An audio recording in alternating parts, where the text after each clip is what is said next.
Yeah.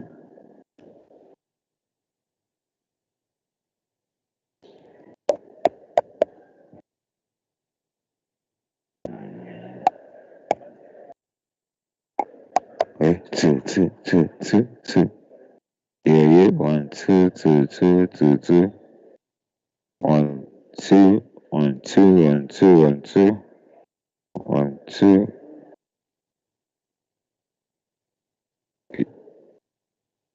One, two, one, two. Hey, hey, hey. One, two, two, two, two, two, two, two.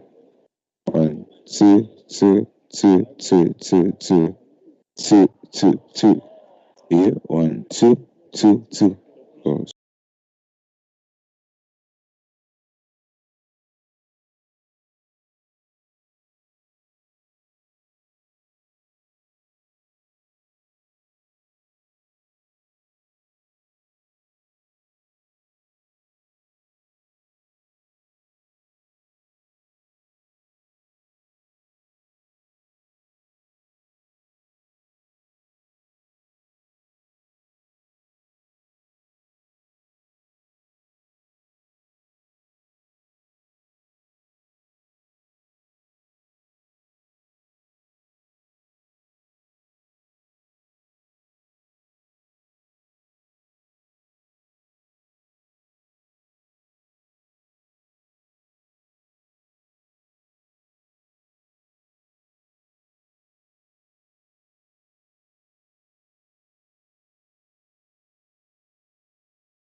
Yaqala. Siyabonga kakhulu.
Good morning.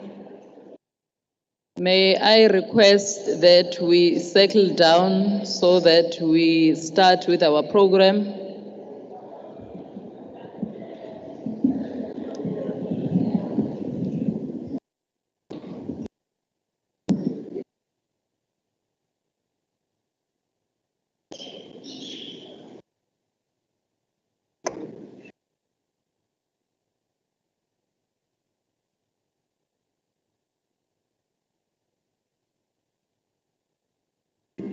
Thank you very much. As we begin our program, may I request that we rise so that we sing the national anthem.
Thank you very much. We may be seated. We want to remind all colleagues that whenever the national anthem is being sang, we are expected not to do any movements that include those who are assisting us in any way or the other. So to see some busy making preps on the tables whilst the national anthem was being sang is something that is not accepted. So in future, may we ensure that we take serious the anthem of the country. We want to then begin our program. Igama Uvuyisa Kakaluza, who is going to be directing this session, member of the Provincial Legislature of KwaZulu-Natal, also the chairperson of the KZN chapter of the Commonwealth Women Parliamentarian. We firstly want to sincerely apologize for the delay in the starting of the program, but it was as a result of certain issues that were beyond our control. We also want to apologize to those who are following us in the virtual platforms. We know they have been connected as we had indicated that the session is going to start at 10. We also want to apologize in advance for any technical glitches. We have been made aware that we are due to have load shedding if we are already not being shed as we speak. So there might be technical glitches, especially with those who are connected virtually, but as soon as the electricity comes up, the network will be back to normality. I would then, without wasting time, want to call upon Apostle C.P. Matibela to render the opening prayer. Ms. Matibela.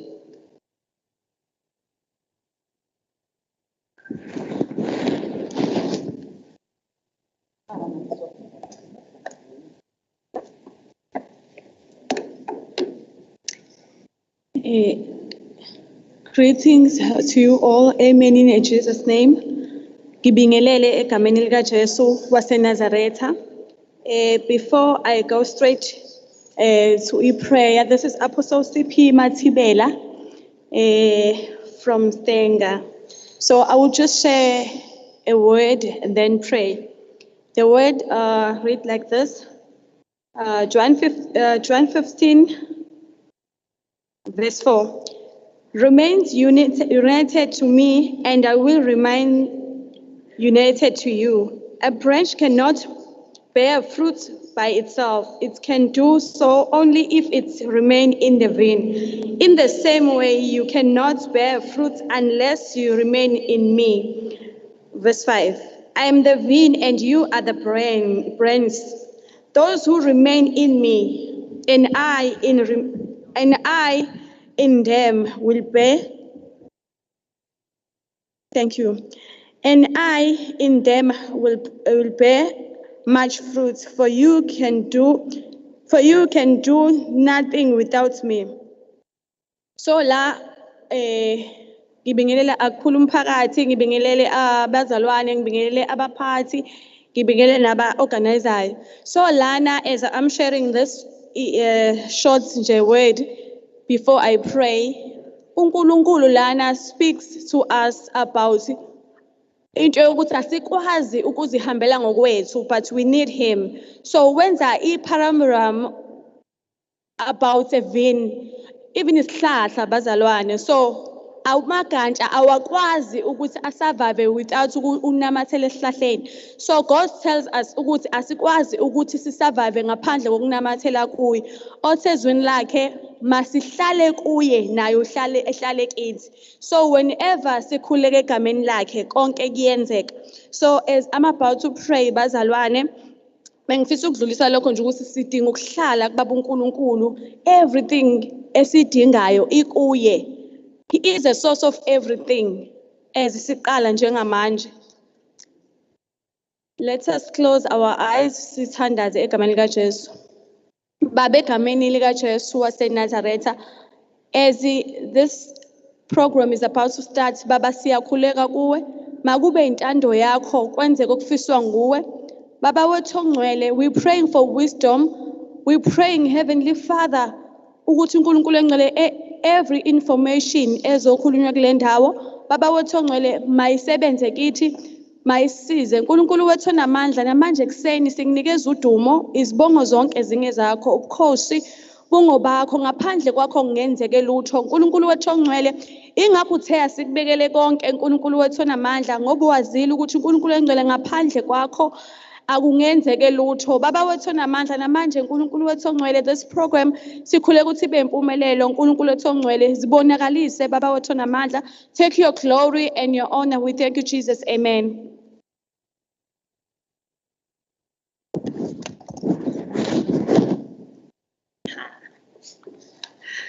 Siyabonga kakhulu Apostle. Sizoqhubeka nohlelo lwethu. We want to briefly make few acknowledgements. We want to recognize Usomlomo wesishayamthetho saKwaZulu-Natal, umama uMahubela uNothemba wakaBoys. We want to acknowledge members of the provincial legislature of KwaZulu-Natal who are physical as well as those who are on the virtual platform. We have seen Honorable Kunene. We have seen Honorable Mngwango. We have seen Umama Umthethwa, Umama Gumede okhona la endlini uTJ. We have seen Umama Umbali Shinga. We have seen Ubaba Umudli also on the virtual platform.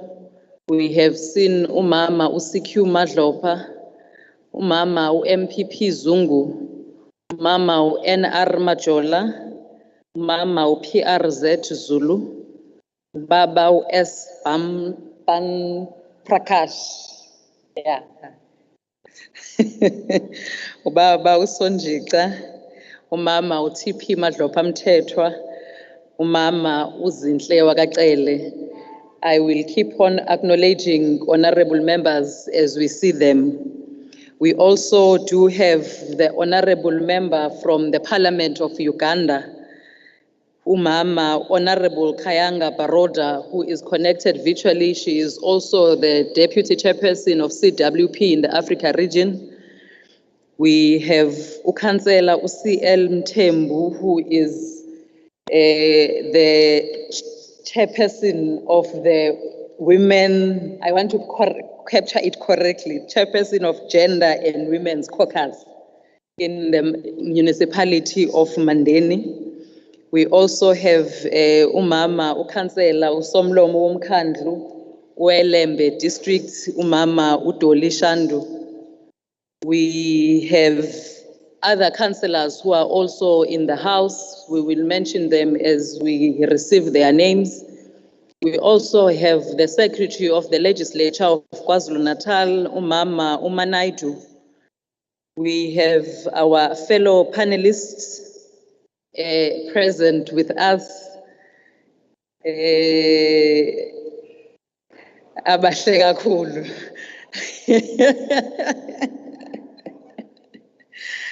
We do have Miss N. Dlamini, the chairperson of the South African Youth Council in Ilembe. Miss N. Mazibu, Miss Mazibuko, who is the chairperson of the Youth Council in Mandeni. We also have institutions of higher learning represented by the student representative councils and convex members. We have the academia with us. We have young professionals, business forums, the religious sector in the media and telecommunication. We also have young people in the arts. We have youth formations.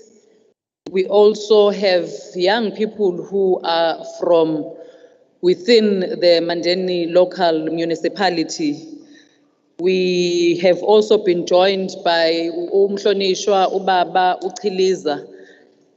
Briefly, those are the acknowledgements that we wanted to officially make. As we have indicated, the name is Vuyiswa Kaluza Sanbonan. Ninjan. Nazenabash. Without wasting time, sicela ukuthi udadewethu uKhansela Umthembu azosinika ama remarks on behalf of the municipality wase Mandeni. Councillor Umvelas.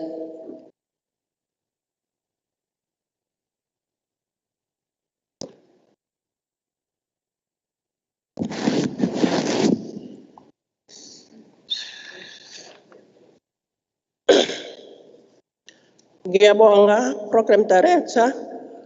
Ngicela ukubingelela usomlomo wethu weParliament le KZN legislature la umama uNN Boise. ngibingelele bonke abakhona. Ngiyaxolisa ukuthi ngeke ngikwazi ukunibiza ngamunye njengalokhu program director kade enimemezela. Ngicela ukuthi all protocol observe. Ngifisa ukubonga kakhulu leli thuba elihle kangaka esilitholile la eMandeni. Siwumkhandlu omncanyana waseMandeni ukuba sibe nethuba eliyingqayizivele ngalolu hlobo. Sifisa ukuyibongela kakhulu kwi-legislature ukuthi ithe uma ibheka ihlela izinto zayo iyasibuka yasethemba siwumkhandlu omncanyana waseMandeni ongaphansi kwe-Ilembe district. Sibonga kakhulu ukuthi nisibhekile nabuka ukuthi umcimbi omhle kangaka noyingqayizivele nesiwuthokozela kakhulu niwubone ufanele ukuthi uzoba la eMandeni. Sibongela kakhulu nanokuba nale ICC yethu esinayo. Siyacabanga ukuthi iyona esilekelela kakhulu ukuthi ezinye zezinto zigcina zihamba ziwela lapha ngakuthina. So ngalawo mazwi ngifisa ukuthi senikhona la nginamukele kakhulu kuthi konke okuzokwenzeka nizwele nisekhaya, ningayizweli nigodola kodwa yizwani imfudumalo. siyiMandeni municipality siyanemukela ngezandla ezifudumele. Sithi la ninonke enikhona zitholeni nisekhaya. Mangabe kufika isikhathi sokuthi sekuyashisa ukhumule nje ibhantshi lakho ulibeke eceleni, uvumelekile ukuthi ukwenze lokho. Bese ngibongela kakhulu abantu abasha abakhona la, njengoba siyabona ukuthi umcimbi wethu Young Women's Symposium. La abantu abasha sifisa ukuthi leli thuba leli abalitholile uhulumeni eliletha kubona balisebenzise. Kungabi sengathi mangabe bela baze ngoba mhlambe bivakashile okanye bezobuka ukuthi kwenzakala ini, kodwa sifisa ukuthi lokhu okuzokwenzeka la umuntu nomuntu omusha akube khona ozokuthatha athi mangabe ephuma ehamba athi lokhu ngikutholile ngenxa yokuthi iPhalamende belehlile lehlele emkhandleni waseMandeni bese ehamba eyokusebenzisa. Siyazi ukuthi isikhathi esiningi abantu abasha bethu asinabo abasebenzi ngenxa yokungabibikho kwamathuba emisebenzi, kodwa uhulumeni wethu uyazama ngaso sonke isikhathi ukuthi konke okuvelayo akudedele kuze kubantu abasha, akakhulukazi abantu besifazane ababukeka bedelelekile ngohlobo olumangalisayo. So sifisa ukuthi mangabe bephuma la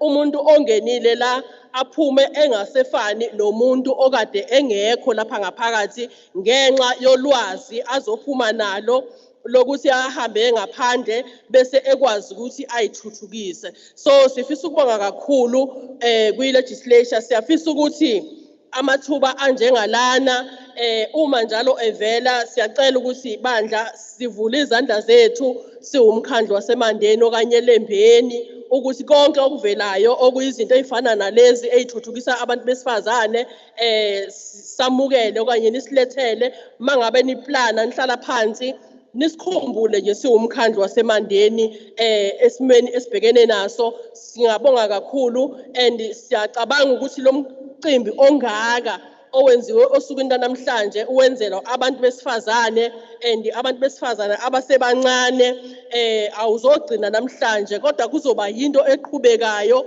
ukuze nabo beyibone ukuthi mabelabe umkhandlu waseMandeni abancanyane. So mphathi wohlelo ngalawo mazwi ngifisa ukubonga kakhulu, siyibongele kakhulu siyiMandeni, sithi konke enizokwenza khululekani, siyabonga.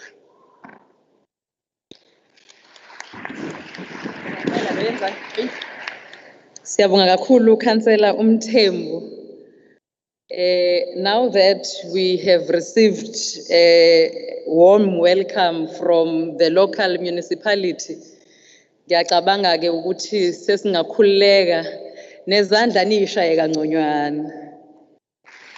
Thank you. May I then request on behalf of the district Councillor Uma Udoli Shandu to then also give us the message from the district of Ilembe. Martin.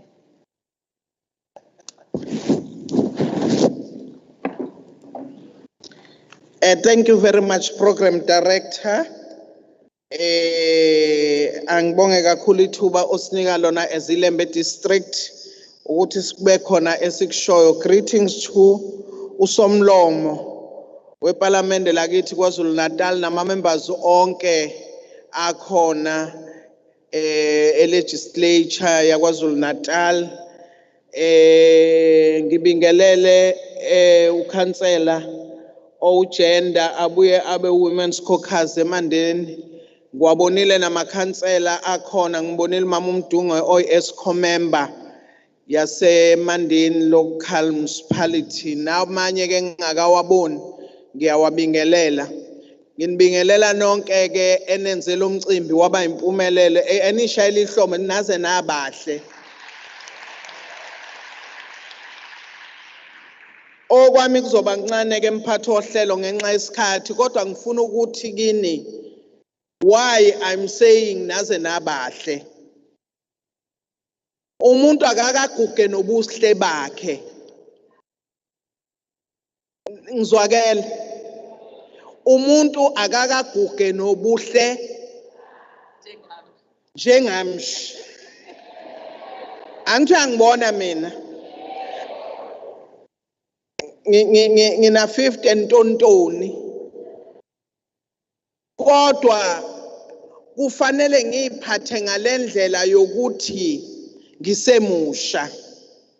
Because angijahanga izinto ongezona ngesikhathi ongesona. Inkinga yenu bantu abami nijaha izinto ongezona ngesikhathi ongesona. Ufica umuntu usevele nje angithi ma uthanda wena ukuzenza nje isalukazi uvela ube isalukazi. It's up to you ukuthi uzenze lento ofuna ukuba yona. Ngifuna ukusho ukuthi lo mcimbi onjengalona nihlelela ukuba umuntu azithintithe. Ongene uyikho ungaphumi uyikho. Nihlale nikhala nifuna njalo nibheke izinto kuhulumeni. Namhlanje kufanele niphume nama resolutions asho ukuthi njengabantu abasha niyazi ukuthi kuhulumeni omdala akaze kuhlalwe kanjena kuzokhulunywa nje. Especially abantu besifazana abancane. Nabadala babengavumelekile babumncwane ukuthi ngime nje njoba ngimile nje ngeke ngenze lutho ngimela nje nginikiwe ithuba isikhathi esishutha ngime njengomuntu wesifazana. Wafika uhulumeni wakushintsha konke lokho because abantu besifazane babe ku disadvantage because bebonakala ukuthi into okuhlala ekhaya bazala ingane bapheke babe yiyo yonke into.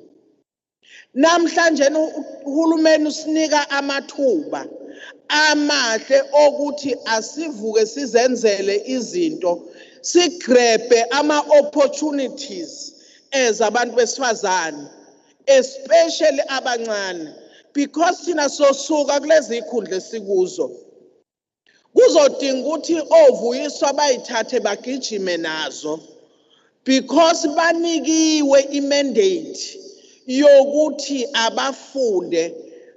Inkinga ke abantu besifazana abancane abafuni ukufunda.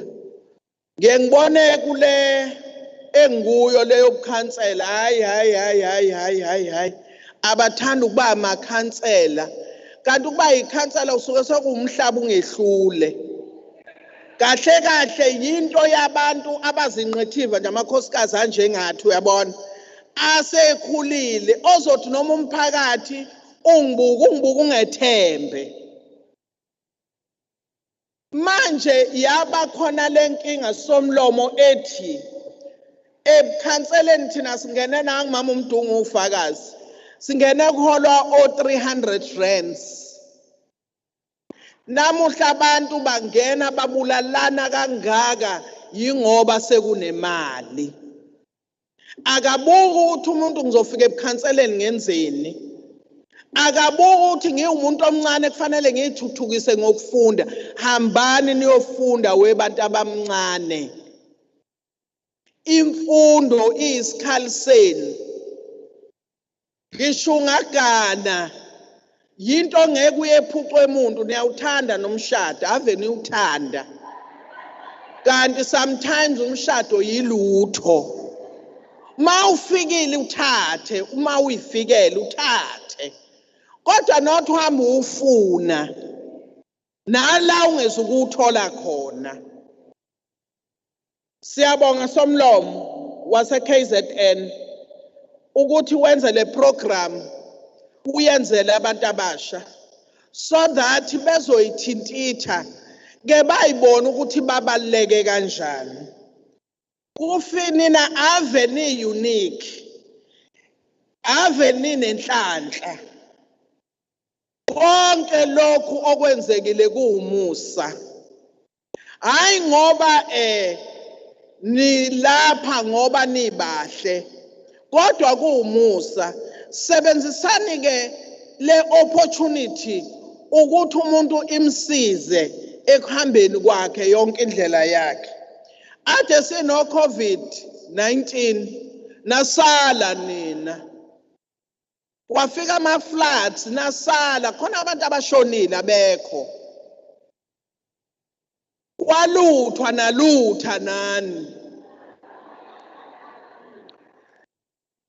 But kuzo zonke lezo iwombe zibuza ukuthi why mina ngasala.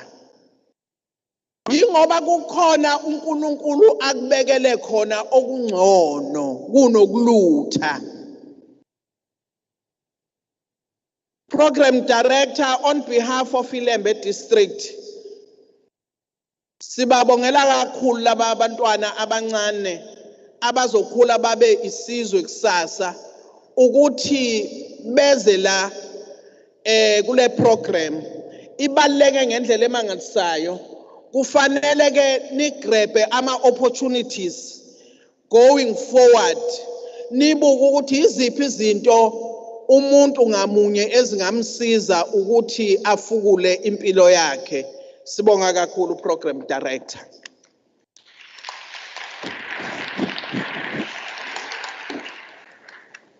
Thank you very much, Madi, Councillor Ushandu. Ngithi nje ngifaka i-disclaimer yokuthi cha angikaze ngisondelele kwakuluthwa khona. Kodwa ke ngiyamuzwa uCouncillor Ushandu uthi kumele nikhule nibe bahle.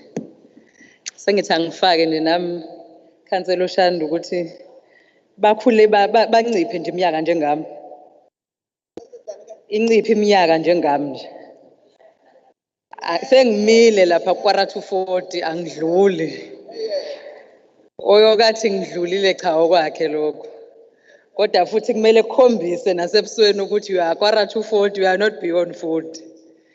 Ngiyambuka uDr Zwane lapha uyangihleka. Colleagues, we want to now request, before we call the next speaker, we have seen Honorable Dr. Kika, who has also joined us, Ms. Harrix, Tatewethu, Onomvovo Mpigi, who has also joined us. May we then, I will check on the virtual platform also, if we can request those who are on the virtual platform to please mute, and IT to assist us with that as well.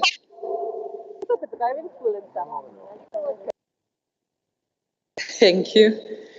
May we then request the Honorable Speaker Umama Umakhubela to then give us the background and the purpose of the Young Women's Symposium. Mama Unotem.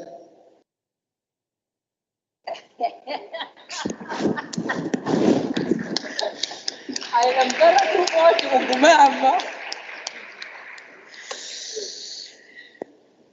Program Director, Honorable Aluza, the Deputy Chief Whip and the Chairperson of our chapter of CWP, Honorable Baroda, the Vice Chairperson of CWP Africa region, who is also following the recent CPC, the acting chairperson, a member of the Parliament of Uganda, a young person below 34 years, leading all women parliamentarians in the continent. The members of the Executive Council of KwaZulu-Natal that are with us, the members of the Provincial Legislature that are with us, the Chairperson of the Women's Caucus, Honorable Madlopa, party whips and party leaders to the KwaZulu-Natal Legislature, the Speaker of Ilembe District, the Chairperson of the Women's Caucus of Ilembe, young women from political parties, youth formations, NGOs, academia, professional bodies, business, the administration of the KwaZulu-Natal Legislature led by Ms. Nerusha Naidu, guests both here and on the virtual platform, Ndianibulisa. Honorable members, delegates to this second symposium,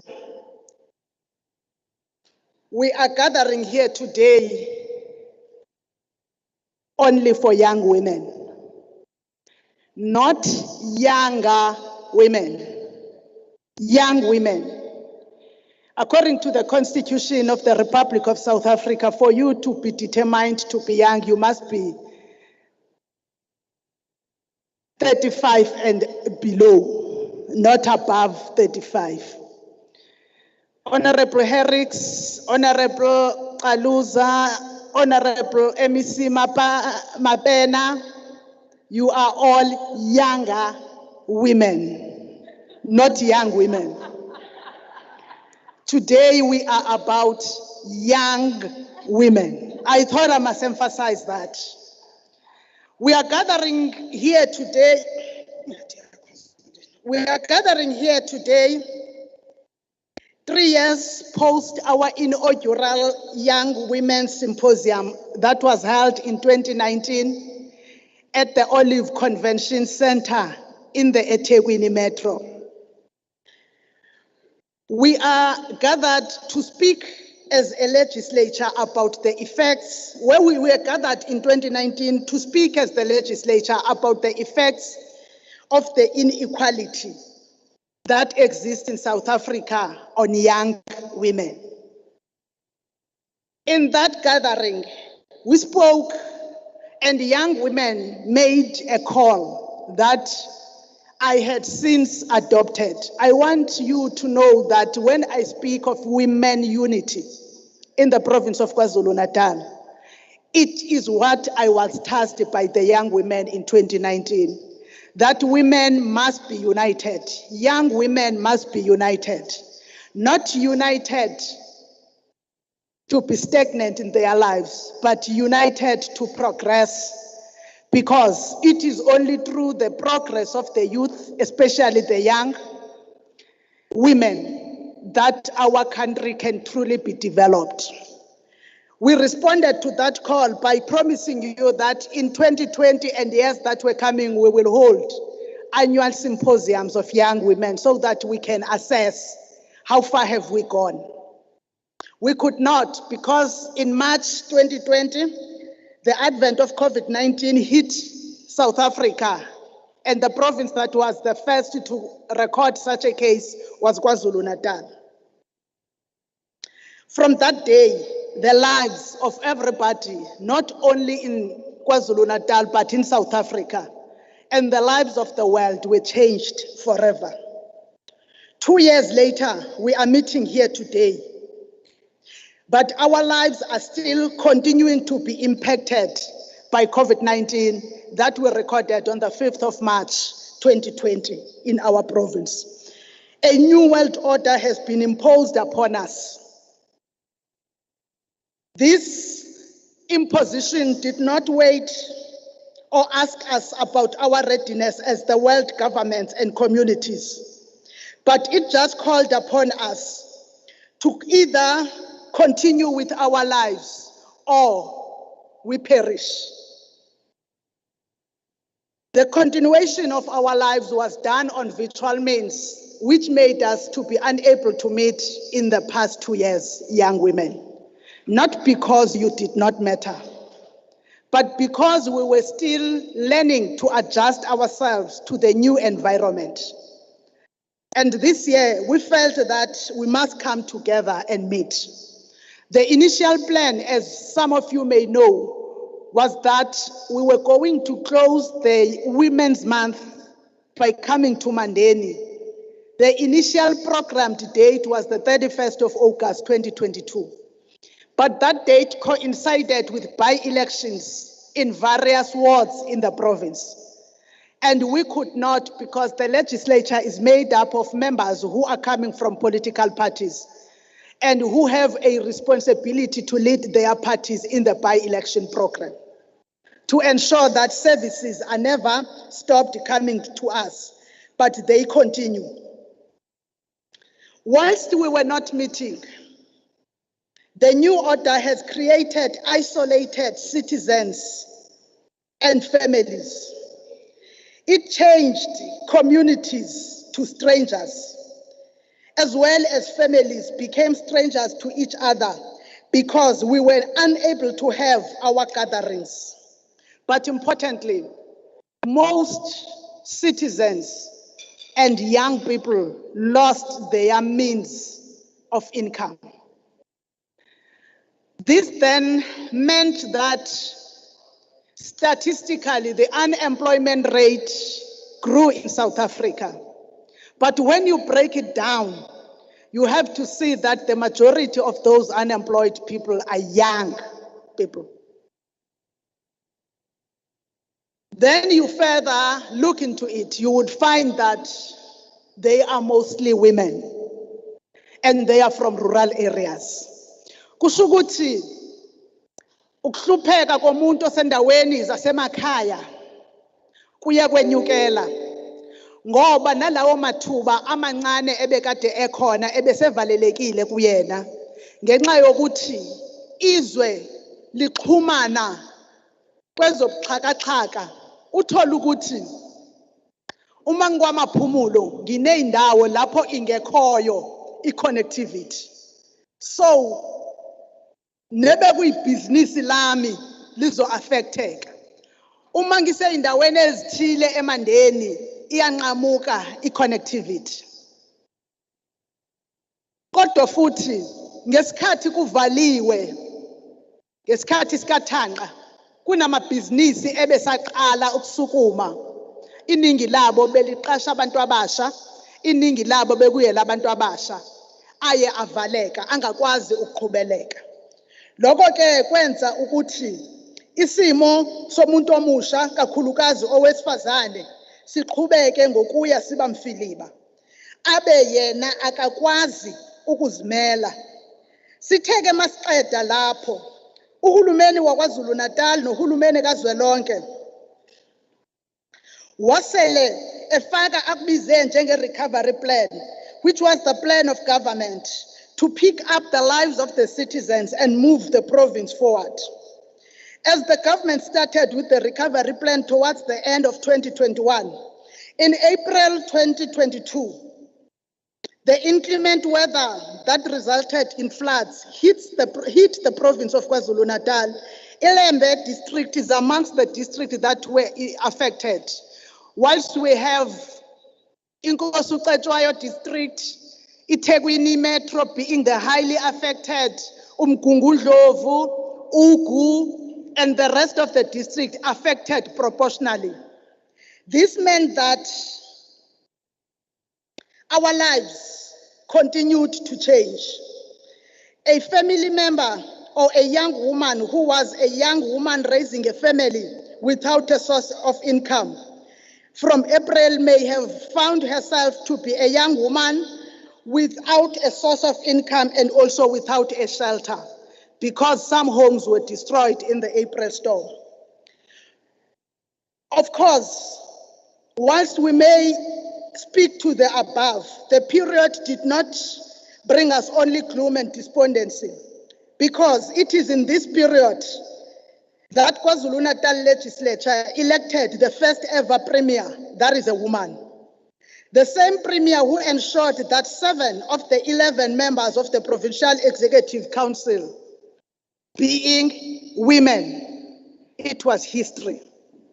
Bekuwokokuqala emlandweni wesifundazwe sakithi KwaZulu-Natal ukuthi sibe nabantu besifazane baze babe ngaphezulu kwenani lalabo besilisa bebizwa njengabaphathiswa beminyango kahulumeni. Laba bantu besifazane esibobona bekhethiwe ngabantu besifazane abaningi bethu ababaziyo ngemisebenzi yabo. So it is for this reason that I would ask us to celebrate this groundbreaking that we have made as the KwaZulu-Natal province. But I also must reiterate that these women are not put into positions because they are just women, but it is because they are capable and experienced leaders who are fit for the purpose. Okusalele thina kakhulukazi njengabantu besifazane ukuthi sibaseke emsebenzini wabo, siqinisekise ukuthi bayaphumelela ngokuthi sibenze babe accountable ekuthina njengabantu esibakhethile in the discharge of the given responsibilities through providing proper oversight in our areas that we reside on. It is upon us to ensure that also the legislature becomes accountable to us as the communities of KwaZulu-Natal. We must not speak of the legislature as some distant entity that has no connection with our lived lives daily. Isishayamthetho asibe nako esikushoyo nesikwenzayo okuqondwa kahle nguyena namuphi umuntu okhona esifundazweni sakwaZulu-Natal.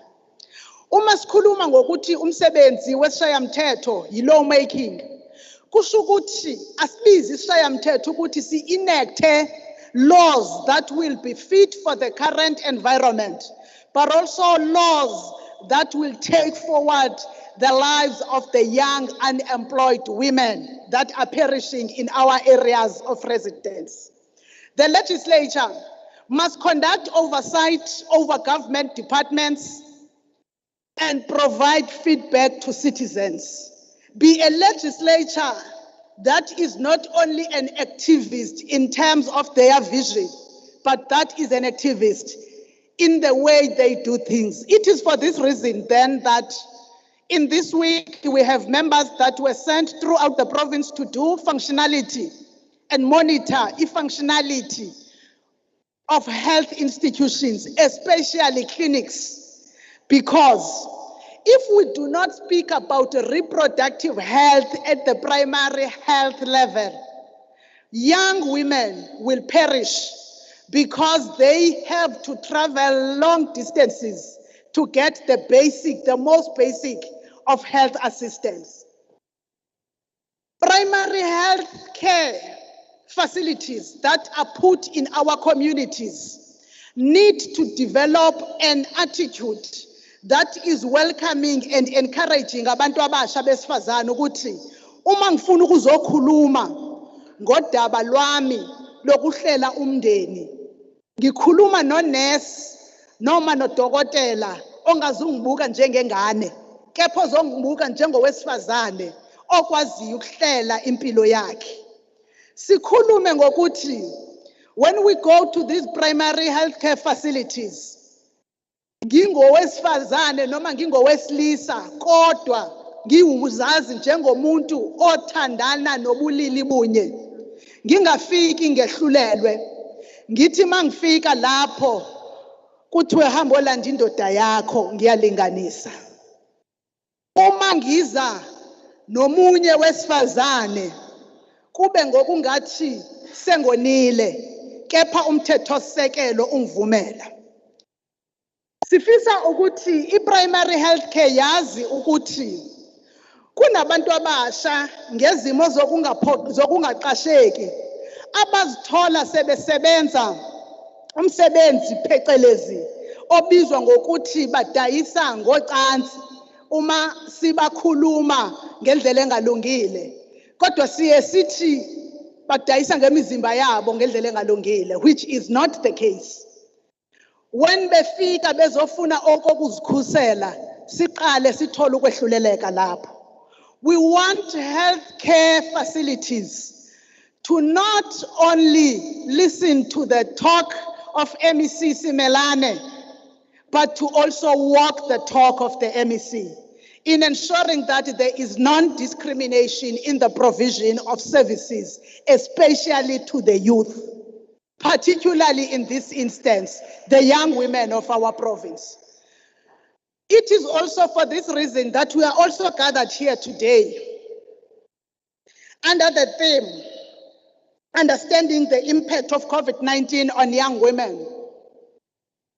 To hear from you, young women, how your lives have been impacted by COVID-19, so that when we look in the different portfolio committees at the recovery plans and reports of government departments, we are able to say the young women of these provinces have said that this has not been done, and how do we take it forward?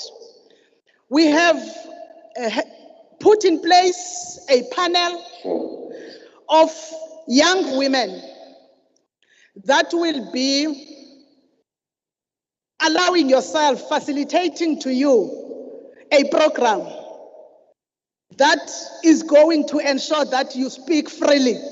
Be not afraid of judgment. These members of the provincial legislature are the people that you sent. These are your servants, are the people that work for you. And when you raise your issues, be genuine and be forthright, including how these members, including myself, are servicing their parliamentary constituency offices. Because parliamentary constituency offices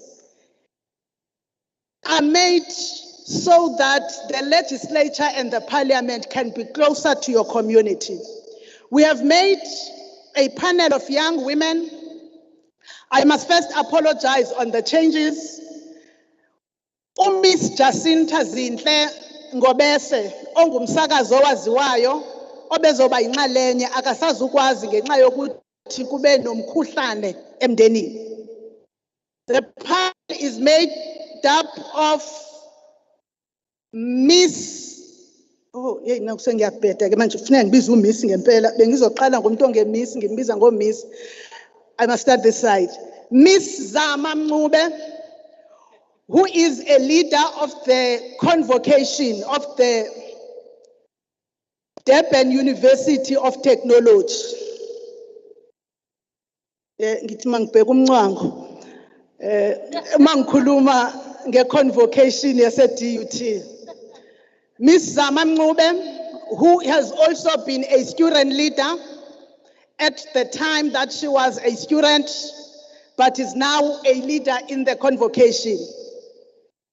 We also have Miss Sinethemba Nzuza, who is a young woman from Umlalazi, educated with master's degree, who, when she could not find employment following the termination of her contract where she was working, decided to look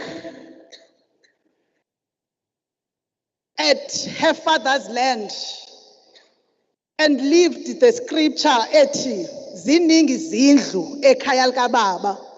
Wasebuka umhlaba kababa omkhulu wakhe wathi ngingadla komhlaba kababa mkhulu. She is a farmer that was awarded last year when the Charlotte Maxeke Awards were made in Gauteng. We also have Dr. Lusanda Usapo Lisakanya Zwane, a young doctor from Queen Nandi Hospital in Umhlatuze, who is not only a doctor, but is a gender activist, a strong proponent of reproductive health, women's rights and equality of all beyond sexuality. Is going to be facilitated by a facilitator that I am leaving to the program director to introduce. There is Miss Zimasa Matiwane. Bengituzovela, Miss Matiwane is on the virtual platform. Miss Zimasa Matiwane, who is a journalist and also an author, a strong African woman within the media space and also in the public discourse when it comes to issues that need the development of the young people and of women in general. And lastly, we chose that we also include a parliamentarian. Our intention was to have 2 parliamentarians. Honorable Mkhatshwa, Nompendulo Mkhatshwa, who is the chairperson of the Portfolio Committee in the National Assembly on Higher Education, but who is now, unfortunately, following us moving the date, is attending a study tour with the National Parliament abroad. But now we have the second one available, Ngithe. She's not just youth. Mngwango. Naweshinga. She is, I said earlier, is younger than 34. She's even younger than 31. Is leading women parliamentarians in the region. She is a young woman who, whenever it is possible for her, she strives for the progress and development of women, which is why we have elected her to be the vice chairperson of the Commonwealth Women Parliamentarians in the region, is a member of the Parliament of Uganda. Honorable Barota will also be joining us virtually. These are just panelists that will be facilitated by the surprise panelist facilitator, who is also, I must say, a gender activist. They have to share their experiences in their various fields. But it is upon all of you, njengabantu besifazana abasha, ukusichazela ngawena ama experiences. Importantly, let us not mourn. Let us mobilize ourselves. The first step will be you telling us what needs to be done to change izolo lenu lingafani ukuze ikusasa lenu lingafani nenamhlanje nezolo lenu. Lokho ke sikunikezela kunina abantu abasha. But before I sit down, Program Director, I want to request with all due respect, all men that are present to stand. Dr. Kika, all men.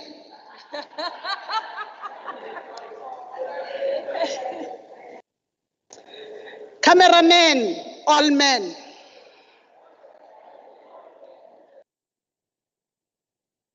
I have one message for you, my brothers and my children, that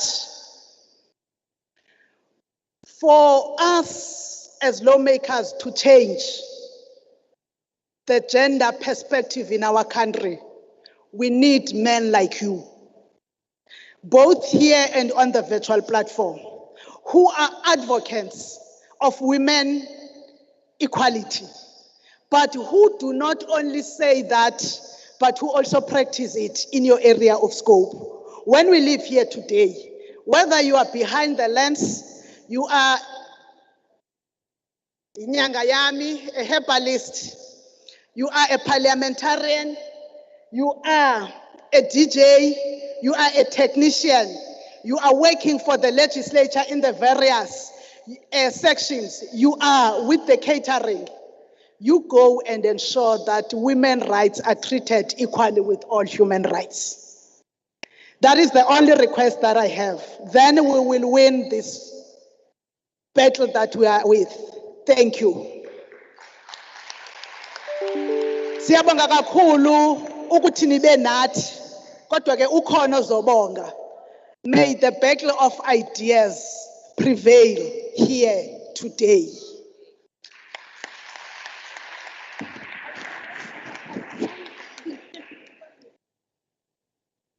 Ladies and gentlemen, the Speaker of the KZN Legislature, Honorable Nothemba Boys, siyabonga kakhulu Somlomo, may we officially give her a loud applause that is befitting. Thank you very much. We have also been joined by the Deputy Chair of Committees, Baba Umakeba, Honorable Nzwaki Swartboy Ntombela, Mhlonishwa TV Xulu Tways, who have joined honorable members who are part of this session. We are going to be making few changes on the table. We are going to request the table in front to please take a seat in the table in front of me. Ngoba sesizosetaphela our panelists. But whilst that happens, ngizocela ukuthi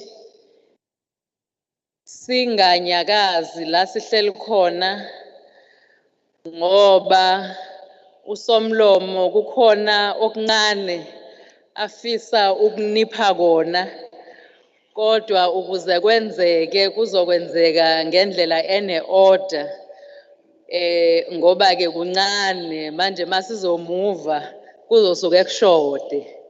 Siyazi ke ukuthi legislature ayinamali. So we will request ukuthi where we are seated, the colleagues from the legislature will hand over the gifts from the Speaker. We are now going to request udadewethu intombi yendawo uZinhle wakaMadela, intombi yesigodi, to render an item esicabangayo ukuthi ke nizoyinwabela. Ladies and gentlemen, we welcome Zinhle Madela. Thank you.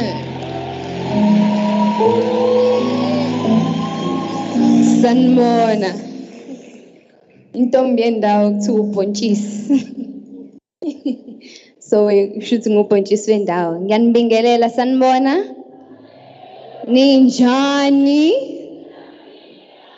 Naze nabahle. Hawu naze nabahle. Naze nahlala kamnandi. Naze nasukumelwa naphatha kahle.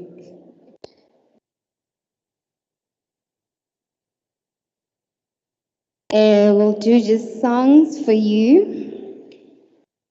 Gangi semnyameni, gingaboni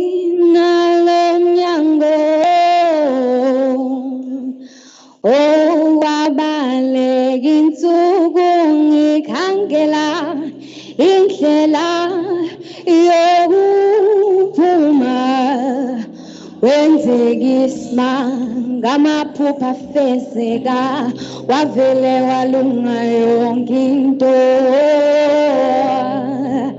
ngancedwa inkolo nensebenzo nokuqangedolo kubawo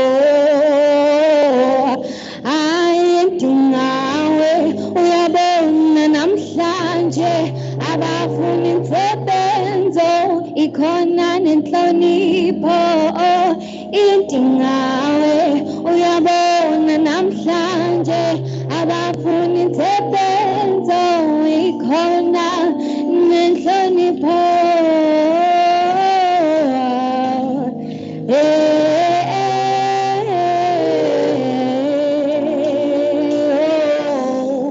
bengibingelela nje ngaleyo ngoma khona ingoma enye engiyithandayo before nginiculele nje ingoma engibizele yona ithi engibona ngathi nje into sonke sifisayo ayifisa ukuba nemali eningi wallet yami iqumbe ikhanda lami lizule angifuni ukudla inyama eningi ngikhohlwa amadumbe ngiyeko sentini ngifisa ukuba nemali eningi wallet yami iqumbe ikhanda lizule ngifisa ukuba nemali eningi ngikhohlwa amadumbe awungibe nemali ngifuna ukuba nemali nemali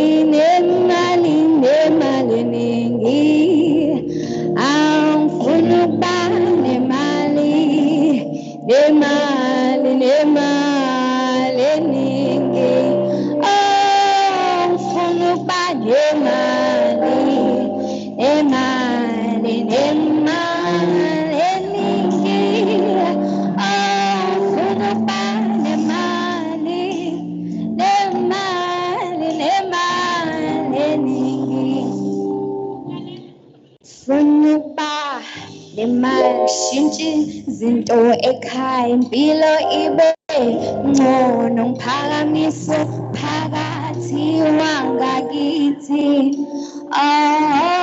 ngifuna impilo ibe ngcono ngifuna ukwakha umuzi akhele umama umuzi omkhulu benemali eningi ngifuna ukuhamba ngemoto ngigqoke kamnandi nginuke kamnandi fisa ukuba nemali eningi wallet yami iqumbe khanda lami lizule funa ukuba nemali eningi impilo ibe ngcono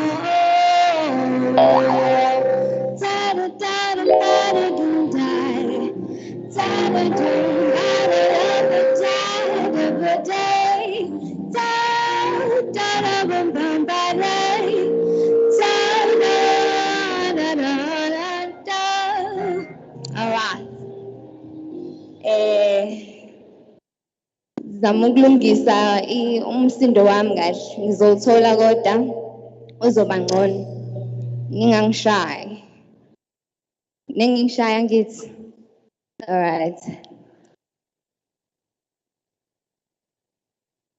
cela ungivulela i-mic kwi-monitor for the band athi ngibe ngiculisa nina ki-band ngicela ingadlali niyazi ingoma lethi awunoma ngabe izindlu zodaka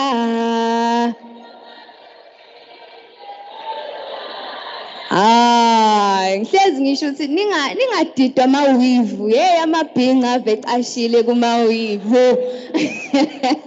yabona nje usisi lo memezayo uphosh kanjani ngisaqhubeke just like noma yebo vuka khuphuka lapho khuphuka awunoma ngabe izindlu zodaka hayibo Danami noma ngabe izindlu zodaka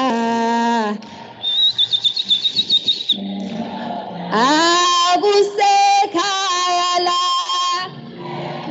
danami kusekhaya la Saibo engithi noma ngabe izindlu zodaka danami noma ngabe izindlu zodaka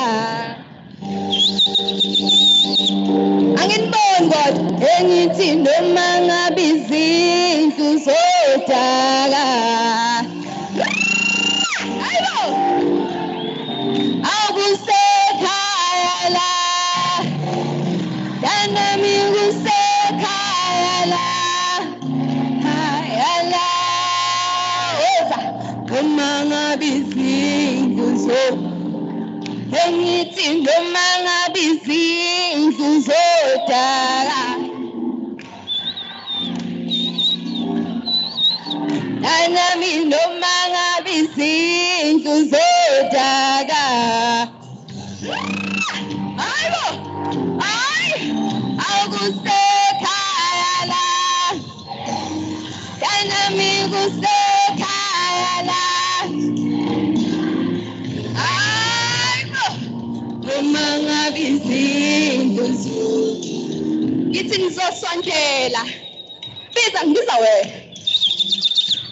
wena kodwa lazofaka amateki mina ngifaka igqomoza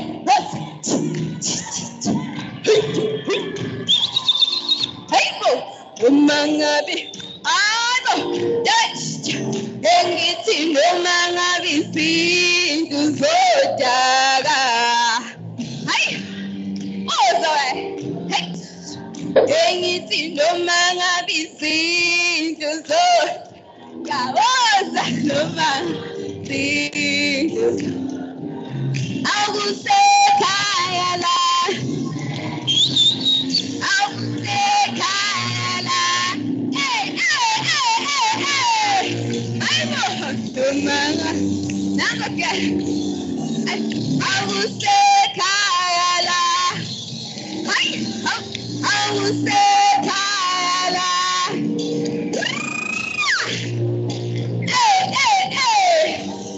hayibo akusekhaya la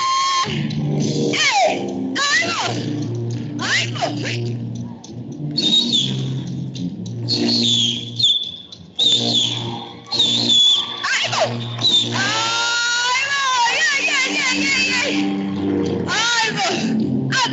ngapha ngapha aza ngaphezu nayo hit hayibo engithi noma ngabe izindlu hayibo hayibo wenza anginiboni ngapha kwenzakalani ngapha awukusekhaya la Danami kusekhaya la hayibo noma ngabe izindlu zodaka Thank you so much. Abengishilo ukuthi lana ungabathembi la wosisi laba. Ngayitshela ukuthi yabazi, uthi umuntu uyamazi. Anti awumazi. Ngicela ningangishayi ma ngoba yabo washeshe wabaleka lo bhuti lo. Namhlanje ukhona la. Ngambona eRichmond. Manje abadansi ke kubo. So ngizomculela. Kulungile. Alright. Ay mangashawanga nje. Uthandana wangona. Awubambe ingane zalona. Hey, awumathandana wamlona. Awubambe ingane zalona. ATM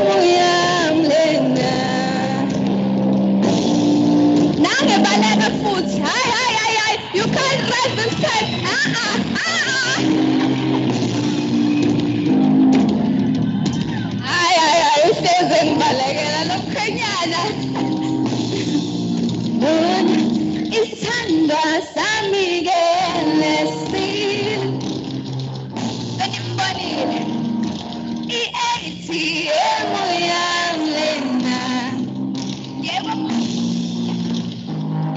ha ungishelile ngamuqoma ufikile walobola angihambile ngamisijulu umuntu yasimile ngingokhe wangibuka ngamuthanda owahleka ngakumatheka ngelokhu engibuka ukubona ngishilo angikhona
kuliwa Thandana lapha kwi-screen.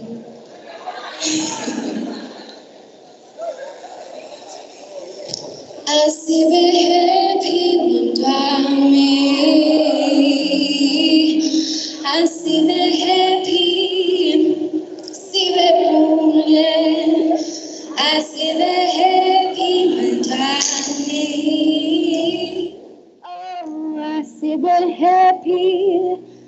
Sibe munye, asibe happy, happy, happy mntwami, asibe happy, sibe munye, asibe happy mntwami, mntwami, asibe happy, sibe munye, oh when I say, when it's hard to go, when you fall down, I have to say, oh, when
Thank you very much.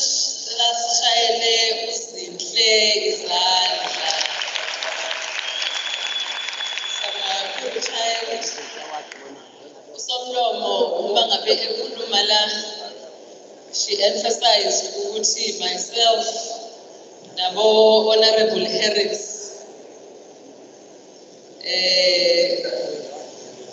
we are not young women. We are just younger. So we are going to hand over this session to young women, and they are going to lead the session on their own. We do have the panelists that are going to be introduced, and this session is going to be facilitated by our beautiful sunshine Miende, child of over to you.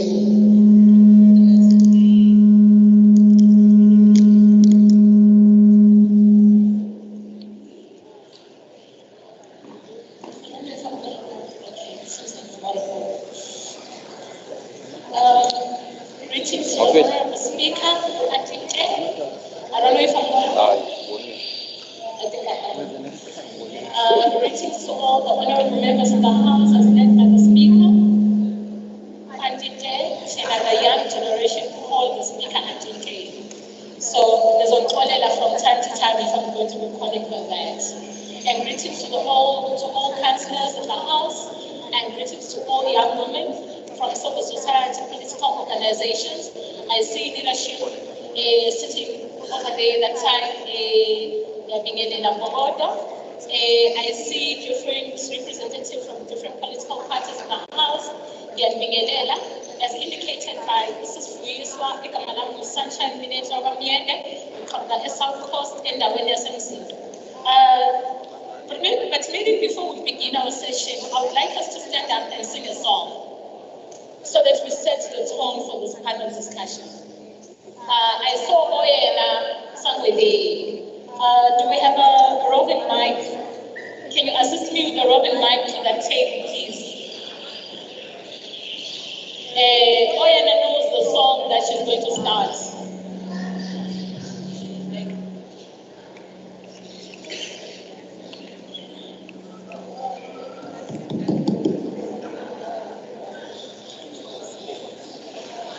Sanmonani, Nikamalame Oyena, Ogogo, Usunshine hijack and Jayakwas Nalotula Gasiposiam, but Asituleni Lula, you guys will join in along as we start the song. It's simple. Niti.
generation need to understand because sinamandla.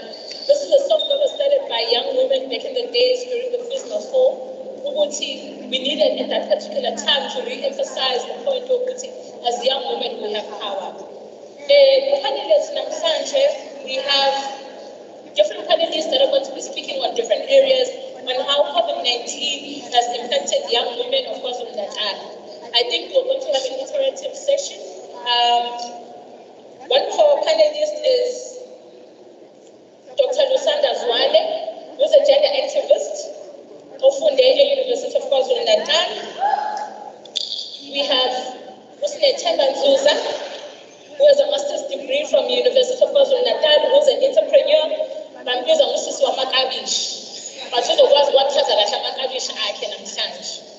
also have President Zamangube, who's a former president of DUT, who's the current president of DUT Convocation, who's also going to be speaking on the academic aspect of COVID-19. Our first speaker is going to be Honorable Kayanga Baronda from the Parliament of Uganda, who's going to be joining us virtually. The topic that she's going to be speaking on is sharing COVID-19 experiences as a young woman and how the continent can respond to the effect of pandemics in the future. I think, can you just check if the Honorable member is now available?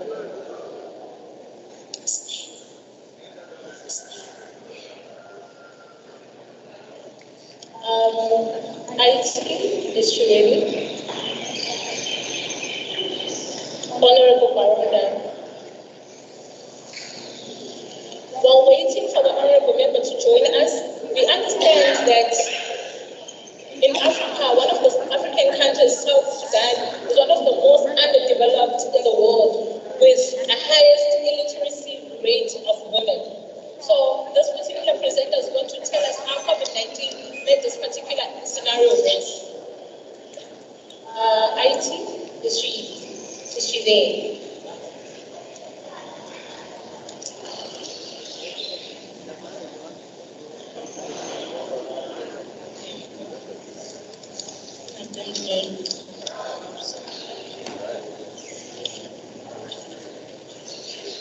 Okay, while we're trying to sort that out, I'm going to take Dr. Lusanda Zwane for her to tell us the lived experiences of dealing with the deadly virus as a young female daughter.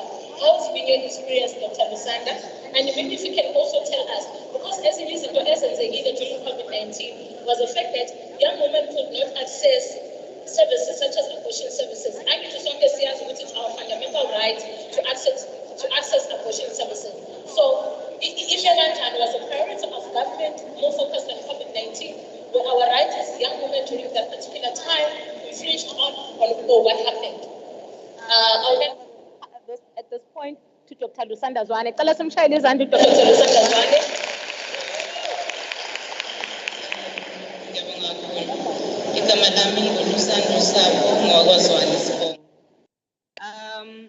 I'd like to first appreciate the invite from the legislature.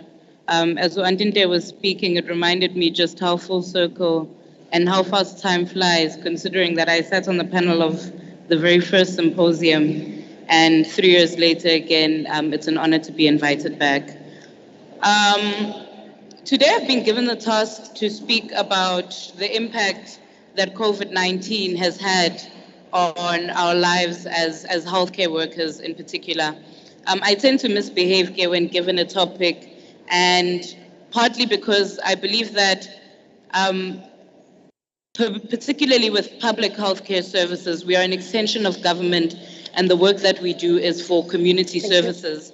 And as a result, I more focused on, and I think your question probes that very well, focused on the effects of COVID-19 on the communities that we serve, and what are the impacts and the barriers that have been to the communities that we serve. I think everyone remembers the 21st of March, 2020, when we were all unprecedentedly interrupted from our lives that were continuing in such an ordinary or extraordinary manner. By the 6th of May, 511 healthcare workers, which accounted for 7% of the national total of cases, were healthcare workers. were infected by COVID-19. Of those 511, 53% of them were nursing staff. These statistics are really good for the sake of research, but how do they then translate on the quality of healthcare that we as government workers are able to deliver to the communities that we ought to serve? Whilst reflecting on our experiences, I will also raise what I would like to perhaps tease out of the crowd and everyone who's here today in terms of, as part of lawmaking, as a mandate of the legislature, what are the policy positions that legislature is taking in response to pandemics such as this one? This is not the first pandemic. HIV was a pandemic, particularly in KZN, when it first started. Tuberculosis, swine flu, H1N1, and now COVID-19. And all these times, where have we been in terms of ensuring ukuthi this does not interrupt the access of people to healthcare? The people who utilize public healthcare services, ngisebenza kahulumeni ke mina, ngisebenza between eQueenland naseNgwelezane Sibhedlela eMpangeni. And the people who I serve are largely marginalized communities. Ama-district afida kuthina iKingcetshwayo, iZululand, Nomkhanyakude at times even. So it's a largely rural community, abantu esibabonayo. And these are people whereby they have different ideas on what healthcare is. And as healthcare workers, we have the responsibility to respond to that. And one of the things that COVID-19 did was to create a break in the ease of access of services. Already kunzima for ingane efunda isikole ukuthi iphume esikoleni ihambe iyopreventa, not just because of the societal perceptions around ukuthi mayifike eficula usanda ezomtshela ukuthi she engages in sex and now she wants to have safe sex, but also equally just because of the fact that the distance, the times that our clinics open, it's no longer available for them to be able to access ama-means okwenza lezi zinto ezithinta bona njengabantu besifazane, particularly abancane. There was a huge, correctly so and justifiably, there was a huge shift of resources and budgeting by government, not just within the province, but nationally, to respond to the COVID pandemic. And I think this is as a result of it being a novel virus. It was something that no one knew about. We were all trying to find our feet. But what it resulted in is that the day-to-day lived struggles of our people, particularly young people, such as HIV, TB, reproductive health, sexual health, these things were neglected.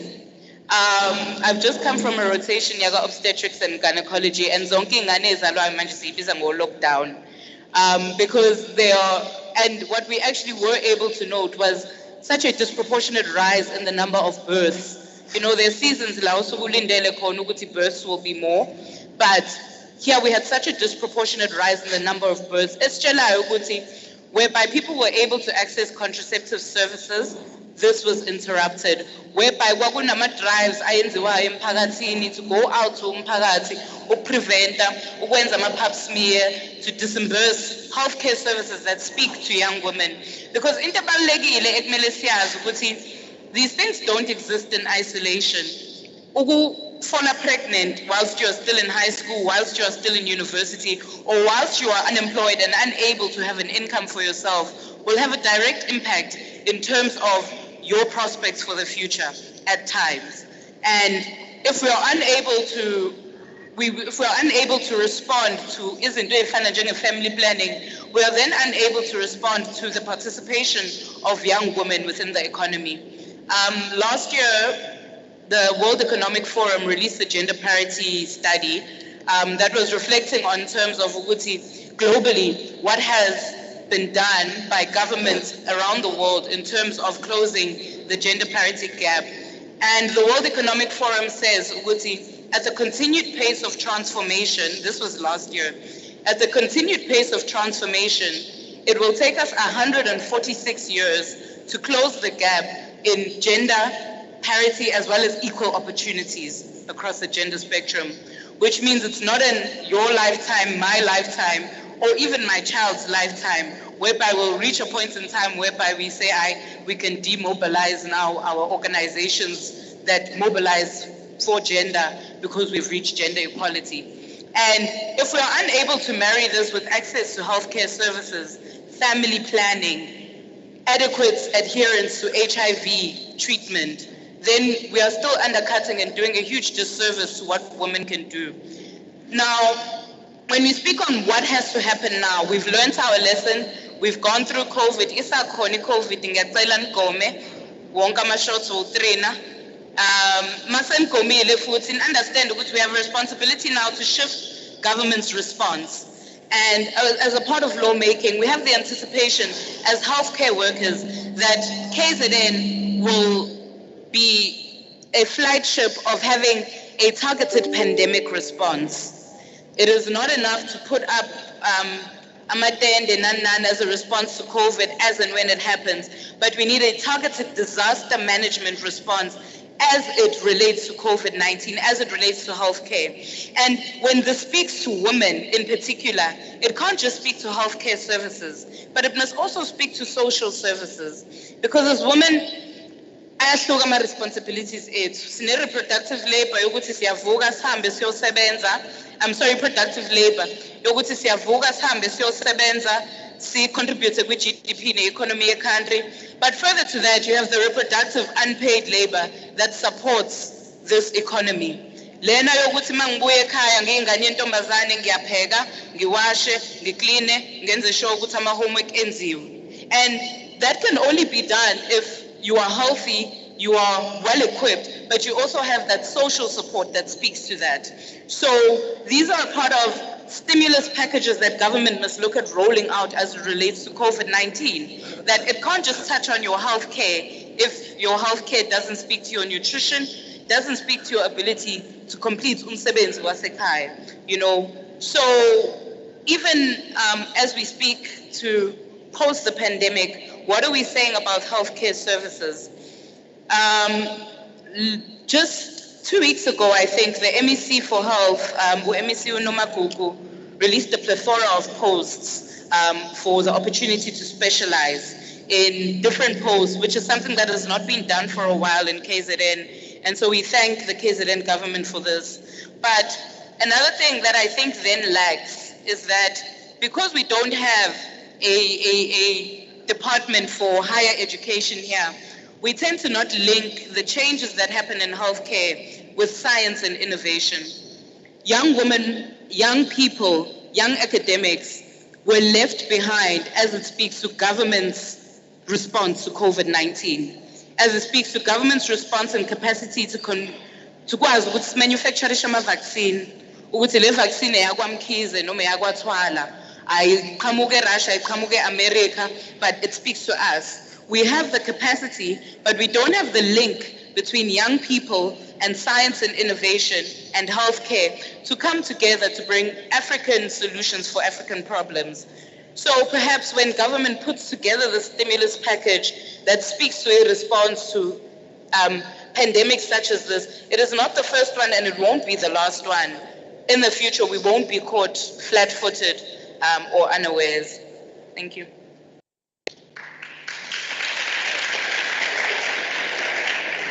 Cela nimphinde ngezandla uDr. Lusanda.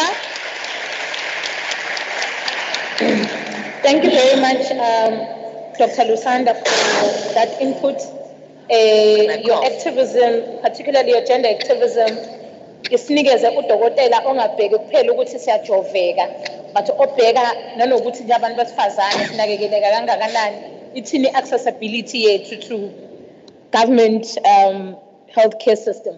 Can I please check Honorable Baroda again? IT? No. Okay, cool. We're going to proceed to our next speaker, Usiswa Makabishi, bambiza kanjalo lapha ku Facebook. Ukuthi Usiswa Makabishi. Usinethemba Nzuza. She has a master's degree from University of KwaZulu-Natal. She's an entrepreneur. She's going to be telling us how COVID-19 has affected women entrepreneurs and lessons learned. But for me, it's also an opportunity for us to speak about how the recent floods also affected young women entrepreneurs, including the looting.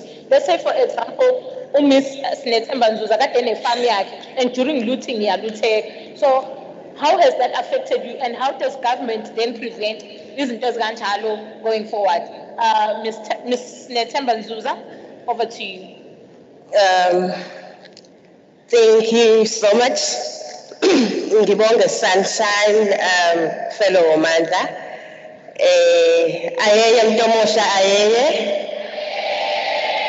ayeye bantu abasha abakhulile ayeye. Thank you, Sunshine Program Director, Ngibingelele, Honorable Speaker, and all other honorable members of the KZN Legislature. Njengoba Program Director esengichazile uNobile Snethemba Makabishi Nzuza, hailing from Eshowe, Umlalazi Municipality. Echo. There's echo. Okay. There's a brief background in ASA Farms, a company, a borderless company, if I must say. It started in 2019. It's a baby born out of unemployment. I think Speaker Wakaza Uguti, upon being unemployed, I then went back home, started something for myself. Hlahla Farms is a self-funded business. And back in 2019, I started, late 2019, I started a baby called the Hlahla Farms, as I've mentioned, in just a quarter of a hectare. Now, I say ifike ngesikhathi esiright because COVID-19 in South Africa, the first case was recorded in March, and Mina had started in October. So, in October, very in March, it was time for me to harvest. So, harvester already.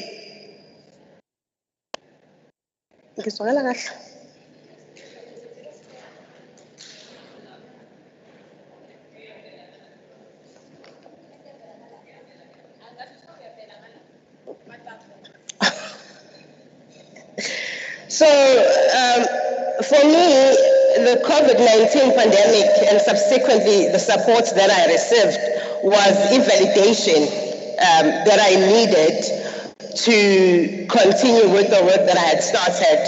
And my people need ukudla because whether you COVID or ayikho, but siyakudinga ukudla.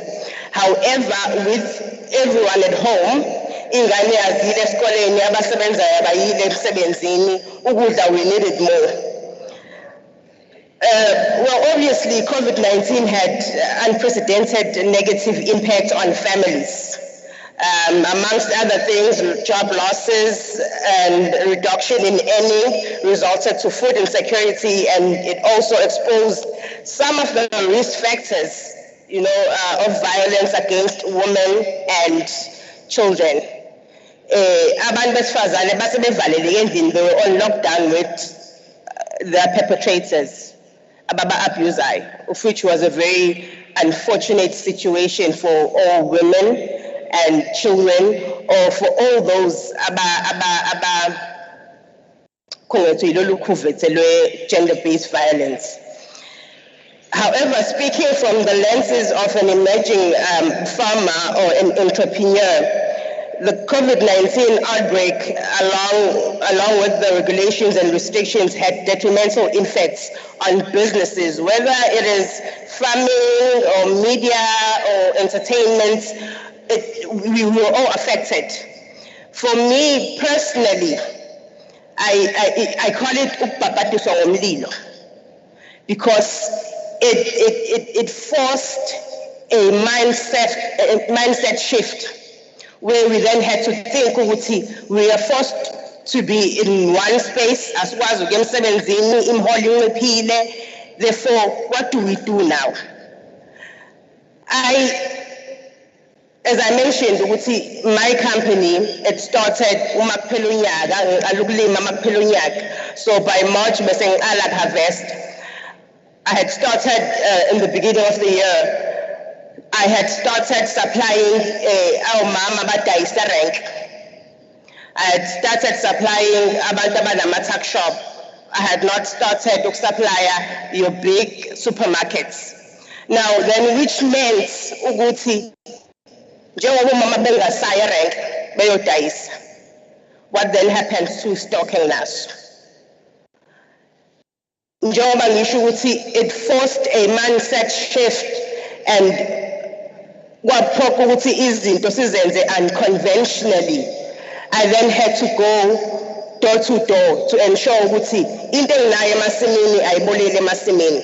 Obviously, it was not going as fast as it did when I just from the farm you deliver dolobheni komama, but due to the situation esasibhekene naso, and everyone was clueless ukuthi sokwenza njani. Even our very own government, in the beginning, sasibamba siyeke singazi ukuthi sidila nani. So for me, it was a curse and a blessing at the same time, because I then realized, okay, I can't now sell my stock. Then what do I do to survive? Because Tata Farms is a baby born, is a result of unemployment. Now, unemployment means before being employed, I was able to support myself and my immediate family. Now, I'm unable to support those that are dependent to me. But I still need to make ways to support the family and put food on the table. So I then ngidayisa emphakathini, and luckily enough, bathenga abantu and ukudla kwahamba. That is why I say maybe this might sound insensitive to other people, but to us, mostly farmers, it was, for lack of a better word, a blessing, because you guys needed food. And even those that did not have a market initially, but we say market, because if we would like, we need the single sort of go to now it means you need to have 3 loaves of bread, because so you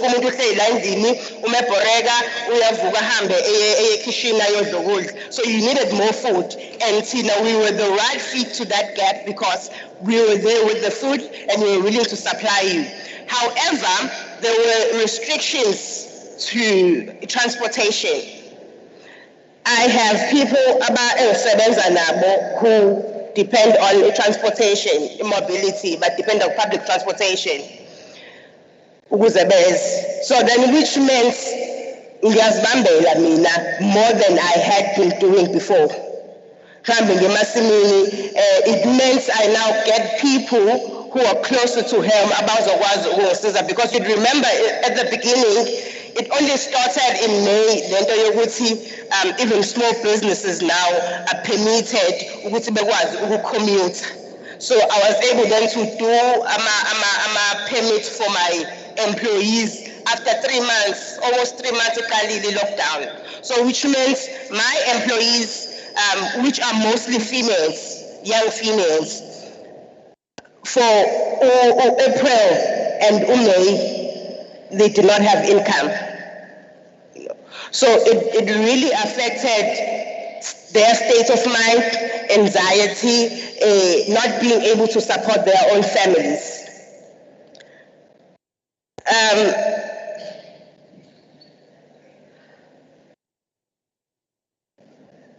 To a certain extent,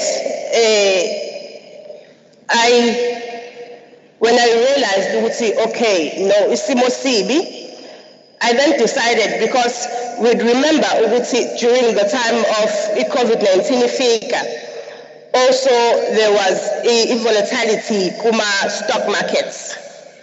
Those that understand stock markets and they knew about it back then, they know ukuthi at some points ishare la Sasol beliqoshwa ku-22 rand liphuma ku-420.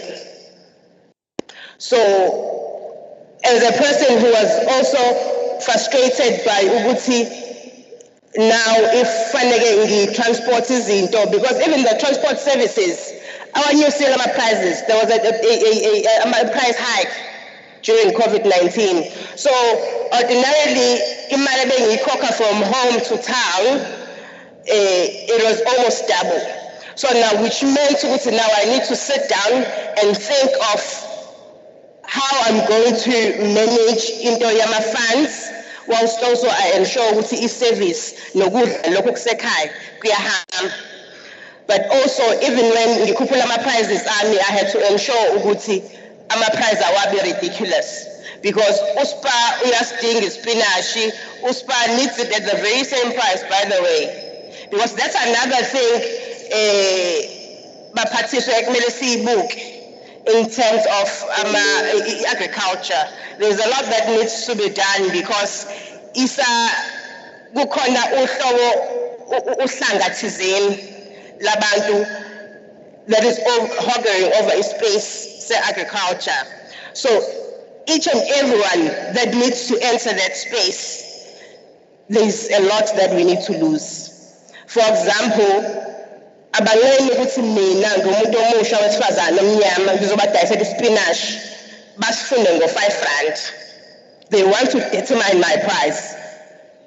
When makuzofika omunye umuntu, I actually proved that kuzofika omunye umuntu wesilisa wakolunye uhlanga asidayise ngo-7 rand or 8 rand. So there's a lot of regulation and policy amendments or strategic planning around the sector, the agricultural sector, to support young emerging farmers especially, and young black farmers.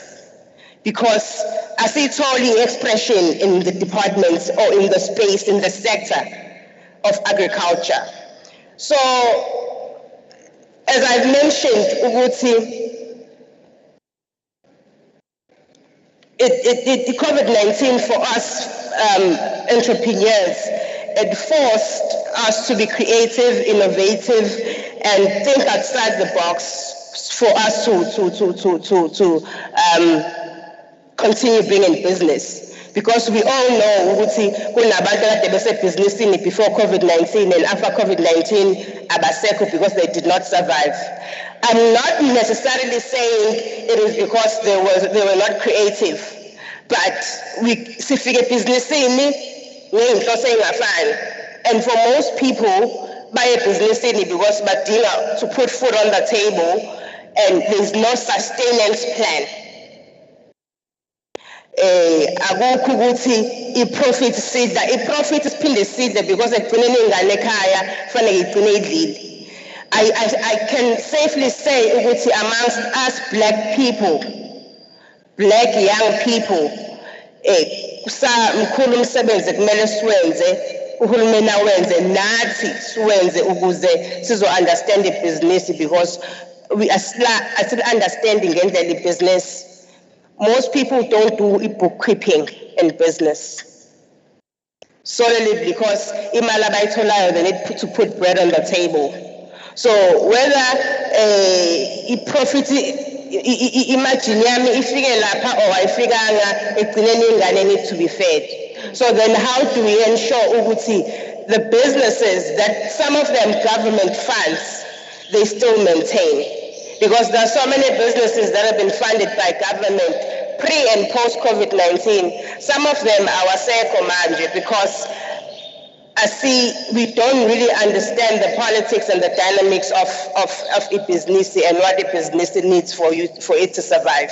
Thank you. So I'd say COVID-19 because I'm running away, program director, from sharing my own personal experience kakhulu, because for me, COVID-19, as I said, it was a blessing.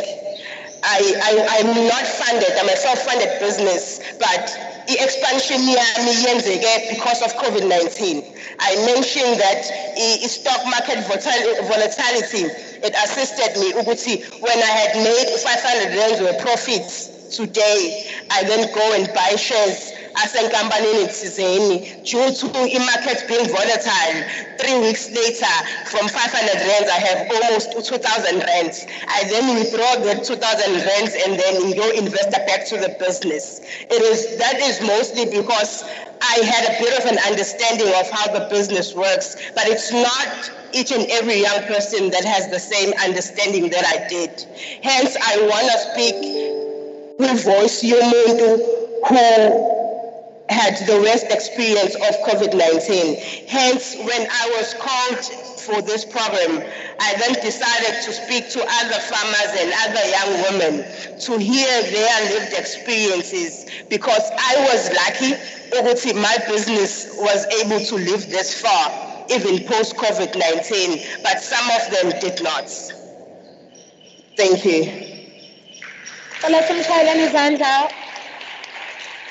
Bese ngilikhohle igama lakho likanqobile phela ububizwa ngodelegate ngeminye iminyaka edlule ubizwa ngodelegate. Thank you very much, Ms. Nzuza, for that input. I think one of the things that we must look at, Honorable Speaker, is how do we ensure as government and as oversight bodies the economic emancipation and participation of young women? Because we have government that is the biggest procure. Government every other day. Angifuni kwenze example ngala esikhona khona. As programs and events and outreach programs almost every other day.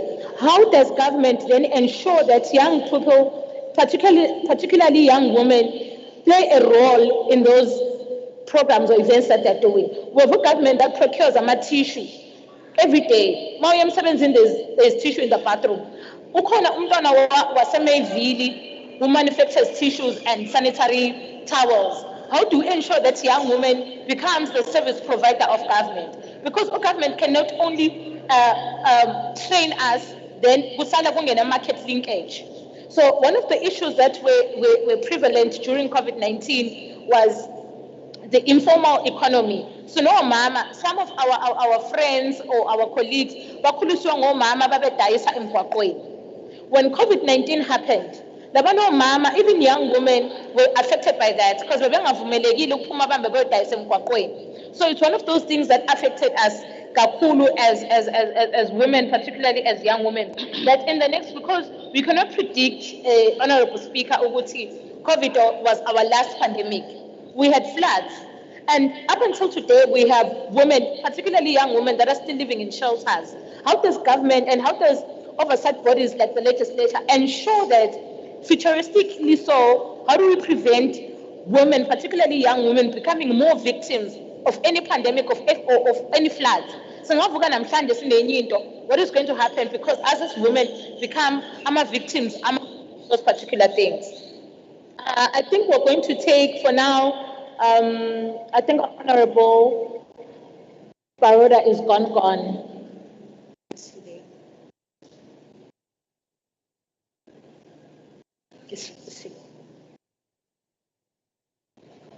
Oh, she's not there. We really wanted to hear her voice. I can hear you. Oh, you can. Oh, yeah. Let's clap hands for her. She's here now. Honorable Baroda, how are you this afternoon? Yeah, good afternoon. Hello, everyone. Oh, good. Thank you. I did get your profile, Honorable. Maybe just allow me to read through your profile, and then we are going to start in the next minutes. Honorable Baroda, I'm sorry if I'm pronouncing your surname wrong. She's a member of Parliament for Kamuli Municipality in Eastern Uganda. In the 2021 general elections, Baroda sought the MP seat on an independent ticket, just like her mom had done. She won 4 other candidates. Baroda replaced her mother as the contender for the Kamuli municipality seat after her mother. I'm sorry, I don't want to pronounce your mother's name wrong. But the mother then died in 2020, a few months from the 2021 Uganda general elections, in which the deceased had intended to participate on. Honorable Kayanga is the Vice Chairperson of the Commonwealth Women Parliamentarians African Region. In Parliament, she serves on the committees on agriculture and human rights. Honorable Parota, we also have our young woman who's part of the panel, who's in the agricultural space. So in South Africa, we're also trying. Parota is currently a finalist at Kayombogo University in Kampala, where she's pursuing a bachelor's degree in community-based rehabilitation. She also possesses a diploma in the same course. The last line says she's happily married with children. Asimshayeleni izandla Honorable Parota Honorable Kayanga, you can go ahead. Thank you so much. First of all, I would like to thank all the panelists, my friend, the speaker, the honorable members who are in CPM. As they told you, I'm Kayanga Watonga, Member of Parliament from Living Parity. A lot happened during COVID time. Me, I didn't have that thought of being a member of parliament, not even being in politics, but just because the situation forced me to be one of the politicians. I was still at campus. That's when my mother passed on. It was 2020. I was in my third year. Last semester, it was really hard situation for us because she died like on Saturday. I was supposed to start my exams on Monday, so I couldn't do the exams, but had already done my diploma. By that time, I was married because I got married in 2019. The first thing I have to thank God is that my mother was one of the witnesses when I was getting married, and at least she saw my firstborn because she died when my firstborn is 4 years. I had promised myself never to talk about this story, but since the speaker asked me to at least tell you my experience, I had to accept, because really, whenever we keep quiet, whenever we keep quiet, that's when we get it more worse. Because for me, I don't really want to talk about it, but since I'm now forced to do so, I have to do so, because really, it's real on my heart. I didn't get time to mourn my mother. A lot happened in a short time because it was 2 weeks to elections. My mother passed on. We were not able to see the body. But before taking her to the hospital, they told us that your mother is not breathing well. We asked them why. They said, we don't know per now, but what we think it's COVID. And all of us were very shocked. They took her away to the referral hospital, Mulago. So they kept her for 3 days. She was in a room alone. I think that was the worst time for her, because they used to remove all the phones, not even allowing anyone to reach there apart from the doctors. So I remember that time, the second day she called me. She asked for the phone and she called me, because I was the PA to her. So she was like, you have to go to the constituents, you look for the votes. You have to go to the constituents. You tell them that Mommy is coming back. Kindly trust her with your votes. She will work for you. Those are the words she told me at last. So in the morning after that day, it was the second day, then the third day. It was a Saturday. The doctor called us, and the doctor asked us to come to the hospital. And after that, the doctor was like, we are sorry, but your mother didn't make it. And we were like, how? Yesterday we talked to her. How did this happen? So the doctor was like, we have nothing to do. We have to take the body to the mortuary. The report is here. Before taking her, they didn't even say that it's COVID. But after her death, that's when they said it's COVID. And we had really nothing to do but just to accept what the doctors are telling us. But even before that, we had lost already a family member who was my uncle. Still, they said it's COVID. And before that, my mother went to see him in the hospital. After 6 days, after the death of my uncle, then my mother died. So it was a big blow to our family. Burying on this Saturday, and the following Saturday we are burying. That day when they were burying my mother, that's the day they were like, now we have to replace her with someone, because she had left a very big legacy. She was a very loving mother. She loved people. She was this kind of a woman who was social to everyone. So the voters were like, we can't even replace her with anyone apart from a family member. And by that time, I was 27 years. So I'm the third and the fourth born, but still people trusted me, and they were like, no, she has been moving with her mother. Let us use this girl to go to parliament. At least there we'll see who replace Hajat. So when they announced that I have to go for nominations, I was really touched, because I saw it was impossible for me to make it to parliament. That was the first thing which came into my mind. Then my husband talked to me, and he said, everything is possible. You have to fight so hard so that you can learn how to talk to people. You can learn how to associate with people. You should learn politics by force. I talked to my father. We made so many meetings, and people really were believing in me, and they were like, you can make it.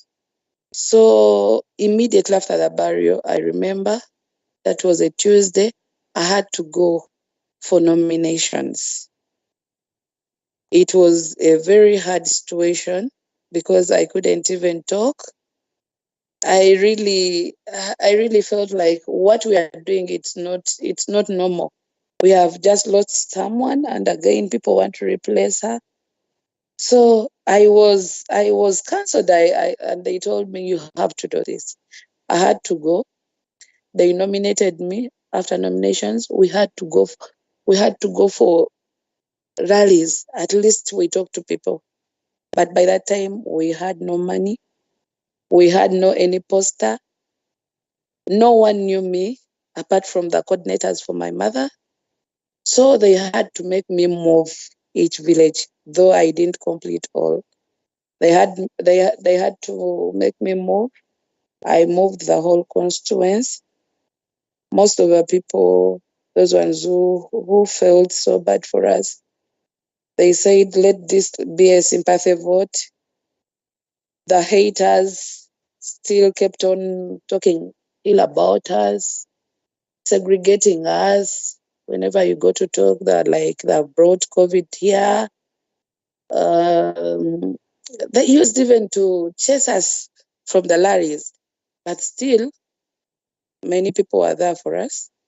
They cancelled us, and it was a very hard time for us. But what I really want to thank God that we made it. People heard our cry. They decided to vote for me. I went to parliament without knowing what politics is all about. I went to parliament not knowing people are badly behaved, because if someone wakes up early in the morning and talks about you, anything he or she feels like, I don't think really that's right. Because really when you hear those people saying politics is a dirty game, sometimes I say yes. because after losing my mother, no one knew me, but they still talked ill about me. And my father told me, that's what we call politics. You have to be strong. You have to swallow whatever they say. Never reply anyone. Continue with what you are going to do for the people. And like I didn't have the manifesto as me. The manifesto which I used, it was for my mother. So it was really hard for me on my side, but I thank God that people understood us. And now I'm a member of parliament at this age. And I really appreciate the love for the government of Uganda because they stood with us. They counseled us. Whenever you lose someone, and especially in such situations, really you need a counselor near you.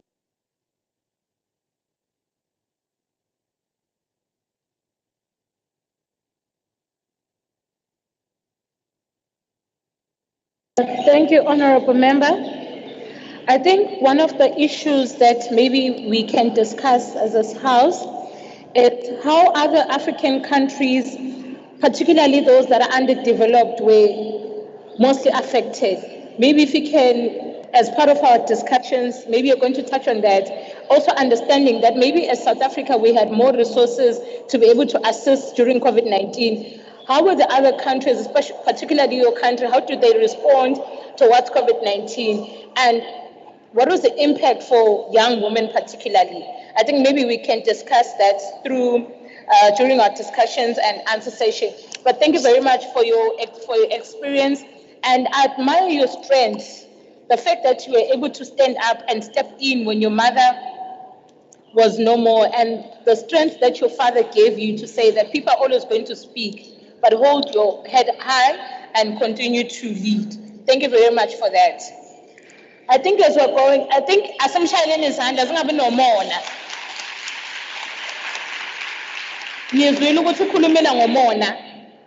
Sorry, Honorable Member, I'm telling them that they must not be jealous of you. They must clap hands for you. I think we're going to proceed to take Miss Zamamncube. A person that has been in the academic space would understand that if you're going to do research, you're expected to go out there, collect data, and all those things. But also the other aspects that came through during COVID-19 was the accessibility or the digitization of the education system. Was South Africa ready for that? Were they ready to study virtually? If any connectivity, do we have the necessary infrastructure to allow for abantwana ukuthi bafunde virtually? What was the impact? But also, ma umntwana ezofundela ekhaya, particularly young women, where maybe unomalume abusayo lapho. What was the impact on that? Have we seen the trends in terms of graduation from 2019? Ukuthi bangakanani abantu besifazana abancane abagraduated that were able to succeed within the education system? I think Zamamncube as an academic will be able to elaborate on that further. Ngiyabonga Nkosi Mshaleni izandla uZamamncube. Thank you. Ngiyabonga facilitator wethu Miss Sunshine Miende. Greetings to our honorable parliamentary members, led by the speaker, Sibingelele, the fellow panelists, and all the women who are present here. Sibahle, greetings to the councillors of this municipality, Siyabingelela. Sibonge ukuthi sifike namhlanje sizolalelana sizofundisana, but more especially sazi ukuthi siya kanjani phambili, because we can't keep crying sithi there was a pandemic, there was this and that. Siya kanjani phambili in future, should we be faced with izimo ezikanje, how do we respond? Ngoba into esiyibonile as South Africans, we just follow yonke into eyenzakalayo, we are not solution based. We always want to react emweni ezenzakalayo, unfortunately. Ngike ngayibuza when I was told to speak about the impact of COVID-19 on the academia, because firstly, I was still a lecturer and I was a student as well. So I'd like to speak about both these things. I believe they're both affected. Firstly, taking from what Sunshine has just said, it's very unfortunate that South Africa yethu esiphila kuyo, most of the things we live ngezinto that are on paper but that are not practical. Because firstly, I'm a students, remember COVID yafika, and then in March there was lockdown. So you had your first year students ayefika ngaleso sikhathi coming from different backgrounds. DUT being a university that attracts students mainly from the disadvantaged backgrounds, it was very, very challenged, and particularly us as lecturers, because at the end of the day, university expects you to teach and it expects the result. The students as well expects you to give them knowledge in whatever form. So it was a very big challenge, but also, like I've said, DUT attracts mainly students that are coming from disadvantaged backgrounds. Now, you are registering at DUT as a first year student, maybe your academic life starts in March, because in January, you are still looking for space. February, you are fighting with NSFAS. You register, and then in March, you are expected to go home because there's lockdown. And then later on, we were told that no, there's a platform that has been created for you to teach students. First of all, you are telling that to me. Myself as a lecturer, I do have a gadget, but what are you saying about a student that's at home? That does not even have a smartphone, that does not have a laptop. And you are expecting them to access classes, whether there's someone who's sitting at home without access to a laptop, without access to anything.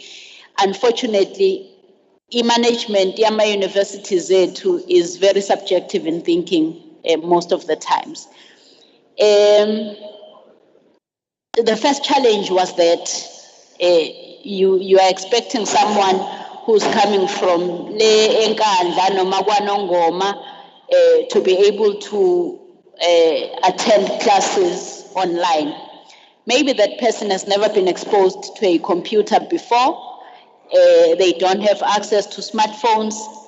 And then you have those that do have smartphones to access classes. But the challenge is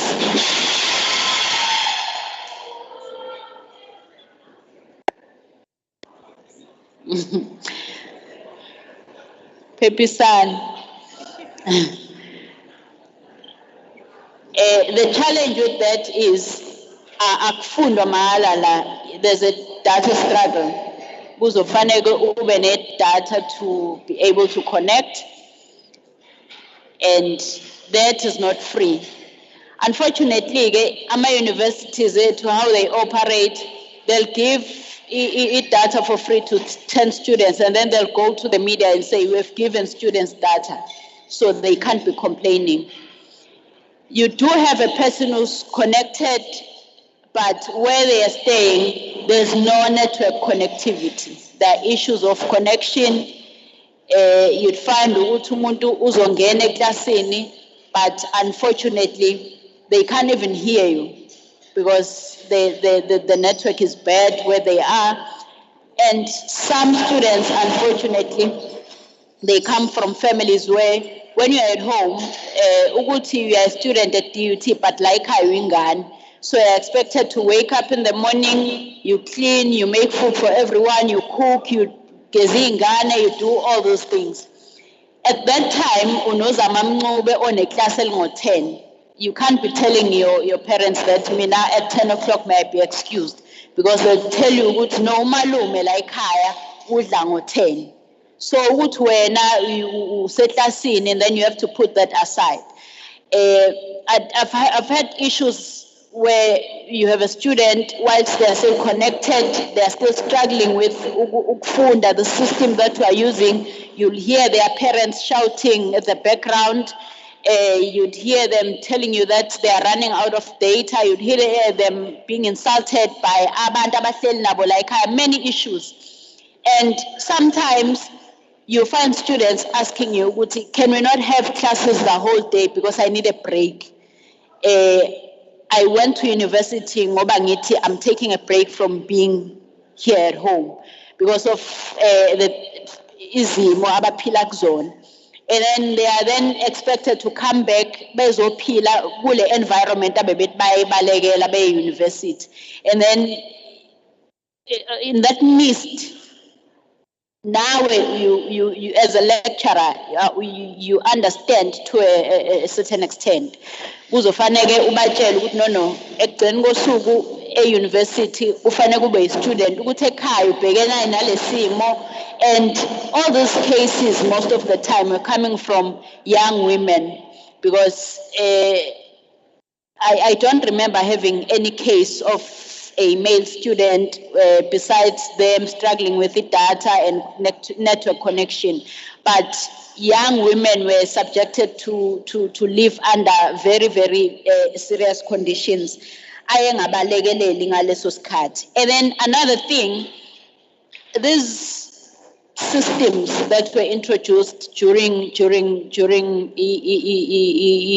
lockdown, there's an issue of a language barrier, because unozama who can accommodate thina sonke akhuluma isiZulu mayefundisa, but you've got your Mrs. Pillay who's teaching in English.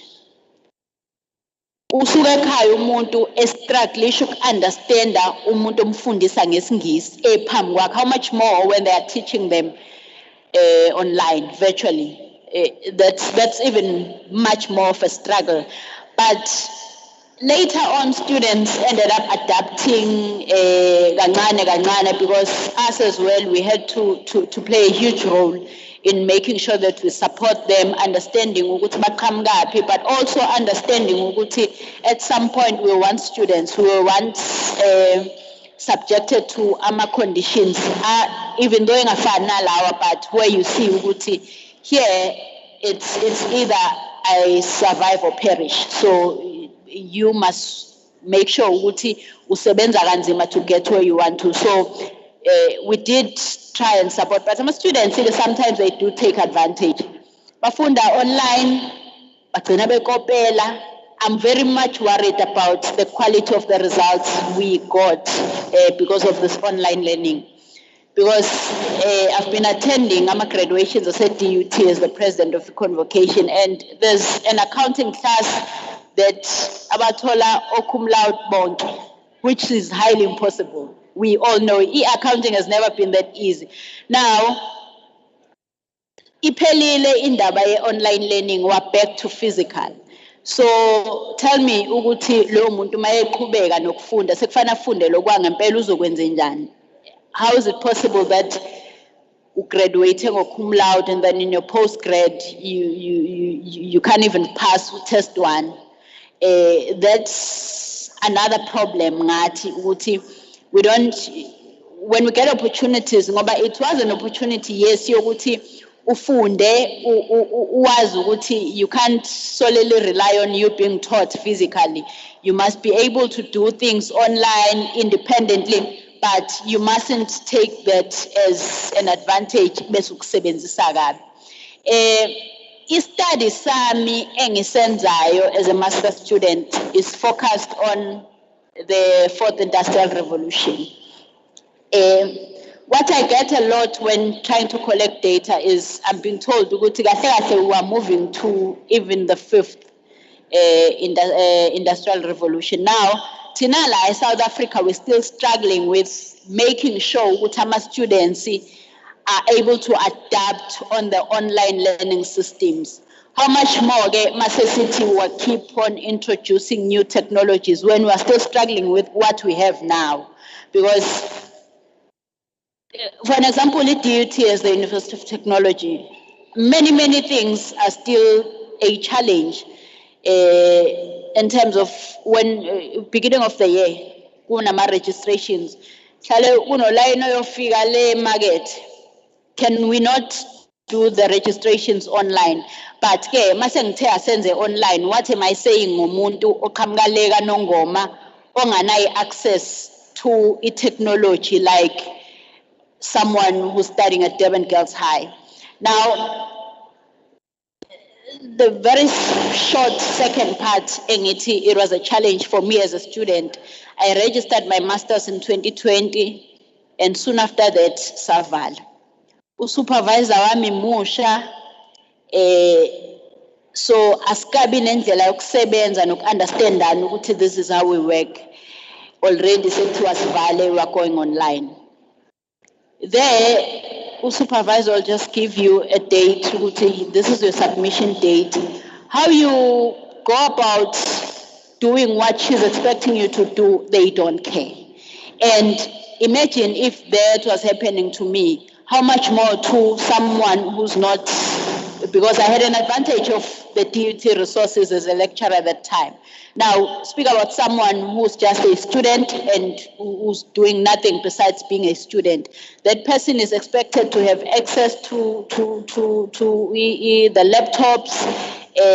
Sometimes you need to use the labs, and the country is on lockdown. Those were many challenges. What I think is important for us as South Africa, taking back from what Dr. Lusanda was saying, we need departments that speak to each other, because unfortunately how we operate like in South Africa, umuntu zenzelo kwakhe endaweni yakhe, kanti the product that you are building here is going to be used by another department. So by that I mean there's a lot of work that needs to be done by basic education. We don't take away the fact that they've been trying and they're still trying, but we need to do more and reach la esasingakaze sicabanga ukuthi sizofika khona. Kungabi negap enkulu between ingane efunde eThekwini nengane efunde eNkandla, because you are subjecting that person to compete with loyo muntu in terms of marks, in terms of ukwazi understand and capture things easily, critically think, because bebengakaze ba exposed to such. Mawufunde emakhaya ufunda ngaloko okukhona okuphambi kwakho, not any other thing that's outside what you are expected. And the university, unfortunately, mase sikufundisa asikubeki la sithi wena ngoba wafunda la sizokubeka la wena ngoba the expectation is the same and the results are expected to be the same. Ngicabanga ukuthi angime lapho, ngiyabonga. Ngicela uzama izandla. Siyabonga kakhulu, President. I think the other thing that is going to be important that we're going to need to do as government and the legislature that needs to do as an oversight body is how do we reskill? Because COVID-19 showed ukuthi kunamaskili azohamba hambe angasadingeki. How do we then redraft the education system, particularly the basic education system? How do we ensure that we have a cohort of young people that have the relevant skills for anything that can happen? Because sinabantu ade besebenza umsebenzi wabo sokuthiwe sesiyabonga yabo ngoba now sesiyakwazi ukuyenza lento virtually or sesiyakwazi ukuyenza systematically. For example, in government is trying to get rid of paperwork. So there's a process of digitizing every work of government. So umuntu kade sebenza as umabhalane, that person is bound ukuthi angabi nomsebenzi. And majority of those people become women, and that's a sad reality. So now, in order to prevent such things happening in the future, how do we ensure that we provide the relevant skills for young people? And I like the point that you said, Zama, ukuthi, Department of Basic Education, how do they ensure that umntwana ofunda kaNongoma nomntwana ofunda eWestfield Girls High, they have the same at the same pace or at the same level? Umntwana ofunda kaNongoma akabe nayo i-laptop na ayicofayo, akakwazi ukuthi naye abe ne-whiteboard la azokwazi ukufunda khona. It can't be correct ukuthi at this day and age kunabantwana basemakhaya abasafunda ngaphansi kwezihlahla or abangenayo equal access to education. Kusanabantwana that walk long distance to school, and that is not correct. And the sad reality is that it's young girls that then become victims of that. Ngoba umuntu uthi walk a long distance to school, abuye vele esikoleni azokha amanzi, akline, ageze izitsha. How do you then expect that young girl and the boy to be able to perform at the same equal rate with their boy counterpart? So I think what you've said, President, is an important aspect that we would request our oversight bodies to look into that. I think the Honorable Speaker, maybe in the next symposium, can we have a panelist who's going to speak about how our sex workers were affected by COVID-19? Because we have our young women that are sex workers. And also, Honorable Speaker, Umuntu Sekhuluma as a gender activist, we're going to request your honorable members to be at the forefront of championing how do we delegitimize or how do we legalize sex work in South Africa. I think in the next engagement, Honorable Speaker, sizocela ukuthi kube khona a panelist that is going to speak about how sex workers were affected. Remember, ama-sex workers fanele besemgwaqweni, ne? Kuzadayisa umzimba, manifuna ukuyibeka ngesifuba.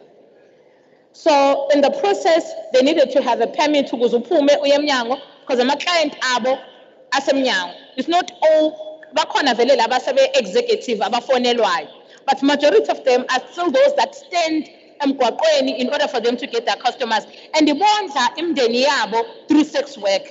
So I think at the next symposium we're going to need to get that feel, Honorable Speaker. Our last speaker is Miss Zimasa Matiwane, who's joining us on a virtual platform. She's going to be speaking about COVID-19 media experience. Masingathi ukubekezela nje kancane nokudla ngathi sekuyavuthwa. Sithathe Miss Zimasa. I think Miss Zimasa, you're also going to touch on how TikTok was rife. TikTok phela uvele kakhulu after COVID-19, how we saw abantu benza itori, bebhaka amagwinya, everyone was making banana bread, everyone was now chef. Tell us how media, how did media contribute to us maybe sikwazi ukuthi sibekezele during COVID-19, or maybe what were the impacts or the negative impacts and the positive impacts that we saw from COVID-19? Over to you, Ms. Zimasa. I did get your profile, but due to time, I'm not going to be able to read it. But I think majority of people know you, and maybe now you're going to introduce yourself briefly. Thank you very much. Over to you, Ms. Zimasa. Hi. Thank you to the Honorable Speaker, Usman Boys, and good afternoon to the other honorable members and everyone else gathered in this very important gathering. You know, I've been listening to my peers speak, and I have been thinking, what am I going to talk about? Because I didn't prepare a speech. However, I just realized that I've never had an opportunity to speak about my experience as a journalist during COVID-19. And there is so much that happened, but I'm going to try and make it brief. I was told that it's 5 minutes. I'll try and make it 5 minutes. So when this disease, when it started in China, and we started seeing it on the news in November and in December, I think there was a sense of it's not going to get here. on the side of the media, because we've had SARS, and SARS, as much as it was all over Asia at the time and some parts of North America, did not come to our side. However, because of the interconnected world that we live in, unfortunately, COVID ended up becoming a pandemic of huge proportions. And just like government, our industry was caught, I would say, caught napping. However, what we knew from the beginning was that our role is going to be to bridge between government and society in terms of disseminating information. And I'm happy that there are a lot of MPLs here, because the first resistance that we received was from government in terms of information, an opportunity to interview people, because when you are a journalist, like myself, you're not going to wait for stats to come out and write and say, this is, how many people have COVID today and this is how many people died. You need to humanize the pandemic. You need to humanize these people. They are not just numbers, they are statistics. That is how I do my journalism. So finding families that have lost people to COVID was a challenge, and government was not helpful. But government was also resistant in allowing us to speak to the health workers about their challenges and the conditions that they work under. And I think it took me 3 months to get an interview with one nurse, and I gave up. But one thing that government did properly at the time was they quickly assembled a team of highly qualified people. It was led by Slim at the time, Professor Slim, the virologist, and we now had access to people who knew what they were talking about. Because remember, they have colleagues in China, and they are well-renowned scientists. They are speaking to other people throughout the world who are ahead of us in this COVID disease, who got it first. So at least now we're not bound to go via a spokesperson who probably has a communication degree, who's going to say, no, you're not allowed to know that, you're not allowed to go there. We could now speak to this team that was assembled, and information began trickling in frequently and to a level that was satisfactory for us to inform society that this is what is happening.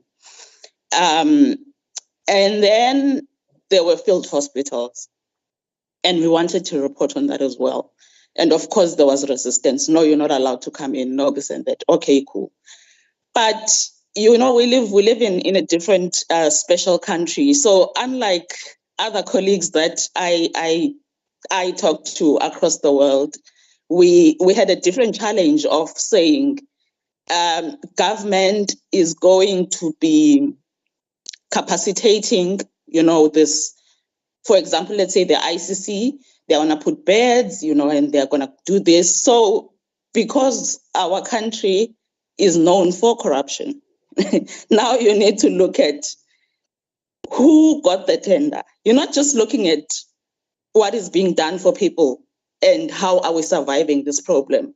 You have a different challenge of saying, who is getting the tender? Who are they friends with at procurement? Who is who? So it was a bit different in coverage for us. But the most impact that it had on me personally was it was very detrimental on my mental health. When COVID came, I was long diagnosed with depression and anxiety. And I was on medication, and we had to add more and more medication because I was not coping. there was no break. The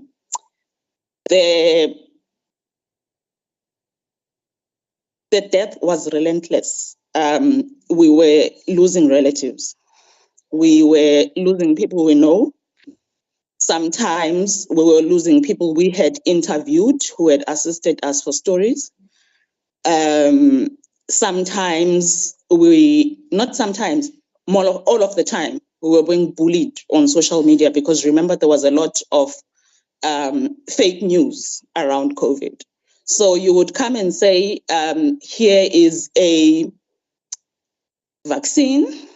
This is what it is. You do a video, you explain, you interview the most trusted virologist in the country, and they explain it, so well. You can even do it in isiZulu. If you're in KZN, you do it in English, you put it on social media.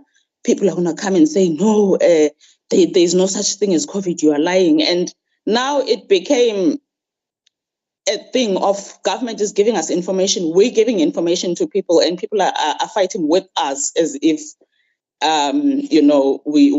are the ones who are telling them to vaccinate. Of course, we want people to vaccinate, but we're just relaying information. So that was, there was a running joke at the newsroom where we were saying we have a new specialization of debunking fake news, which is something that I took it upon myself that I will sit on the internet, and every time I see a fake news story, I'm debunking it, and we're publishing the opposite, which is the truth. And we are going to share that as much as possible. So there was that abuse and bullying online. And there was also a difficulty of myself being an ally of the LGBTQI community. So I have friends who, have parted ways with their families because they do not accept that they are gay or lesbian, or trans. And when people lost out on the sex work gig during level 5, they had to go home because remember, there was no income. There was no way that they can pay rent and buy food. And those people are unwanted at their homes. I remember this one sex worker gay friend who called me in the middle of the night saying that I'm at home, outside the gate, they've locked. I'm not welcome. I don't know where to go. I have nowhere to go. And at 12 midnight, I'm not going to call the MEC of Social Development. So I have to go fetch him and he's going to come live with me. You interview someone who has lost their mother and they say, we have no money to bury. We don't know what to do. You make calls and try and get them assistance. So we were social workers, we were journalists, we were the line of defense sometimes between government and society. But we also were affected by COVID financially because remember, we are also a business and we also took a knock. So we also had salary cuts. We struggled. My brother works at a hospital in PE, and at some point it was, I think, the most hospital that had COVID patients, and he was working at the COVID ward. And it got to a point where you would work, you'd go to a mortuary and, look at how they work. They process the dead bodies from COVID, and you would have to, because you can't listen to someone tell you something and write. You need to see it yourself to be able to relay the information as accurately as you can and tell a story. So you need to be there when these things happen.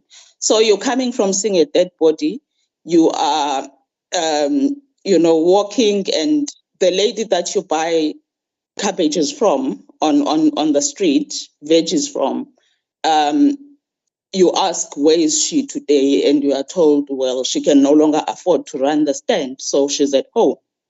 And now you're worried about her, but also you're worried about your mother who has comorbidities and is is a health worker.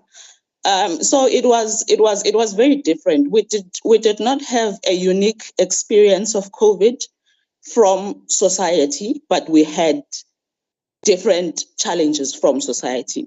I mean, TikTok was there. It was helping to debunk fake news. A lot of us were online because people couldn't go outside, and that's where most of the conversations were taking place. And online stopped being fun for most journalists and perhaps even health workers, because we had to fight with people who are saying, no, it's created by Bill Gates, no, it's we can't take the vaccine because even the CEO of this and this company is not taking the vaccine, and this, so it was very difficult. It was very challenging. However, we also have fear of dying, by the way, because we're still young. So there was also that, if I'm going to be going outside to work, which I need to, am I going to contract, the COVID? So it was a very difficult time. However, we survived. And we are, as an industry, we are at a point where I would say we are back to where we used to be in terms of how our paper looks, in terms of the diversity of news. Can I just say one thing for the last time? There would be a gazette out from cabinet, from COCTA, and it would say, now you can't buy a mop, now you can't buy roast chicken at Woolworths, now you can't buy this and this and that. And you, as Imasa, you are on, you are up at night, you write that story, you publish it. Everyone is angry at you as if you are the one who said they can't buy chicken. So it was very important. But I think the lesson for our employers was that we need to be proactive regarding the mental health of journalists, of reporters, of photographers, because there's a perception that if you're a journalist, you shouldn't be affected. You should be like a paramedic. You can go to an accident scene and then you write that story, and then go to a wedding. You have to laugh there and be happy at the wedding and write about that, and then go to a war zone, and go and it's like people remove you from the situations that you encounter, whereas they affect you so much emotionally and mentally. So that has been the lesson. We've had engagements with SANEF about taking care of journalists mentally, and I think we are making good progress on that. Thank you. Thank you. They're clapping hands for you. Guys are overborn. That's how we can. Thank you. I think one of the things that maybe we need to do as is to hear the untold story of COVID-19. As you're saying, you had a friend who was in the LGBTQIA+ space who was stranded because the family could not take them. I think as the the entertainment industry or the media industry, those are such stories that you need to document so that the future generation understand how we suffered during COVID-19, and then how do we draw strength from that. Thank you very much, Ms. Samasa. That was a very insightful input, much appreciated. I think at this particular time, we're going to take our discussion, questions and answer session. I'm going to request for the roving mics in each particular row, where I'm going to identify young women that want to speak, ask questions or make inputs. One would appreciate that our inputs are more on what we want the next symposium to look like. Firstly, what are the discussions, or what is it that we want government to do as young women? What becomes the social compact in this particular province? How does government supposed to put in programs that are going to improve our livelihoods as young women particularly? Also understanding that COVID-19 was not the last pandemic. What else is going to happen? I'm going to request the first roving mic to go to that. Mrs. Sandla. That's 1. 2 is there. 3, 4, 5, 6. That's a. I'm going to check the second set. You are going to be number 1 in the second set. Can we have, I'm going to give a minute each to ask your question, make your input and your submission. Your 1 minute starts now. Give us your name and the district that you're coming from or the sector that you're representing. Namaste. When I say namaste, you say namaste. Okay. Namaste. Namaste. Thank you. Igama usazi kanjani iqhamuka eThekwini next. Maybe firstly my age of the most. Qala uphakame ukuze sikubone uthe umuhle sifuna ukukubona. Simshayele izandla.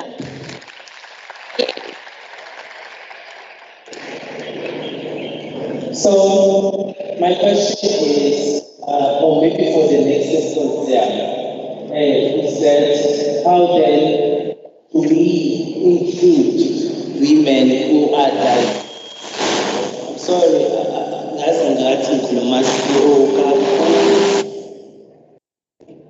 all right, so that is the one that I wish to know, is how then do we involve women who are diverse? And then how do we then support these women around this table? Because we're having a dialogue and some of the speakers were speaking, I'm sorry, and you are supposed to see in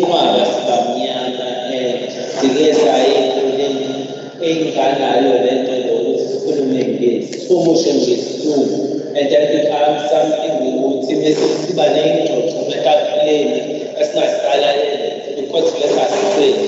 and also having dialogues as engaging with.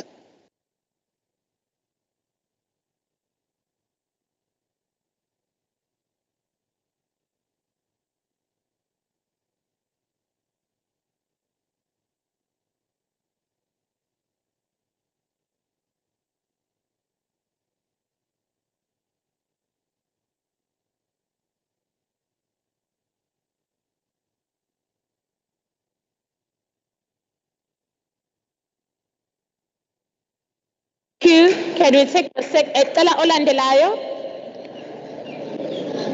Number 2 is there. Thank you. Thank you, Chairperson, for the session.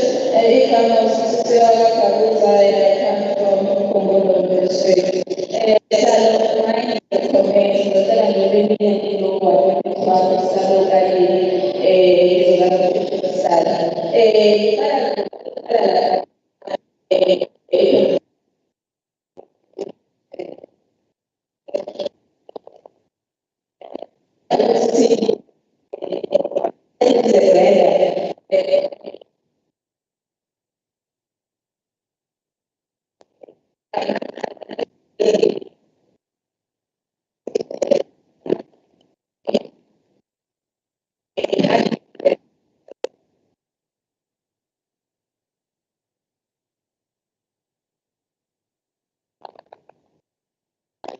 a lot of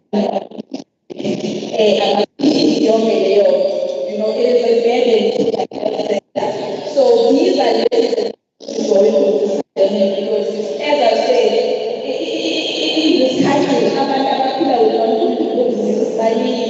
sugar diabetes, BP, young kids. So when you're people that they are dying, people with those comorbidities. So it's the lesson that we need to shift now and shift to creating awareness and programs so that people understand the importance of adopting a healthy lifestyle, investing more on healthy lifestyle, investing more on social differentiation, so that we prevent diseases so that there is a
Pick n Pay njengoba bekhona la koSkumba or Shoprite nobani.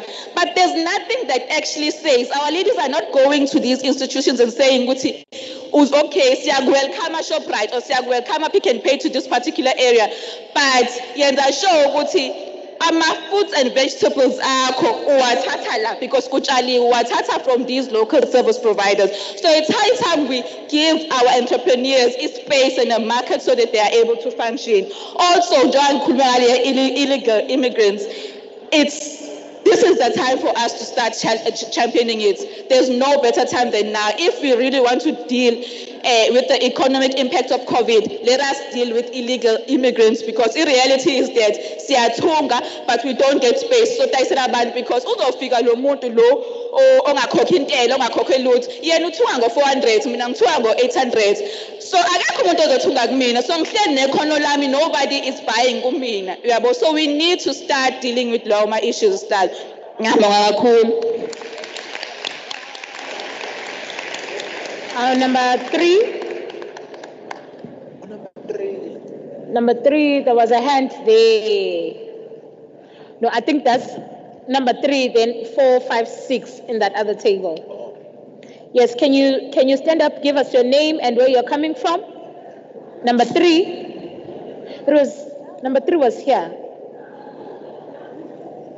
Okay, you can go ahead and speak. Igama lami nguNosipho Mngomezulu, ngisuka University of KwaZulu-Natal, Howard College. Umbuzo wami ngicela ukugxilisa kakhulu kuMiss Nzuza.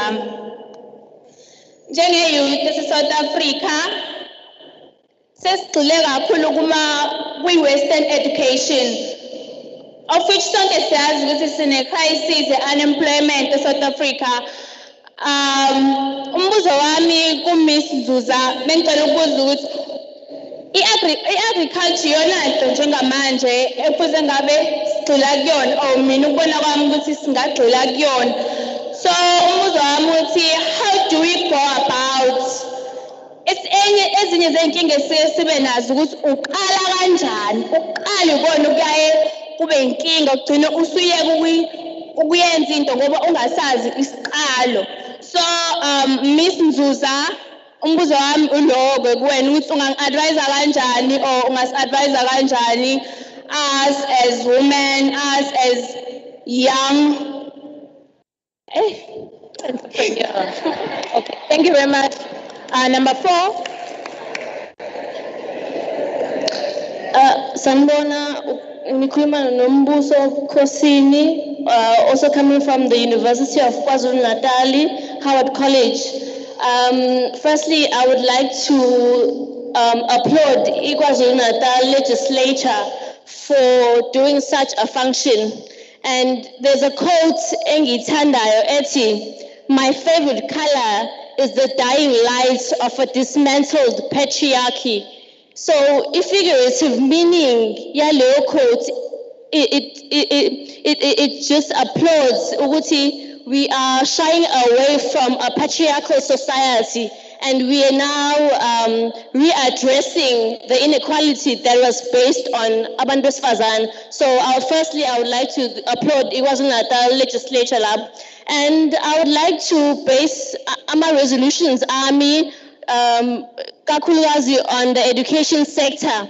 Ukuthi I think all government should come with plans to change our education system.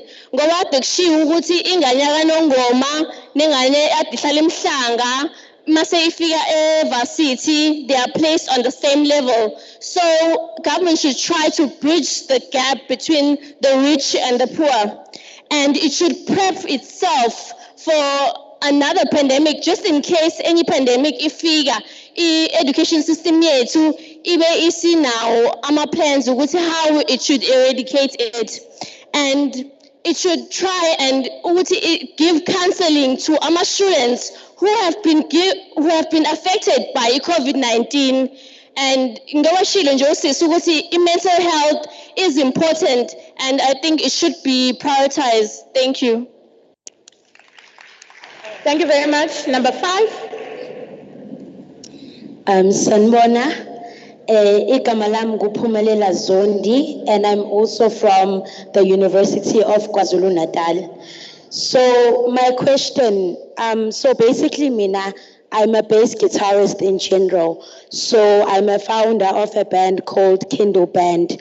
So my question is, as a young woman, okwazi ukuthi aqale into ekanje, what can government do in order to assist or intervene into assisting young women, abaqala izinto ekanjena, young talented group? Because my band consists of like young youth, or they're under the age of 25. So sometimes kugcina very difficult to proceed with izinto ekanje because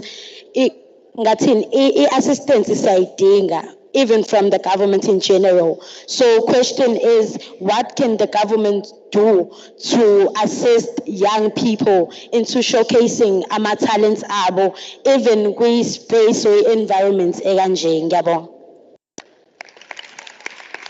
Thank you very much. Okay, your 1 minute. Okay, Sanmanani. My name is Ujoy Sintomigai Samadonzela. I'm also from the University of KwaZulu-Natal. I have quite a number of questions. I'll try to keep it quick. One is the issue of homelessness, which existed back when,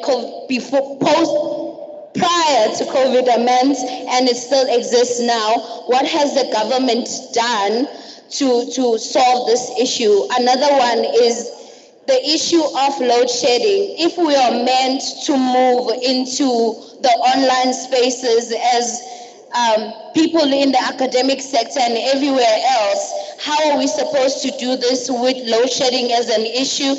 Another issue is the resourcing and overburdening of our public health systems. Stats show that there's about 35% of doctors nationally allocated to the public health system, in which the total is like 84%. Also, what is the government doing with that? So yeah, I think I'll just keep it there. Thank you.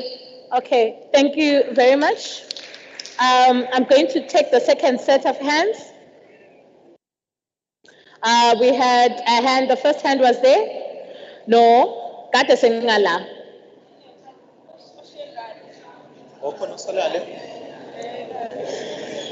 Okay, that hand you've got the paramisile, number 3. Can you please give the lady in the purple jacket? There, over there. Yeah. Ozongihlukumeza sihlala emcimbini wabafazi. Angifuni ungaxoxeli. Sanibonani, igama lami nguMandisa. Isibongo sami ngakaZondi, ngisuka kumasipala waseNdede from this district. Mhlambe ngifisa ukuthi ngiqale ngidlulise ukudumala. Not because ungeqile, but ezinye zezinto mhlambe ezenzekayo noma engiyibukayo zithi our panelists there, no one is from our own district. So I would like to pose a question. Kwi-legislature ukuthi asinaye yini thina umuntu wesifazane mhlambe okuleya level kulaba bantu abalapha phambili, of which I believe ukuthi they are young women from KZN, but I also believe ukuthi nathi kwiLembe district we are part of KZN, and nathi kukhona esingakubeka mhlawumbe kuzwakale, ngoba iqiniso lithi kuyale kube lula ngesinye isikhathi if a success story is told by umuntu wasemandeni. I'm sorry to make an example. Kulaphaya kusisi wakanzuza eyeSihlahla, we also have abantu ababhizi impela ne-agriculture emandeni, but bashoda ngomhlaba abanye babo. Mhlambe ukube nayo bekhona ezokwazi ukuthi axoxele legislature ukuthi yini mhlambe singayenza ukuze sikwazi ukuthi sihlanganise maybe ukhokta ukuthi siya kanjani emakhosini siyocela indawo siyocela abantu abasha abangabantu besifazane indawo zokuthi bekwazi ukuthi beqhubeke betshale ngoba bakhona. Honorable Speaker, bakhona. I'm coming from Ndwedwe local municipality, they are there. I know.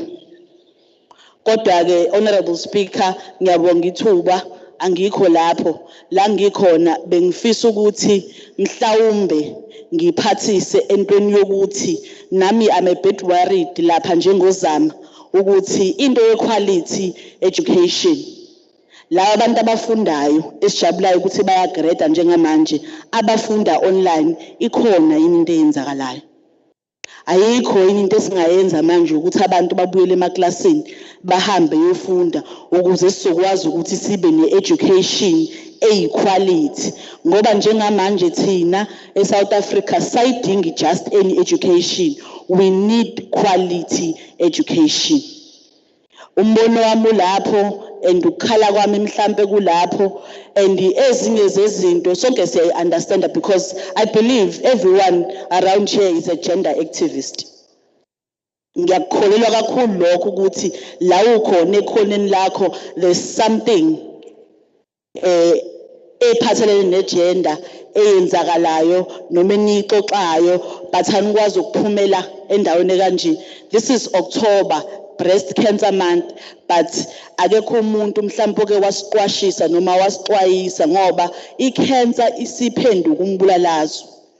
Yabo mhlambe next time let us look ukuthi inyanga yani lesikuyona ebese siyalumbanisa kuzosilekelela because we have NPOs and NGOs akhona ekuhlaleni asilekelelayo ngalezinto ezikanje but abanayo abanye information ephelele. I know ukuthi uDr Lusanda each and every time ku social media wakhe uhleze ekhuluma ngento yama contraceptives ebantwini abasha ebantwini abaseseyingane but iyona into ebalekile ke leyo ekumele siyixoxe njengabantu abasha abakhulayo ukuthi lento ye teenage pregnancy siyiqeda kanjani because at the end of the day kumele siyiqede.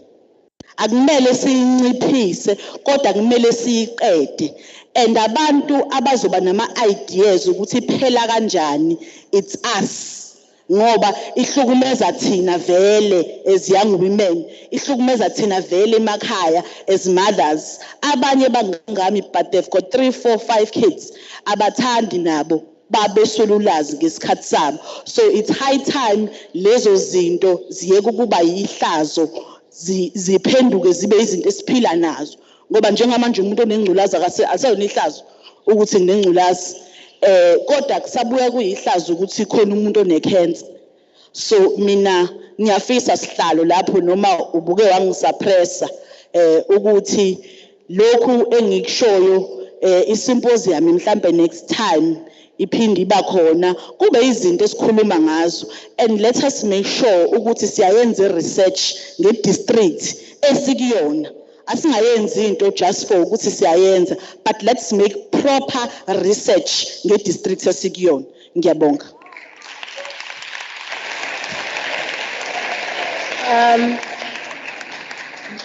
Bengakubonanga eqaleni but ngoba sothiwa ngike ngasuppress omunye I'm going to take your hand. You're going to be the last one.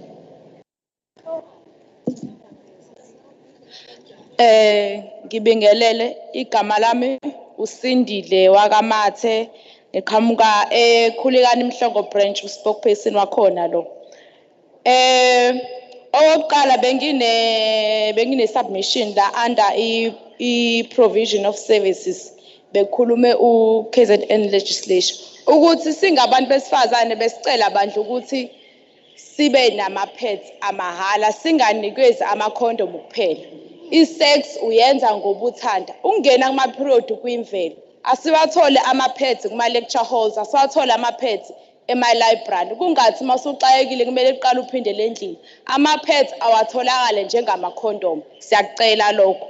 Okwesibili bese kuba i-impact of COVID-19 hayi bandla nami ngesinye sama-assurance nje ukuthi i-COVID akusisizanga ukufunda online. Yes besiphasa kodwa imfundo esiyitholayo nento esiyiyona akusisizi ngalutho ngoba egcineni asazi lutho. Sigcina sibe abaningi esigraduateayo kodwa sibe singazi siyagobhela singama-students.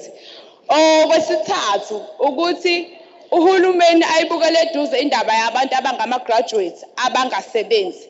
Ekugcineni sigcina sesifunda usuwenzela ukuthi asuthole umsebenzi, ugcina usufunda nje hayi ngoba mhlawumbe kuyinhloso ukuthi akakubukele kuqala ukuthi labantu abangasebenzi abagraduateile ibukele eduzane. Ngiyabonga.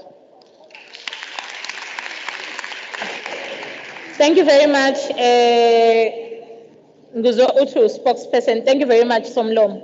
We're going to take 5 minutes to get to sponsors, then we're going to take the second set of hands. I'm going to start with Miss Nzuza, then Miss Mnube, then Dr. Lusan, in that order. Thank you so much, Program Director. Ngicela ukuqala lapha kuGabuza, mama. Lento futhi ngiphosa kuyona wonke umuntu olandlini. Nginenkinga ngathi bantu abasha. Asifuni ukufunda. Ngiyeza kuhulumeni.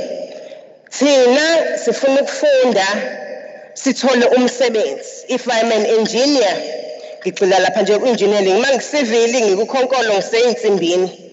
I don't see asifuna ukujwayeza ukubuka ngaphandle. I am saying this because baningi abantu abasha abalimayo. Uthi uGabuza ospa basaplayelwa abalungu yavumelana nawo nabanye abantu bakolunye uhlanga. Asisho ukuthi okay because we are building a mall lana kwaSiqumbe kuno Shoprite. Shoprite sifuna ukuthi uthathe iklabishi lakho from local farmers. Ayikho into eshicilelwe phansi enjengomthetho ekhuluma kanjalo. However, sinenkinga yabantu abasha abenza ngokubona mina uSinethemba ngenza iklabishi. Now uzokwenza iklabishi. The issue is imarket yeklabishi is saturated. Baningi abalimi beklabishi but incane market. So agcina umlimi asenokudla kungathengiwe bese kuba ngathi abasupporteka belungu. When as umlimi uma unomhlaba, you can decide ukwenza ama-essential oils, for example. That's another nselelo ekumele uDepartment of Agriculture explore because agriculture understands the entire agriculture value chain, understands which one is a low-hanging fruit, understands ukuthi iyiphi i-commodity ekwi-demand njengamanje. Njengoba kune-COVID-19 kunemkhuhlane khona njengamanje, young farmers asambeni siye-garlic, young farmers asambeni siye-lemon. You know, siyoke singagcweli in one sector because sigcina sesibaningi sidayisa iklabishi kanti iklabishi alidingakali. Njengamanje personally I have a frustration yokuthi ubutternut u90 rand. You know why butternut u90 rand? It's because abekho ama-farmers ayitshalile njengamanje. That is why i-butternut iphezulu. Iklabishi lehlile because each and every farmer, every corner farmer uneklabishi. So we need to start learning the entire, if we say agriculture is a core sector, we need to mean it.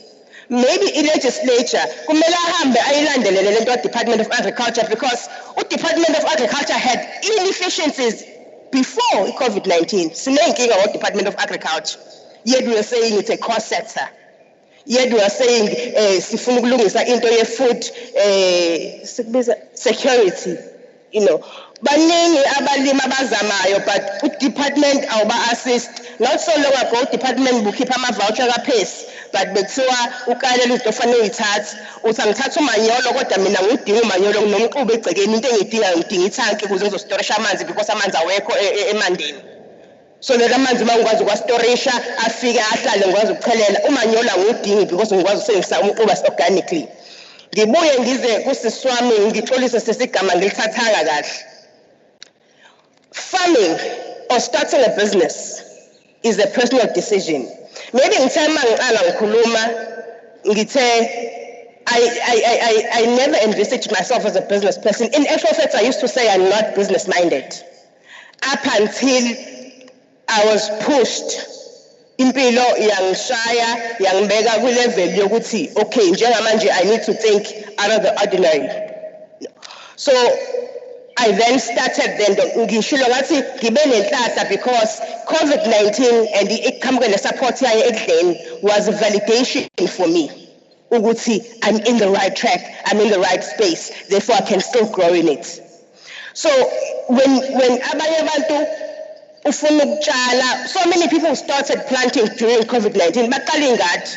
And more usuke njengamanje lapho kwaba befaka uTikTok back then or videos benze ingadi in COVID during lockdown level 5 and 4. Lezo ingadi ayisekho. Because there was no passion. You need to be passionate about something. At some points, as a self-funded farmer, I lost about 15,000. If I was not passionate about farming, I'd be like sheer pants. You know, so hence I say farming is a personal decision that you need to take, and being personal, there's so many factors that you need to look at for you to ensure, Uguti, if I start this thing, it is I'm either survivor with the COVID or not a COVID. There has to be willingness from your side. That's the issue of funding. It's my 4th year in this business. I have never been funded by governments. Angikhamuki futhi ekhaya elinemali ukuthi ngizokwazi ukusustena ibhizinisi. Uma usuqalile yiba nengadi usuqalile encane, when you go to government or you go to any funding departments, usho ukuthi I have started. Konzima ukuthi umuntu invest ama resources on someone who say I have an idea. Because uyamfanda akhipha amazambane manje 4 months later iplus selwile. What are you getting? Is there a return on investments? So I think uzama ukukhuluma ngento of departments working in silos. I think our departments need to work, or small enterprise, Department of Agriculture, Department of Economic Development. One of the things that motivated me to start a business in agriculture, when I was doing my master's research, I did research on upi. Now, the consumers of upi are abantu abasha mostly, and predominantly abantu abamnyama, statistically so.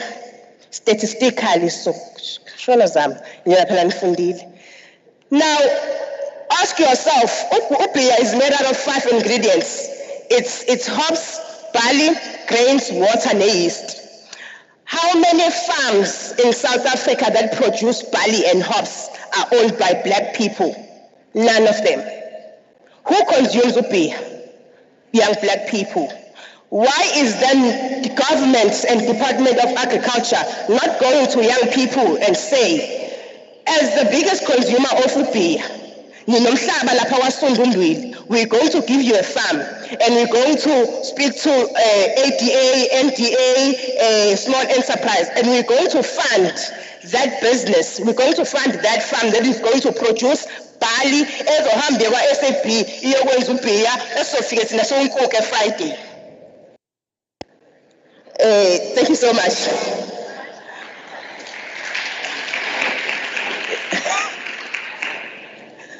Ngiyabonga Sihlalo.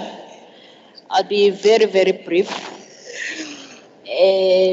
Ngibuyele emumva kulento kade ngisho ukuthi sine problem yokuthi ama departments ethu, they don't speak to each other. Department of Education, I understand ukuthi mawusifundisa usukupheka iproduct ezosetshenziswa amanye ama departments. Hence we have these problems that we have. Ngike ngabona esinye isithombe bengisisharile nje as a joke ka WhatsApp. Kunengane yomuntu omnyama idweba iqhwagi ebhodini, and then kuneyingane zama-China zakha imoto. Indlela esifundiswa ngayo. Salifunda mhlawumbe abanye bethi bayafunda ukudweba iqhwagi besasesikoleni, but alisizi njengamanje. Sibuyele emumva ekutheni kahle kahle yini lesifundiswayo sizoyisebenzisaphi. Simple, ey'koleni sesibuyele sekubuyelwe kuyafundwa physical, but still lokho akusho ukuthi njengoba sesibuyelile sesifunda physical sesiyothola quality education.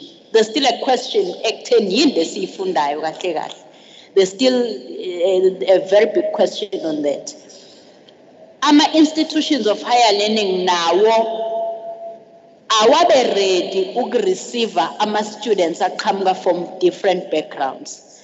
Ungabi ukuthi i-university takulingwane. I'm not saying kuzofanele kuwave imithetho yama-universities or how they operate, but i-DUT noma i-UKZN ibe ready ukuthi njengoba sila sizothatha umfundo kaNongoma, umfundo waseNkandla nomfundo waseThekwini. So therefore masiqala nje sik-accept university, the first thing esiyenzayo is to expose all of you to computer literacy. Ngoba sine understanding yokuthi khona omunye engamficanga lo ngoba u-Department of Basic Education awukwazi ukwazi ukufika kuthina sonke ngesikhathi esifanayo. But lokho angeke kwenzeke mangabe ama-universities operator ngendlela yawo no Department of Basic Education operator ngendlela yawo. Lastly, njengoba udadewethu laphesho angizange ngithole kahle igama lakho ukuthi wayena uwa-reading into abayifundayo because bafundela ukuphasa rather than ukuba ne-knowledge ngoba njengoba bekufundwa online baningi abebekopela bephase ngaleyo ndlela, but i-reality ithi usuphasile wagraduate sekufanele uye emsebenzini uzofika wenze njani. Lokho-ke akusiyo umthwalo wa-government, akusiyo umthwalo we-university, akusiyo umthwalo wama-lecturers. Kukuwena as a person uku-understand ukuthi one bengiyokwenzana e-university, so mangabe bengiyofunda kumele ngiphume ngine-knowledge. I-knowledge ngeke ngiyithole ngokuthi ngikopele, but it is for me to work hard. Ngazi ukuthi mangifundiswa ngiyafunda ngiyobhala. Ngicabanga ukuthi angime lapho sihlalo. Ngiyabonga. Thank you. Just 2 minutes. I'm going to cover isn't being. I tend to have a view in terms of the lessons. Angithi last is okhuluma nge-impact of COVID-19.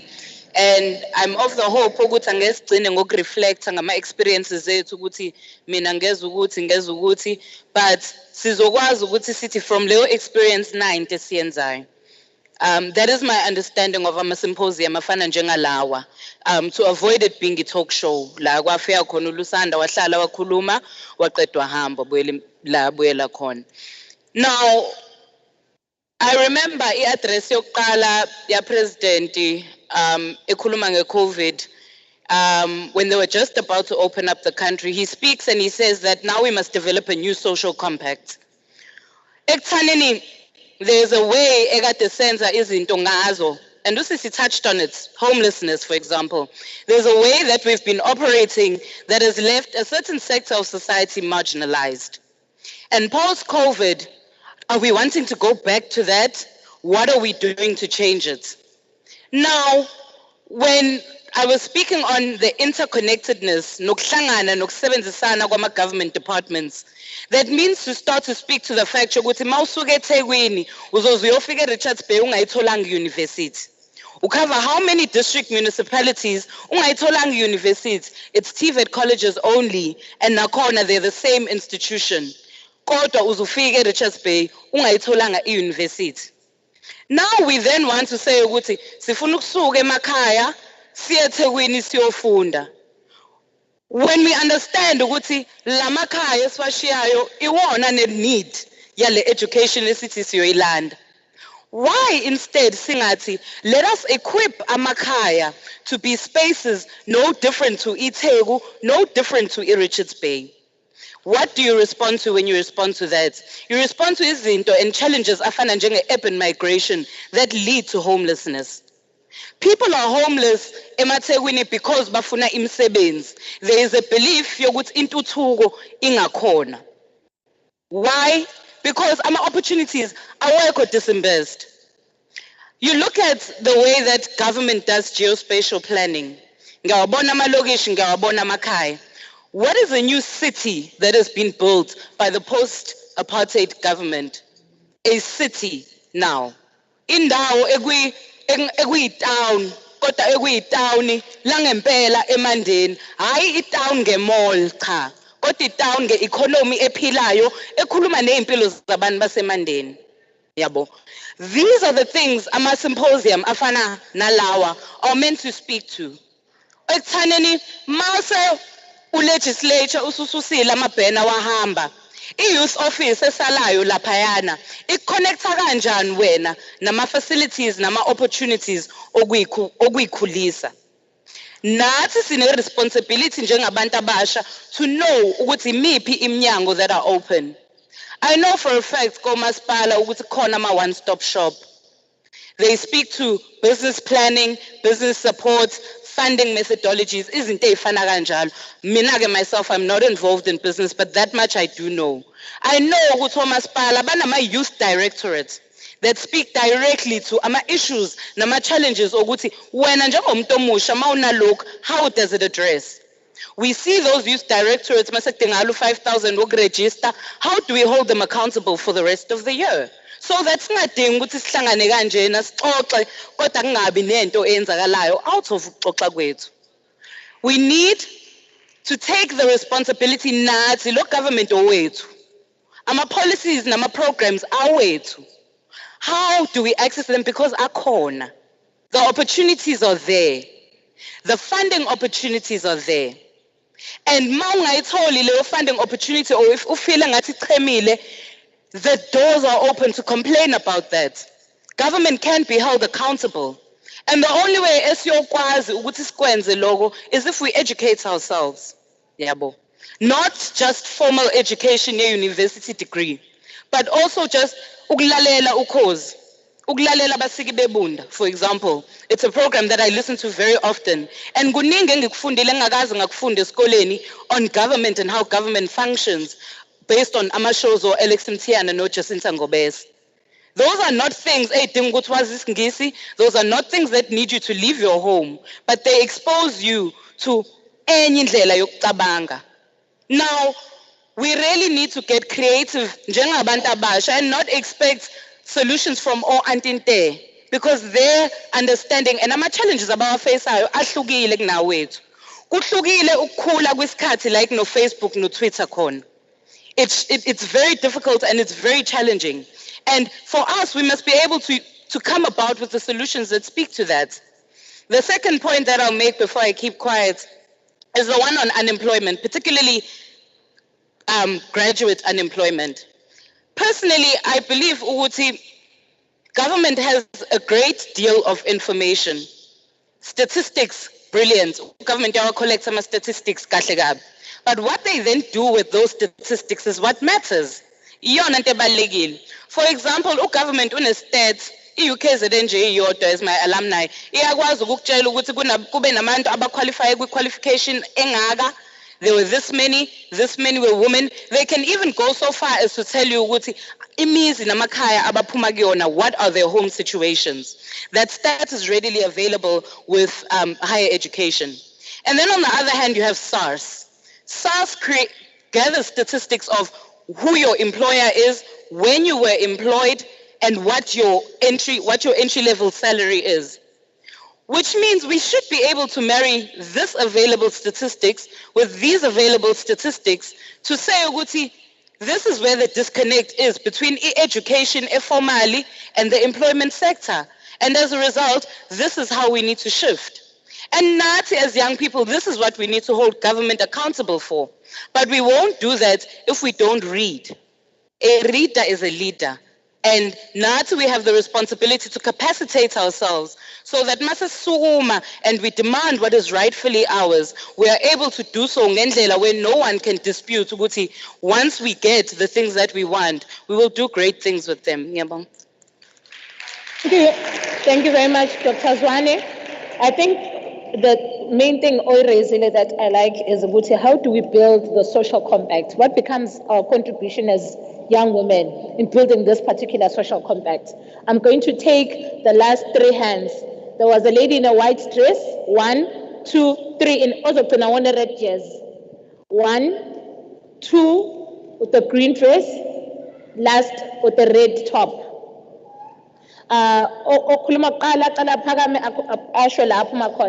Oh, okay. Sanibonani.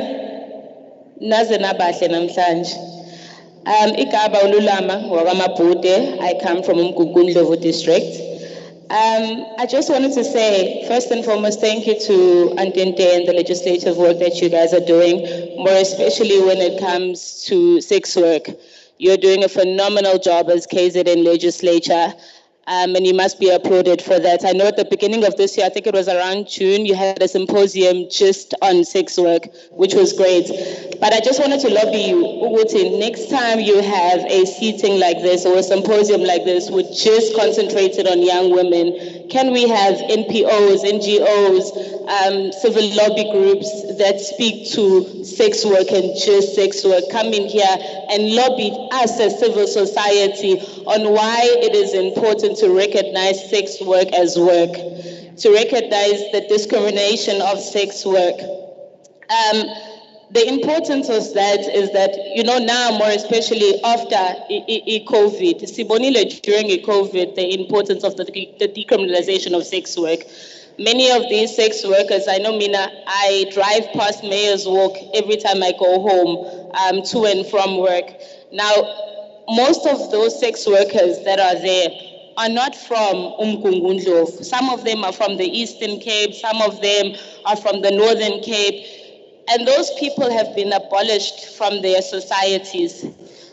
Akulula kubona ukuthi uSne abuyele ngakubo ngoba ngakubo kuthiwa yabo lo mkhuba kaSne awenzayo ePoint usezofaka la. So akasakwazi ukubuyela kubo during iCovid akafani nathi.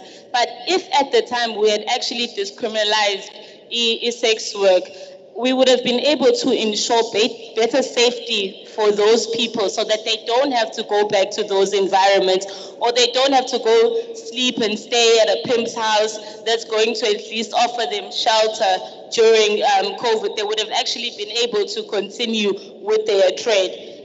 And now as well, because there's a growth in sex workers with the unemployment rate and the surge in the unemployment rate as due to COVID. So that's what I just wanted to say. With the next time, please can you include them just so we know the importance and we understand the importance, especially us as civil society.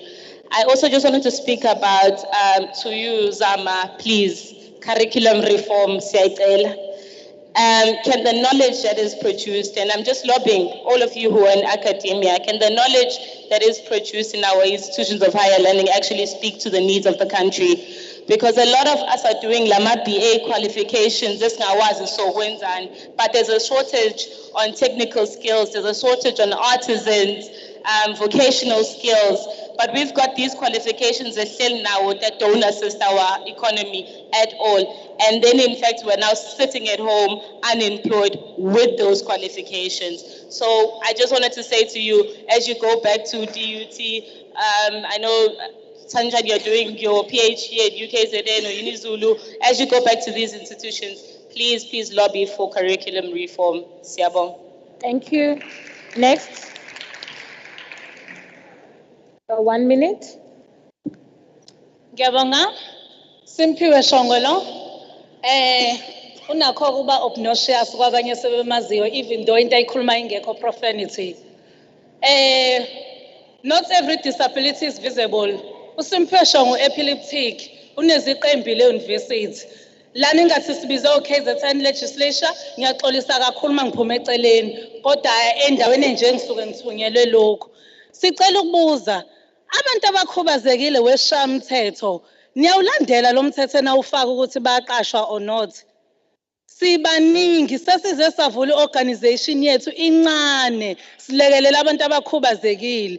Amanye ama-devices like electronic wheelchair to help those abangamalena awatholakali kalula.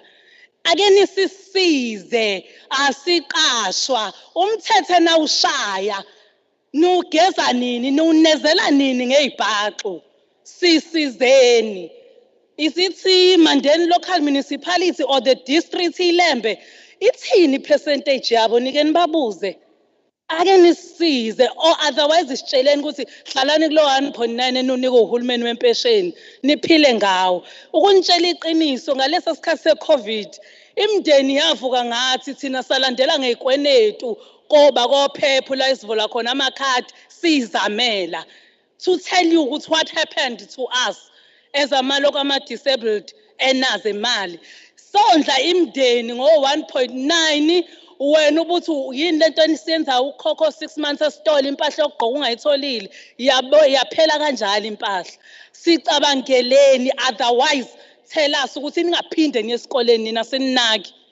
Okunye mase kuba yilento nami engayifundele engibuye ngiyisole kodwa by nature I'm a social worker nganezela ngemfundo. I was thinking to do masters kodwa ngithe nqa angiyeke phansi imfundo idlala ngami ngoba ngiqasha. Uma nishaya umthetho ake nishaya ema-university ukuthi awuyiyeke manje social work. No other student must do social work cause asiqashwa. Hey, asihlwengula ingane ababhaqa abantu akwenzekini bonke bagijima kuze kungaholi bezofuna usizo. Hamba notshela labantu basema-university abayikhethe off social work cause you don't care about social workers.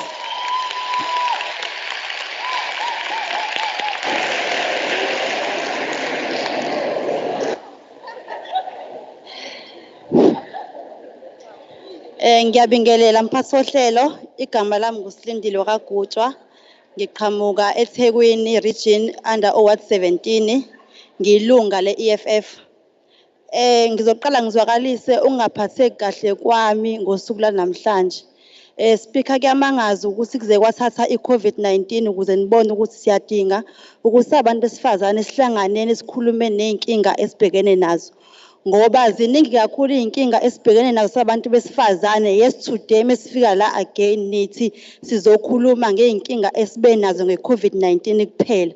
Shuthi niyaziyeka lezi zinye iy'nkinga esiba nazo generally osukwini sabantu besifazane. Kodwa ngoba uhlelo lolu oluqalayo lokuhlanganisa abantu besifazane nginethemba ukuthi mhlawumbe ngonyaka ozayo or mhlawumbe in 6 months to come nizobe niselenzile ushintsho.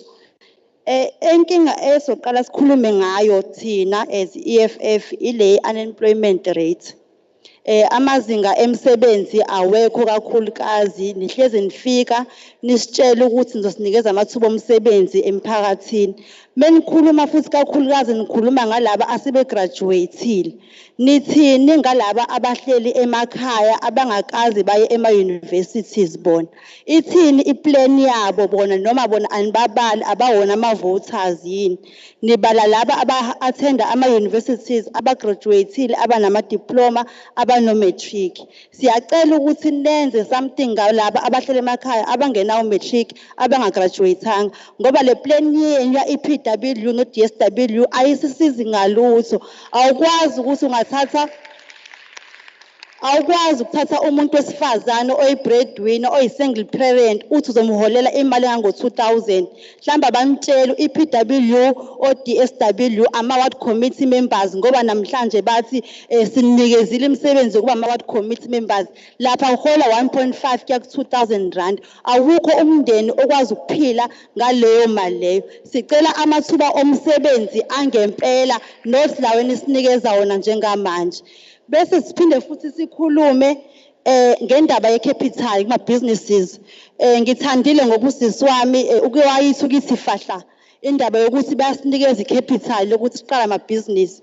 Kodwa kuyiqiniso sisi wami ukuthi i-capital iyodwa ayikwazi ukumsiza umuntu ukuthi asustain ibhizinisi. Niyasinikeza imali nisinikeza yona no-500,000 siwaqala ama-businesses kodwa aninayo i-plan or i-policy ethi-ke siyisustain kanjani le bhizinisi ukuthi ikwazi ukuqhubeka for more than 4 months. Ngoba uma ngabe ubheka ama-statistics ama-businesses a-own abantu abamnyama they are more likely to sustain to 3 to 6 months. Emva kalokho ayaphela ngoba anasinikeze ama-programs athi okay sengiqalile-ke ibhizinisi ethile ye-embroidering.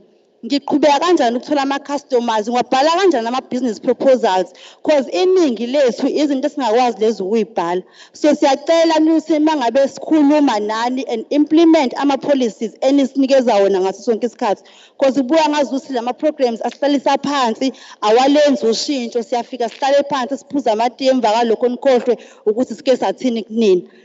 Bese sikhuluma ngendaba usisi wami uyithintile yama-sanitary towels. yize seyithintile kodwa ngifuna ukuyicacisa khona nizoyizwa ngoba sihlezi siyikhuluma. Siyawadinga ama-sanitary towels. In fact, now awabe basic need afane namanzi. Because ama-sanitary towels akekho umuntu wesifazane ongawadingi. Inyanga nenyanga umuntu wesifazane uyawadinga. Uma ngabe uhulumeni wethu ekwazi ukusinikeza ama-condom, siyabonga sekhona nabantu besifazane ama-condom atholakala emakliniki. Sinikeni phela ama-sanitary towels. It's not a choice ukuya kuma-periods, yinto uNkulunkulu asidale nayo. Sinikeni emakliniki, ezikoleni, even ema-universities, ngoba akusho ukuthi ngemali yama-NSFAS sekumele ngikwazi ukuthenga ama-pads ngayo. Sinezinye izidingo ngemali yesa-NSFAS. Bese sizokhuluma ngendaba ye-agriculture. Nithi asibe ne-piece of land esitshala ngayo emakhaya. Nikhuluma nge-EP land. Nike naye ema-township nabonke sihlala kanjani, asinaso ispace sokutshala, indawo encane. Kodwa mangabe usuka eThekwini uzufika eMajuba kune-space ekungatshalwanga ngaso. Uhulumeni indaba engasinikezi leso space sabantu besifazane, athi abantu besifazane thathani lesi space nitshale kusona. Khona isiqubulo sithi 1 woman 1 hectare esike sisisho, esithi lo nalowo muntu wesifazane akabe nendawo atshala kuyona. Khona sizokwazi phela ukukhangisa ngalowo makabishi emabhizinisini amakhulu, khona sizokwazi ukuthi sihlale sidlile. Ngiyabonga. Thank you very much. That was the last hand. Can I ask Ms. Ncube to respond? I'm going to give you guys all a minute to respond. Ms. Ncube, you can start. Ngiyabonga. Just under a minute. Sisululam. Sizwile and we siyazi ukuthi eSouth Africa sinalenkinga ye autonomy yama universities. Ama universities ay operatela ngendlela yawo. Unfortunately ugovernment akakwazi ukusho ukuthi akwenzekeni, but it is also very unfortunate because ugovernment unikeza eningi imali kuma institutions. Now ang understand ukuthi umnika kanjani umuntu imali yakho bese uthi akazibonela ukuthi wenzani ngayo. That's a very important discussion. Lastly,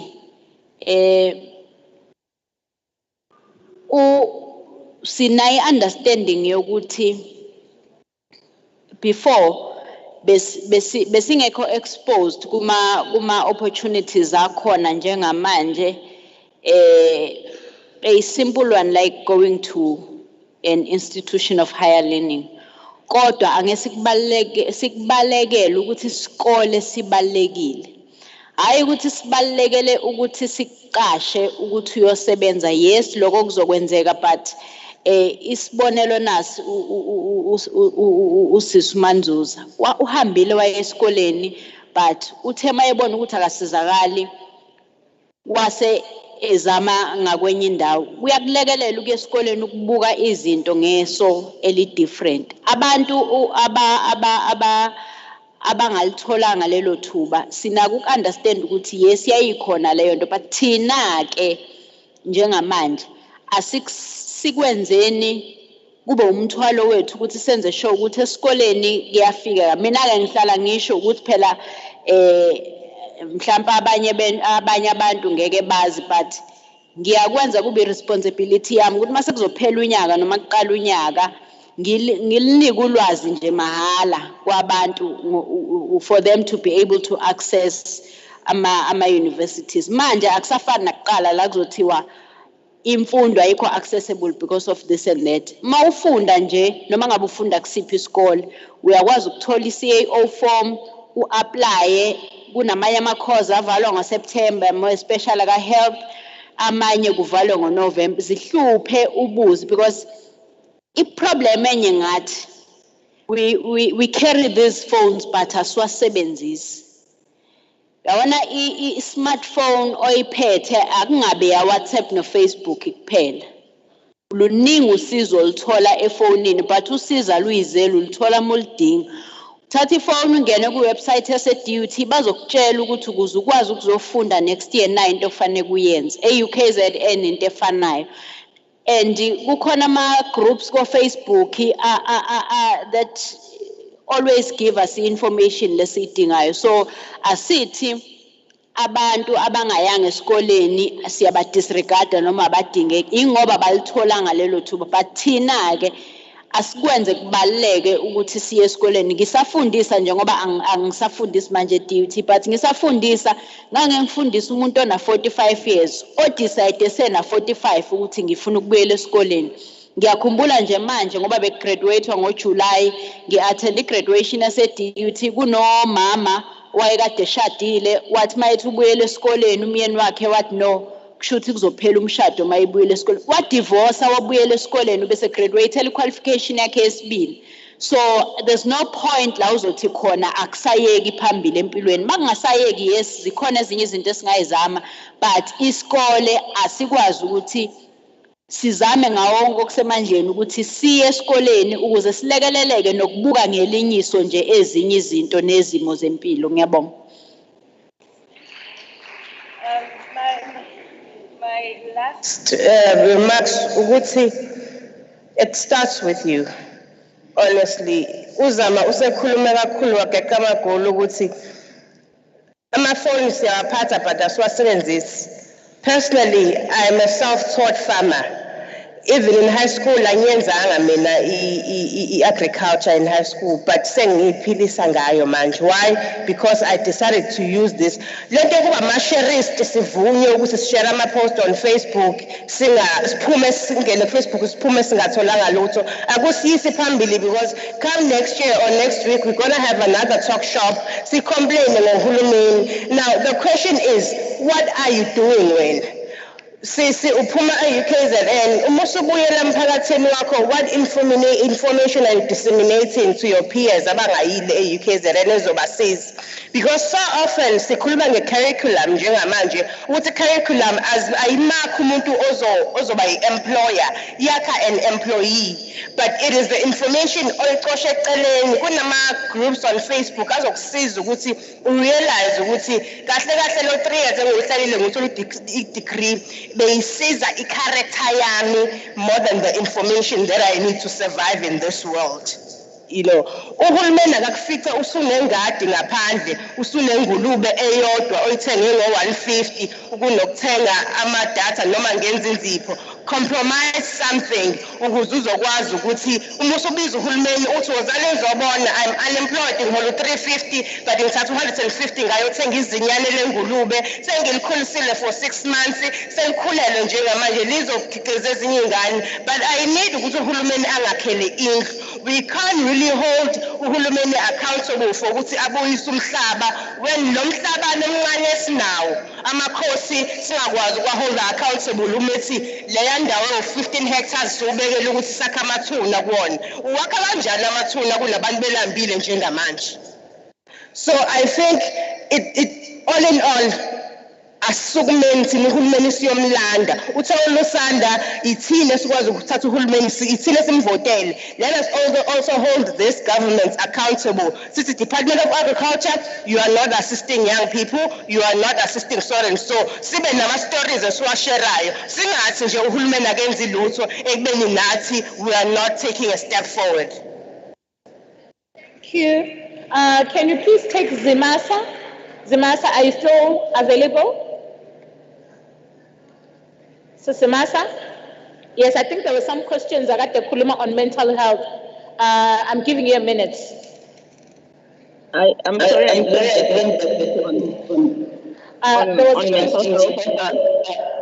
I think there was more of an input or a question around how do we maximize the role of maybe social workers or maybe social support in providing your support on mental health issues? It's ultimately the role of the government to make sure that these services are available to people, because at a public hospital, to see a psychiatrist, you can even wait for 2 years. If you don't have medical aid, and a lot of young people do not have jobs, and some are not even diagnosed, so they don't know what is wrong with them. So that's one of the issues. However, what I wanted to talk about about not being employed and living with a disability. South Africa as a country has progressive policies, but when it comes to the matter of albism, which is bigotry basically against disabled people, it is so vast and it's something that we hardly ever speak about, because public transport, how do you get into a taxi when you are using a wheelchair, for example? How do you climb the stairs at the offices to go for an interview when you're using a wheelchair? So those are some of the things that our government should look at. And as a political reporter, I've covered many conferences of the governing party whereby they adopt decriminalization of sex work. However, they do not implement it at government level, and they are governing. And they're governing with the majority. They could easily do it. Nobody's going to stop them, but they are not. It's one of the most frustrating things. And lastly, sanitary towels are needed. However, condoms are not free, guys. There's nothing for free. Government pays for the condoms. They are important. So sometimes I think in our advocacy work, where we are lobbying for sanitary towels to be accessible, we should not focus on condoms being free, because they are not free. Government is paying for them. Government should also pay for pads and tampons, by the way. And on our education, I'm not an academic, but I don't think we have a lot of problems in our education. There are people who talk of degrees that are useless, that are not going to take you anywhere. But the problem is the diversification of the job market in South Africa. You get someone who has a master's in social science. That person can be hired by by a firm of architects to say, okay, fine, we want to build a stadium, come and consult with us. Someone who uses a wheelchair, how do we design? Someone who is, lives with this and this disability, an exit here, this is where we're going to put an ambulance. You need someone with the skills of a social scientist to open your eyes when you are in technology, because tech people are only focused on tech. So there is no useless degree, and it's the economy also that is failing the people of South Africa, including our government, because if it was just a BA that is so useless that you have to go teach English in China to make a living, then we wouldn't be seeing people with diplomas in engineering, IT, also going to teach English in China. And that it's mostly young people. It's a problem that we are going to face in the next 20 years when we want those skills and they do not exist, because those people rather went to acquire teaching skills that are not going to help our economy. So that's just all I wanted to say. Thank you.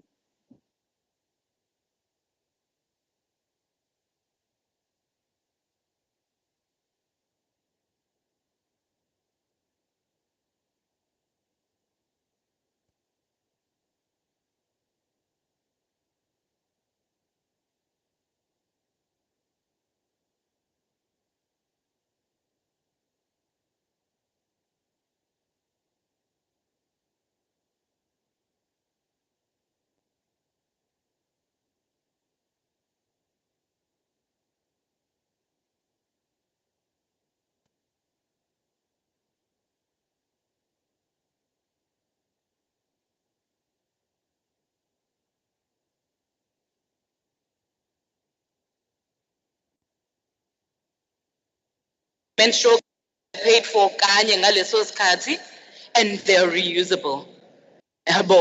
This is not because I don't afford to buy tampons or pads. It's because NAMI, based on the fact that my contribution to the environment, I'd rather use into recyclable. Now, we won't know these things if we don't read and we don't expose ourselves to these things. There are companies that make, and USPA, we are what that is. They're reusable pads. They are cotton pads, and they work with some cooperatives of black women. It's older black women in the textile industry where they make these pads. Now, Tina, we want government to go and subsidize Always and Lilith to make us pads. Yet we still complain about how we're not included in the economy. We need to ngempela kumele indlela esicabanga ngayo ngama issues ethu ibe nokuthi thina sibenefita kanjani ekuxazululeni lama issues akhona. And that's the only way where we respond to onke ama issues ethu. Masithi sinenkinga yama-pad. Azo omunye athi mina ngiyakwazi ukuthunga, nginenkinga yama-pad futhi ngiyakwazi ukuthunga. How do we bring those things together to manufacture these reusable pads?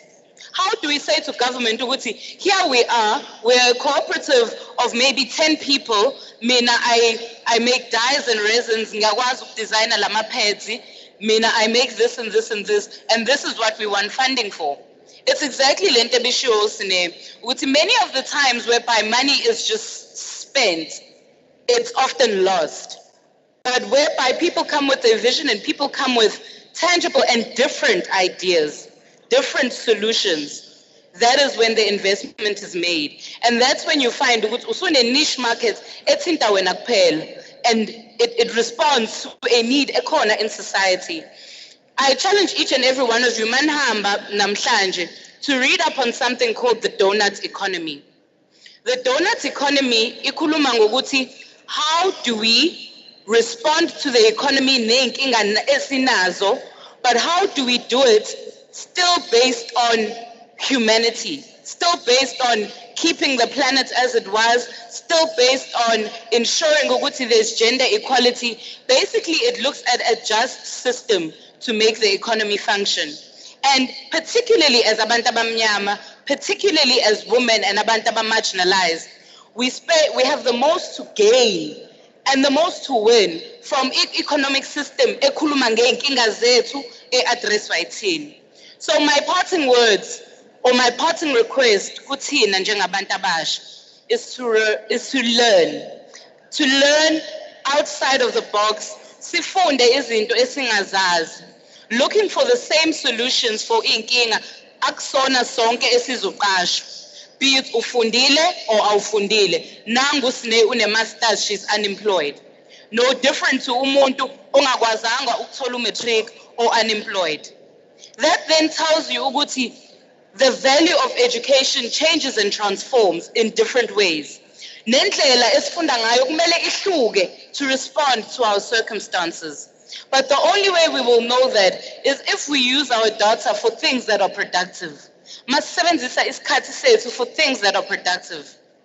Indaba uyithatha ku Facebook, noma uyithatha from credible journalists like Ozimaza, you know. These are the things nathi that we have to begin to assume responsibility for. How are we changing our lives? What are our solutions to inkinga zethu? And then masesitshela uhulumeni ukuthi uhulumeni sifuna u-A no B no C. Hayi ukuthi uhulumeni sifuna imisebenzi. Sifuna u-A no B no C because this is what we want for ourselves and our future. Thank you. Thank you, Dr. Zwane. We've come to the end of this particular session. Abangatholanga ithuba to make their contributions are requested to ukuthi babhale and then base on the table on my left, on my far left, benza khona ama contributions abo. An email address is going to be provided by Honorable Sifuyiswa. La singakwazi uku-emaila khona ama contributions ethu on our experiences of COVID-19, so that when the legislature is preparing a report, but prepare a report that everyone has been able to contribute towards on. I think for me, my parting words as Usis Fuyiswa as Angaphambili, those are the announcements going forward, is that one thing about us as young women that we're not going to stop doing ukulwa. Singaye for us to get recognition, singaye for us to contribute into the building of the economy of this country, particularly of this province. And we're also going to urge the Speaker of the Legislature to ensure that government departments, us as young women, will become the service providers of whatever government services are being procured. We have USNE, our agriculture, Muntu Makabishi, school nutrition, why Amakabishi as a we are starter farming. Why are we not ensuring that a young person in a particular district is not providing any service to him and whatsoever? We're not saying we must get a certain preference, but we're saying can we also be given equal opportunities like every other gender? Honorable Vuyisa, over to you. Thank you. Siyazi ukuthi ke isikhathi asekho ngakuthina. If I was directing the program, ngoba thina lapha legislature uma ngabe usukhulume kuthiwa unika u2 minutes, iwash lafika ku2 minutes uyama. Ngoba awudlule eminithini ongalinikwanga. Manje ke ngoba sithe abantu abasha abazidirectele bona iprogram yabo basebenza ngendlela yabo. Ingakho ke isikhathi sesithe ukudlula kancane from isikhathi ebesis-allocateile. Siyabonga kakhulu colleagues, ladies and gentlemen. We still have 1 or 2 items on our program. Kodwa ngoba kukhona ezinye izinto ezi-directed to the legislature esingeke sikwazi ukuthi singaziphendule. I will then request the speaker briefly to come and make a few responses, and then after usomlomo ukhona usisihlengiwe Mhlaba.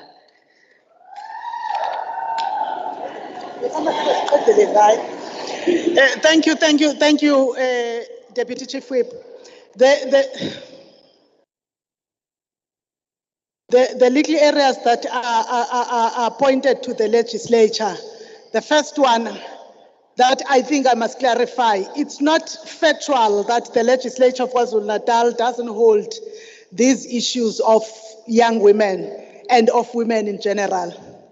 We hold a women's parliament every year in August, and all parties in the legislature are represented. The reason for us to call this type of interaction is because we understand that most of you young people are not necessarily participating in the mainstream politics.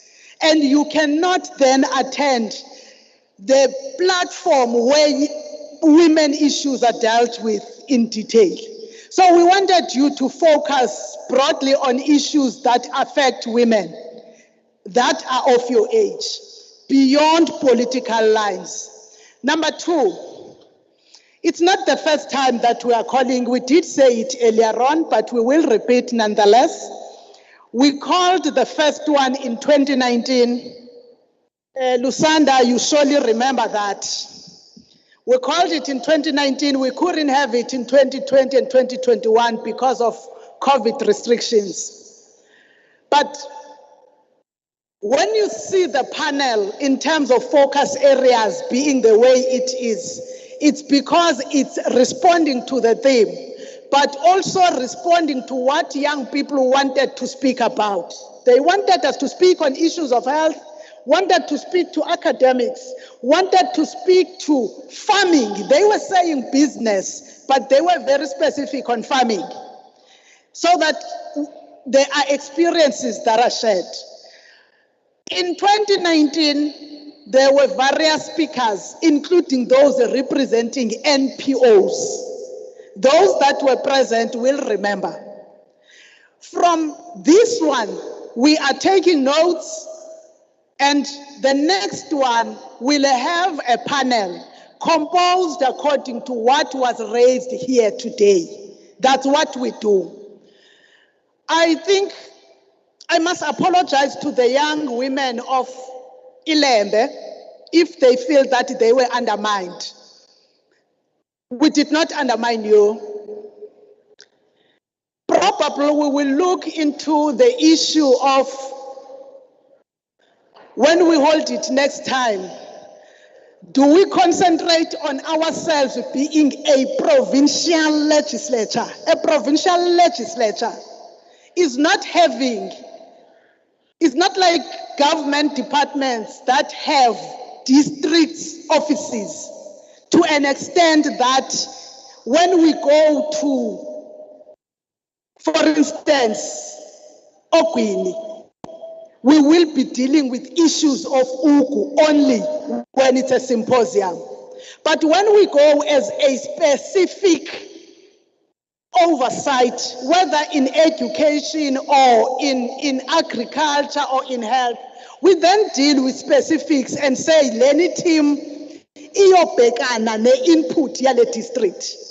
Kube sekuba khona i-parliament taking legislature to the people. This year is going to the people of Herigwala, iyajikeleza. Nama sectoral parliament ayajikeleza. I remember ukuthi ngo-2019 senior citizen njengoba ibiseGlen kulo nyaka yayila.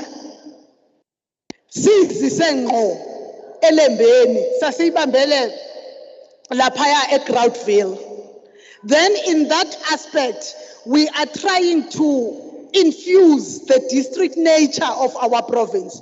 But for symposiums, we usually become topic relevant. Not saying that there is no young doctor in the other 10 districts. There is only one doctor who is young and is in KwaZulu-Natal. We're not saying that. We are not saying that there is no academic from this, regardless of the fact that you do not have a tertiary institution, a university, you have a TVET. But we had to look at a criteria that makes it possible to have few sitting here on behalf of all of you. These are matters that we are learning and we will improve on them. But also, makhosazana amahle njengenhlabathi zolwandle. Isishayamthetho akuyona i-government department. The advocacy work for health is not the responsibility of the legislature. Kunomnyango wezempilo. Futhi ngifuna ukunithembisa ukuthi umhlonishwa uSimelane uyazenza lezi zinto emnyangweni wezempilo. The issue of inclusivity is also going to be considered as we go forward in terms of the panel diversity on the girl-child SASI. But you and I know that you have a dedicated symposium to the LGBTQIA. So I find it a little bit odd that we will be crying that there is lack of that. 3 new sectors that we introduced this term. Young Women's Symposium, LGBTQIA Symposium, Sex Work Symposium, where we deal specifically with those matters. On the issues of disability, I think we will be speaking with committees post this, but I want the Standing Committee on Oversight to also follow up on the fact that the legislature of KwaZulu-Natal is not compliant with the 2%. I must say it. It's not compliant, my sister. Of the entire workforce, I think we have 1%. The legislature. Now, let's make compliancy something that is not winged upon, and it must be rectified. But do the disability sector not have a platform? They have a parliament for the people with disability. Every December, we hold it. Now, when we go there, let's make it account, because anyway, every year, Ms. Naidu will be required to account there. Why are you still sitting on the 1% that you were sitting at last year?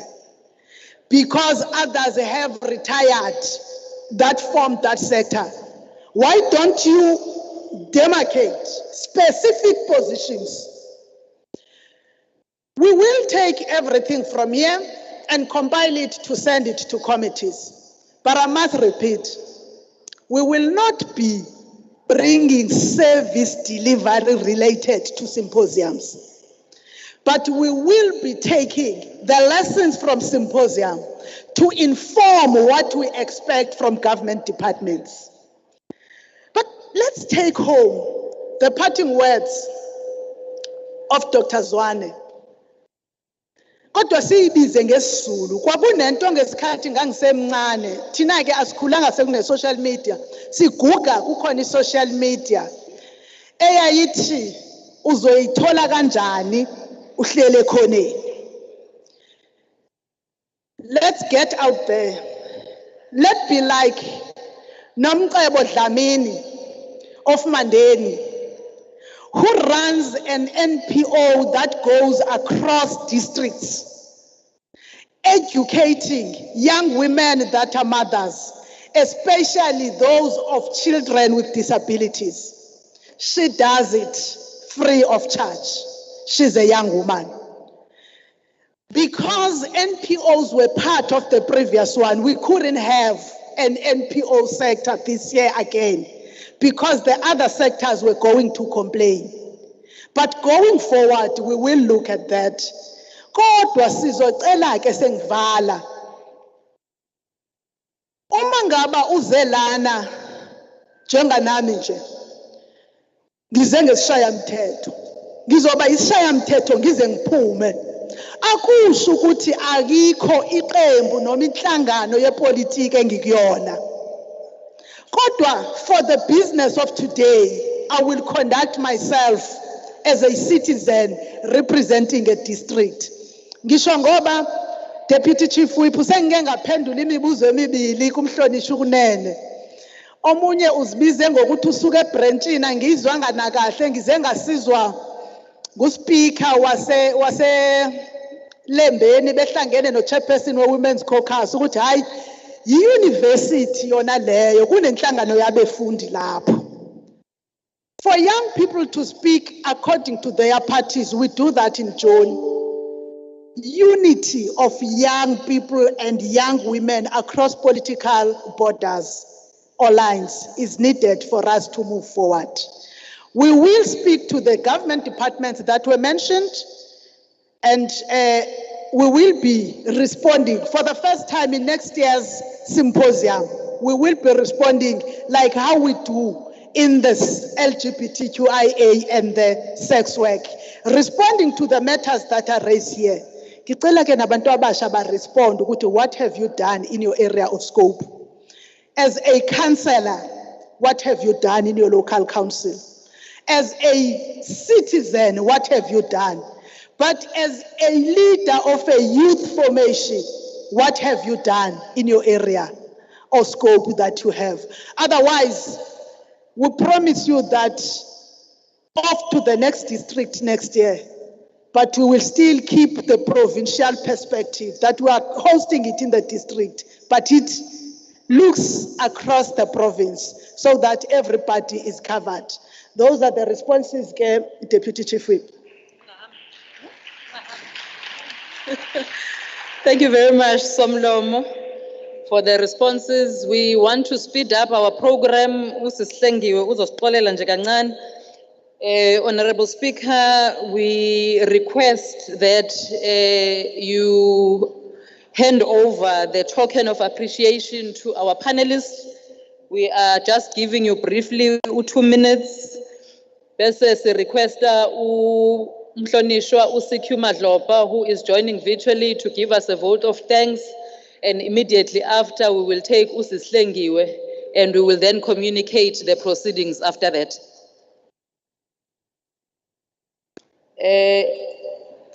Sisindulelo Somlomo.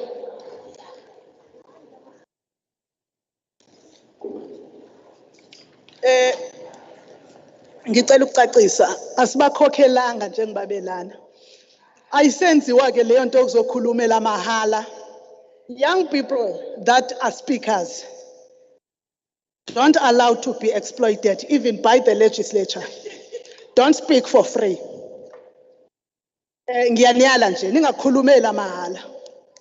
But anyway, we want to just thank you for making this program a success.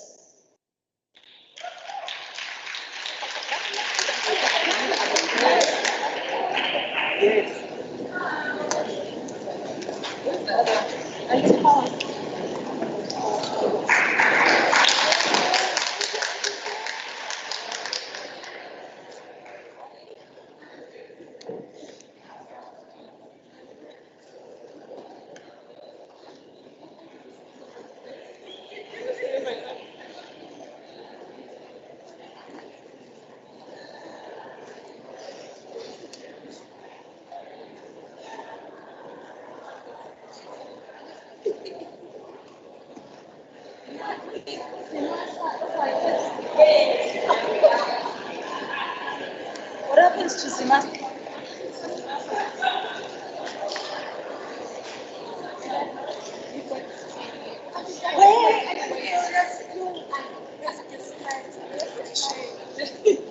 When did you participate? Guys, what to say back?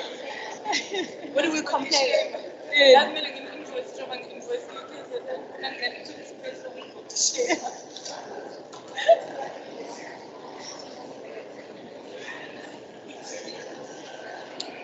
That's all. Thank you. We need a Thank you so much, Somlomo. We are equally giving a virtual token of appreciation to Uzimasa no Parota. Where they are, they must receive our virtual flowers. We then request Honorable CQ Madlopa Mgunwagit. We understand that you would have loved to be part of us, but because you had to see the doctor, you then had to prioritize your health, but obviously still made means of ensuring that you are part of the session. We then hand over to you, Chairperson of the Women's Caucus in the Legislature of KwaZulu-Natal, Umhlonishwa uMadlopa. Honorable CQ.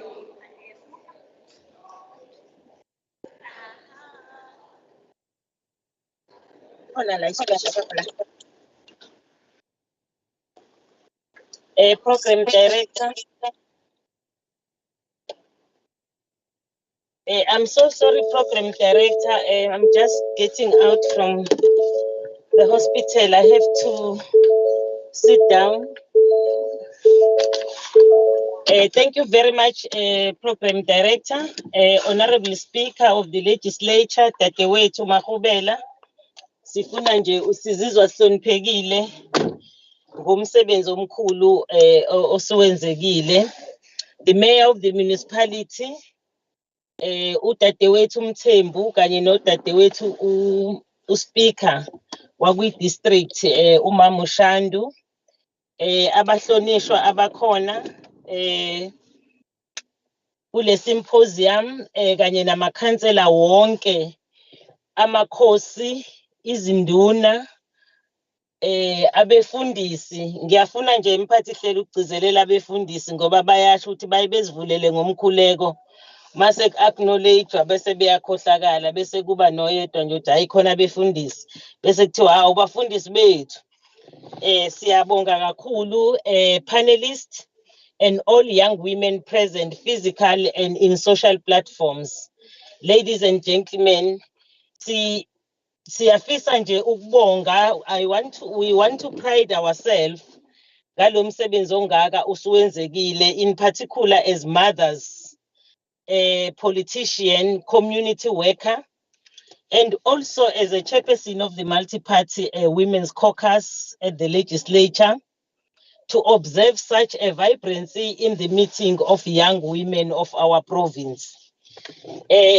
Abantu bakithi ke abancane besifazane banenhlanhla enkulu ngoba ishayamthetho siyaba prioritize, sifisa ukuthi bakwazi ukuthi bathole i-development, bathole i-support nakho konke.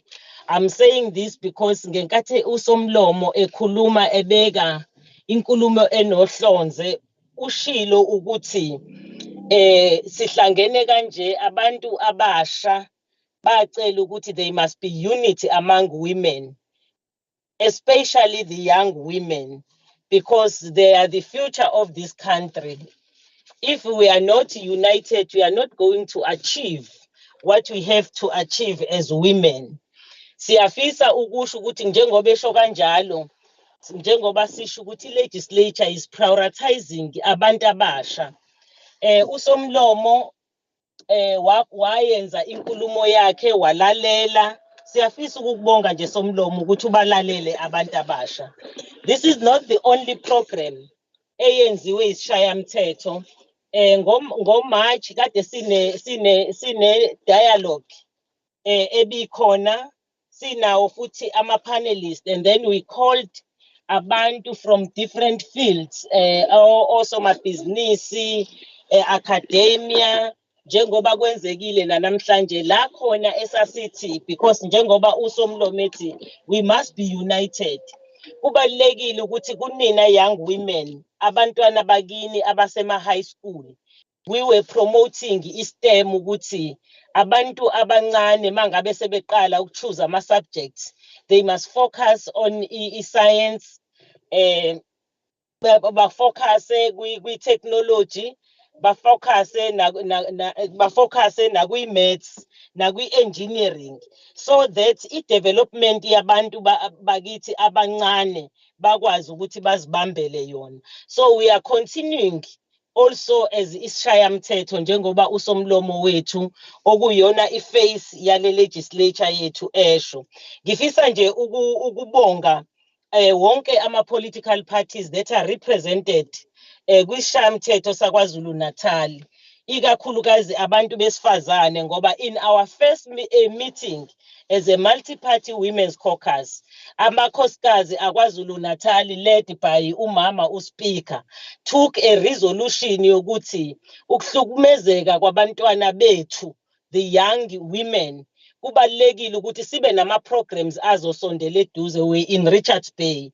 That is why we are continuing ukuthi abantu abasha from all the walks of life bakwazi ukuthi bahlangane together, bakwazi ukuthi bashare ama-experiences. And today, this seminar was indeed an inspiration, empowering and enlightening to all of us, thereby giving each one of us a tool that will help unlock many of the challenges presented by the pandemic to young women.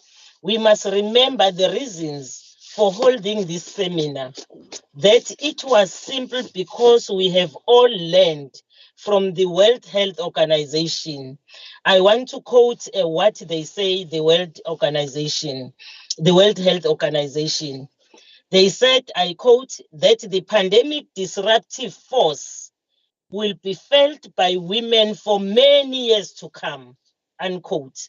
With this seminar, we have indeed found ways to mitigate against the adverse impacts of this COVID-19 pandemic.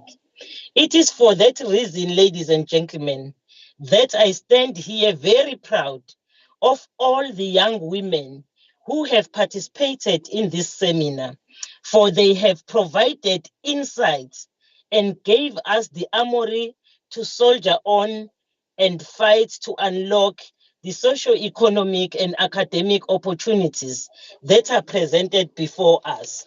As the Honorable Speaker has indicated, that even the department also will come into partner with the challenges that has been raised by young women in this symposium. With the recovery efforts, personal experiences that we have learned from various presenters today, others were very touching, in particular when one was sharing the experience of what happened to her mother after her uncle has left them. So we are saying that these experiences also, it needs for all of us to come together and say, as women of KwaZulu-Natal, with the support of those progressive men that are with us and the others that are not with us in this symposium. I agree with the Honorable Speaker to say that we really applaud the male colleagues that are part of us, because really it shows that whatever we'll achieve, we'll never achieve if we are not united as peoples, because everything that we achieve it for our communities. I have got no doubt that we are ready to face the world head on as young women. The presenters and the interactive session we have held today was a clear demonstration that as women today, and the sessions of this nature for young women are important in providing shared resources to help women build their independence economically, socially, and academically. As we close the seminar, I wish to encourage all of you to go out there, rediet within yourselves, get into activities from which you will derive high energy, be positive, navigate life with a sense of purpose. Dream big, young people. Seek your own personal development. And with those words, Honorable Speaker, through you, Chair, siyafisa kakhulu ukubabonga abantu bakithi ukuthi bakwazi ukuthi basikhulisele abantu abasha besifazane abahlakaniphe ngalolu hlobo. I have been listening la ngizwa khona abantu abasha kuma panelists beshare ama-experiences nanokwenza ama-suggestions ukuthi yini le abafisa ukuthi yenzeke as young people. We are saying today, thank you very much. I thank you all, your attendance, and wish all of you safe journey back home. Having said that, Honorable Chair, siyafisa-ke ukuthi bantu abasha, as the speaker have said, niphume manibuyela emuva, kube ukuthi niyabambana, kube ukuthi lama experiences that you have shared, also kube ukuthi niyakwazi ukuthi nikwazile ukuthatha ama contacts, so that you share experiences, so that you seek for help to one another, because working together we can do more. Thank you very much to all of you, your attendants, colleagues, and young people. Thank you very much.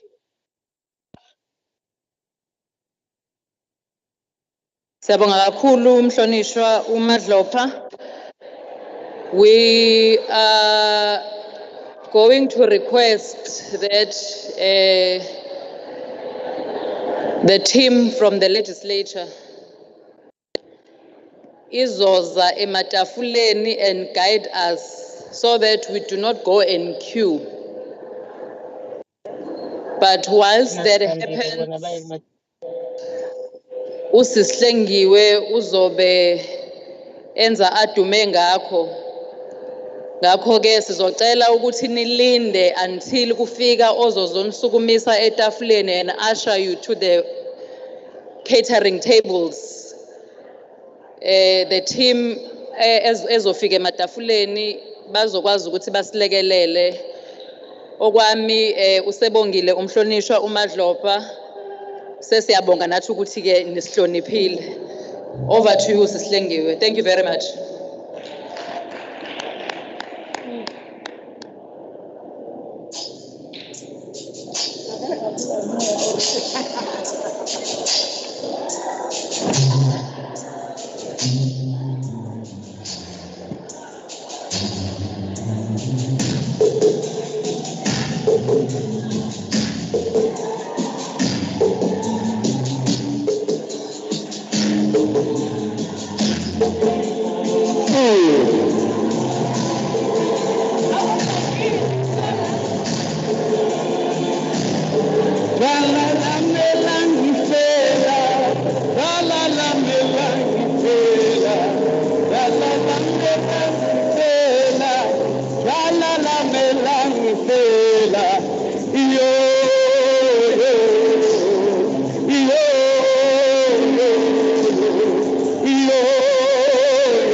Ake sibone ukuthi abantu bazodla.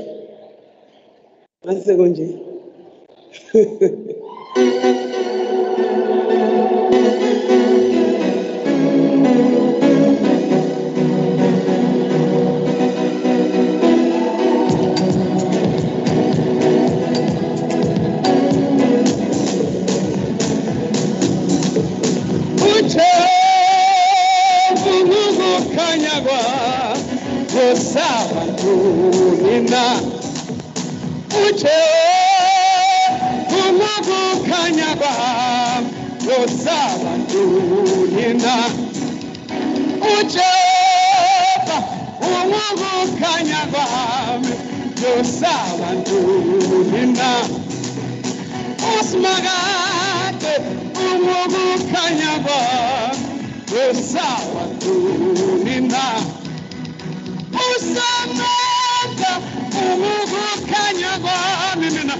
ukukhanya kwami kwesaba mina ujeba ukukhanya kwami kwesaba mina Sakade ukukhanya kwami kwesaba mina Hey, kwesaba mina Kwesaba mina Kwesaba mina Kwesaba mina Kwesaba mina Kwesaba mina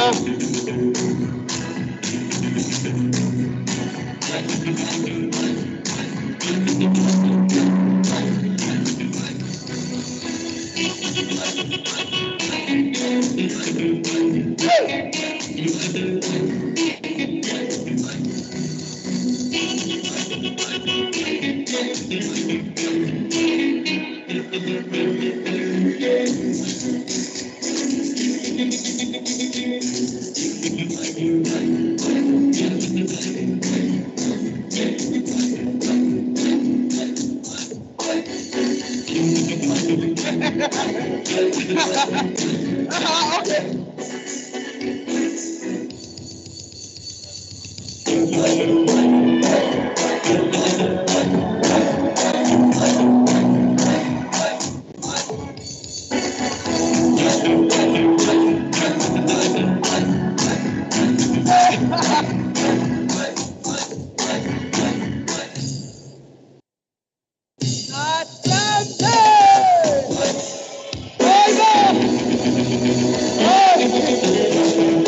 Ake sibehlala bejabule.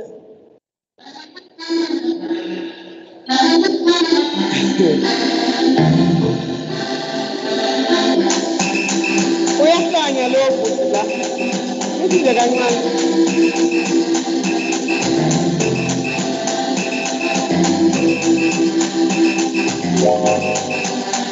Badula bajabile bari ame. Badula bajabile bari ame. Badula bajabile bari ame. Badula bajabile bari ame. Badula bajabile bari ame. Badula bajabile bari ame. Badula bajabile bari ame. Badula bajabile bari ame. Ameni, ameni, ameni, ameni, ameni. Ameni, ameni, ameni, ameni, ameni. Ameni, ameni, ameni, ameni, ameni. Ameni, ameni, ameni, ameni, ameni. Badula bajabule bari ame. Badula bajabule bari ame.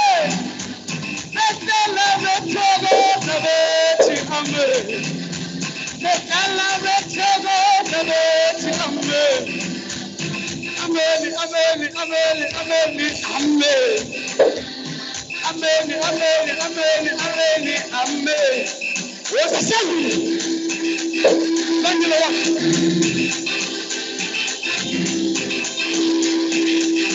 Asengile.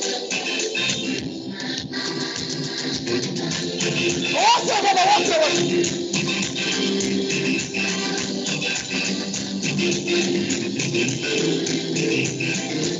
I know.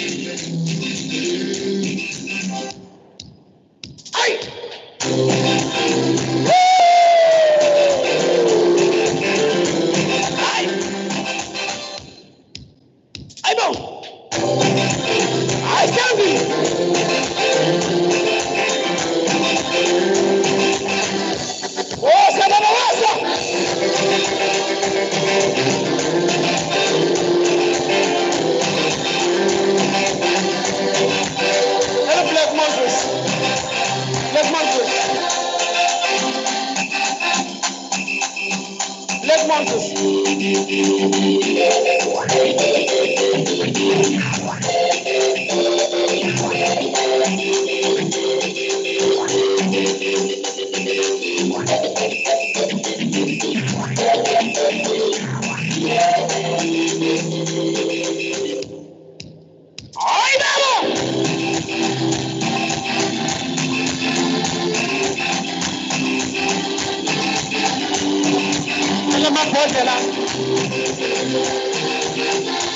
Give me my bottle.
Ngiyabonga moya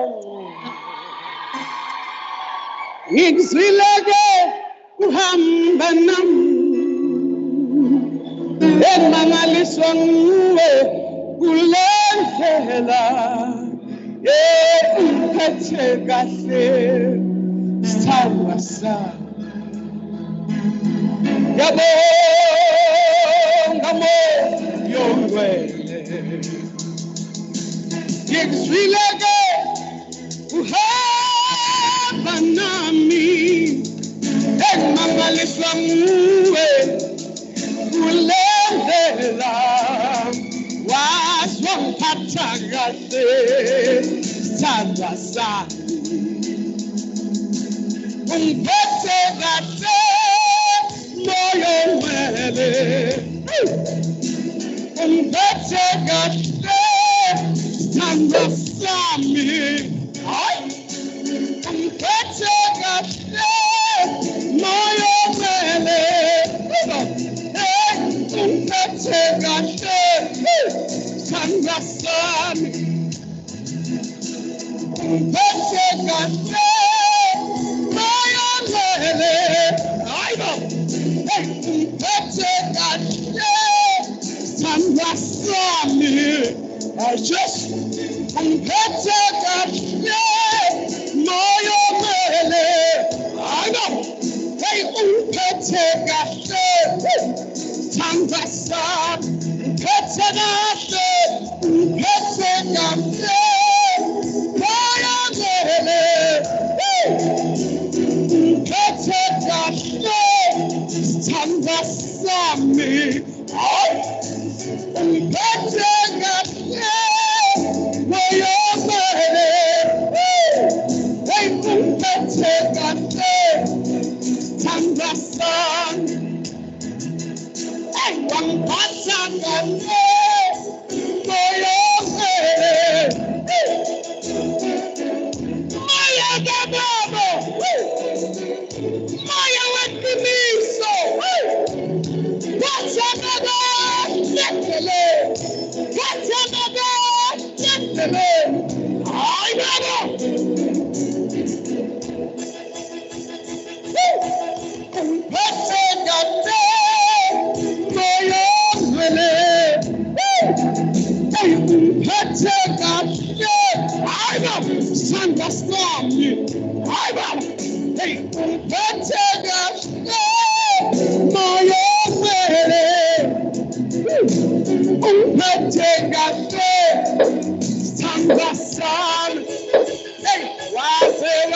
Masakate, moyo mwele,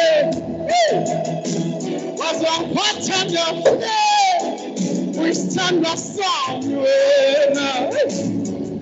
Ethekake, moyo mwele, ungiphethe kahle, sithandwa sami. Ungiphethe kahle, moyo mwele, ungiphethe kahle, sithandwa sami. Ungiphethe kahle, moyo mwele, ungiphethe kahle, sithandwa sami.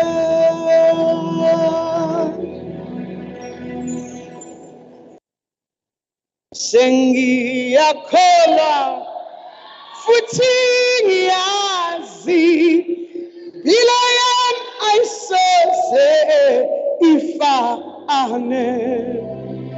Sengiyakholwa futhi ngiyazi impilo yami ayisoze ifane.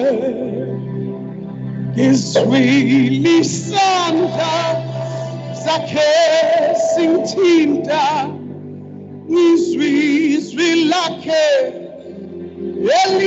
elikhuluma. Sengiyakholwa futhi ngiyazi impilo yami ayisoze ifane. I felt his hand upon me. I heard his word speak to me. Now I believe and I declare my life will never be the same again. Now I believe and I declare my life will never be the same again. Sengiyakholwa futhi ngiyazi impilo yami ayisoze ifane. Sengiyakholwa futhi ngiyazi mina impilo yami ayisoze ifane. Sengiyakholwa futhi ngiyazi impilo yami ayisoze ifane. Sengiyakholwa, sengiyakholwa mina, sengiyakholwa mina. I just sengiyakholwa, sengiyakholwa mina, sengiyakholwa mina. I saw sengiyakholwa, sengiyakholwa mina, sengiyakholwa mina. I saw asamba.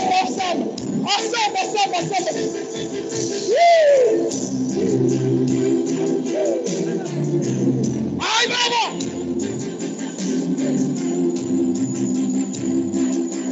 Ay baba.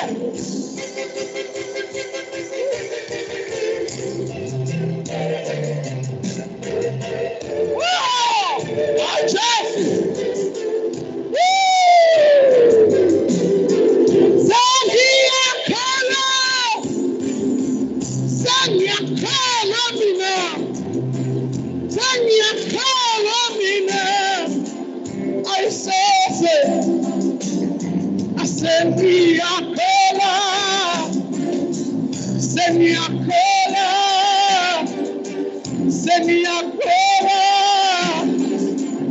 ayisose Sengiyakholwa Sengiyakholwa Sengiyakholwa Hayi hayi Jesu Yathala bo Hayi baba Ayathe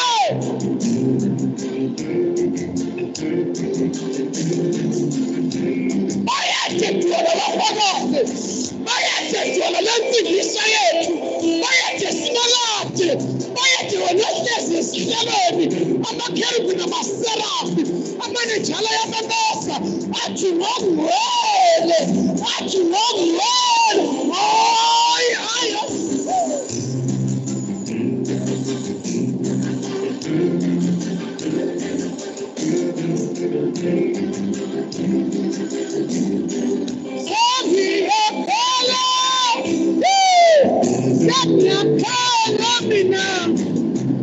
Sengiyakholwa mina ayiseke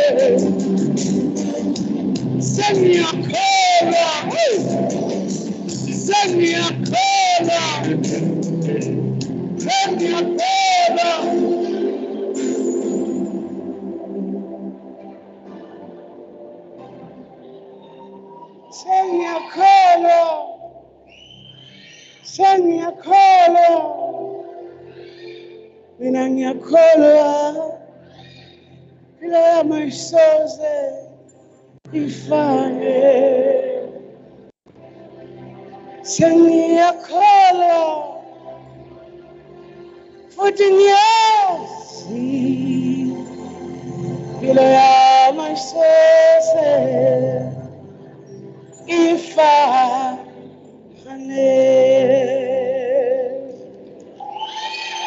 Amen. Yeah. Ithi seyakhile enhlizweni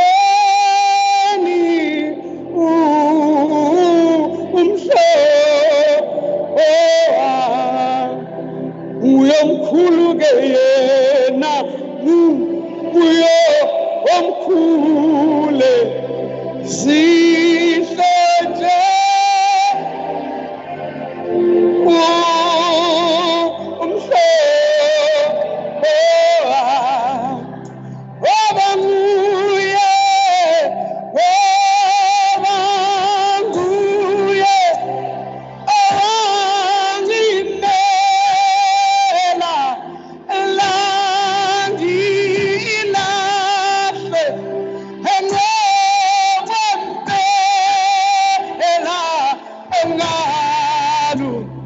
uthando lakhe owangifela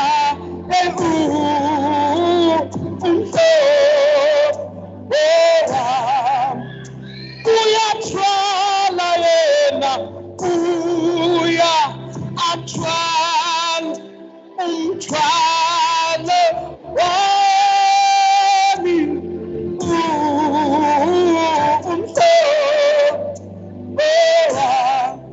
uthi wangithwala nami-ke uthi wangithwala nami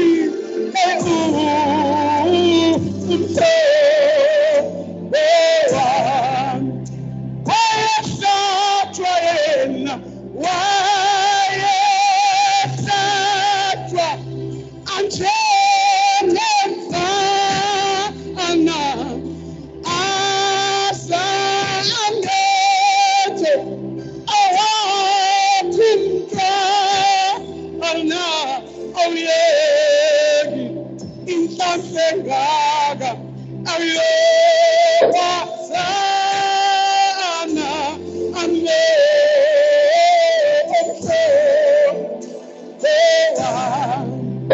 wayehlatshwa yena wayehlatshwa anjengemfana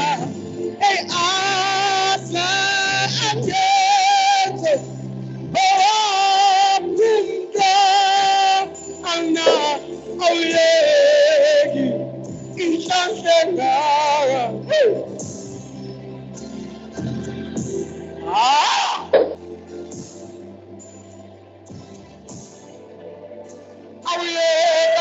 wena awuyeki inhlanhla engaka awuhlanhla engaka inhlanhla engaka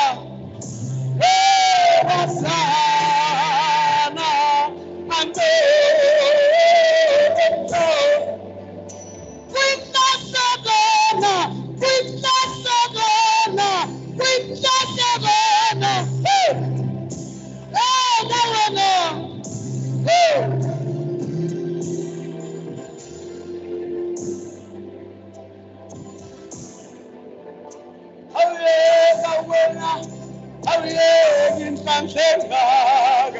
kwinhlanhla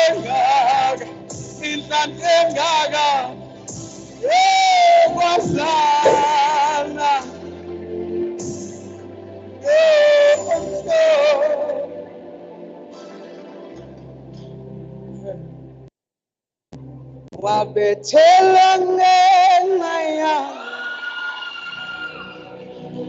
esiphambanweni sehlazo ingakho ngikudumisa ngithi uphakeme wabethela ngenayami esiphambanweni sehlazo ingakho ngikudumisa ngithi uphakeme wena Jesu nesineke ngoba uyakhathazeka wena Jesu uyangimangaza phela awufani nababantu ugulisa ikhanda lami ngamafutha indebe yami yagqigqima hallelujah say indebe yami yokudumisa hallelujah wabethela ngenaya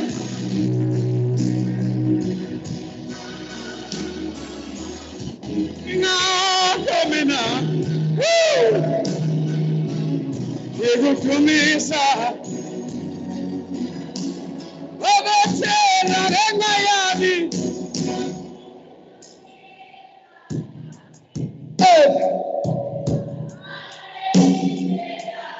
ingakho mina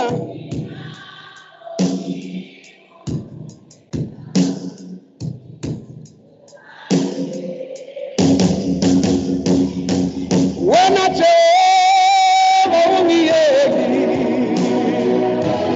ngoba uyakhathazeka banginawe angise sengathangala phela awufani nababantu ugulisa ikhanda lami ngamafutha indebe yami yagqigqima hallelujah say ingoma yokudumisa hallelujah wabethela ngenayami esiphambanweni sehlazo ingakho ngikudumisa ngithi uphakeme hallelujah wabethela ngenayami esiphambanweni sehlazo ingakho ngikudumisa ngithi uphakeme cover me my Lord cover me my Lord cover me my Lord under your shelter cover me my Lord cover me my Lord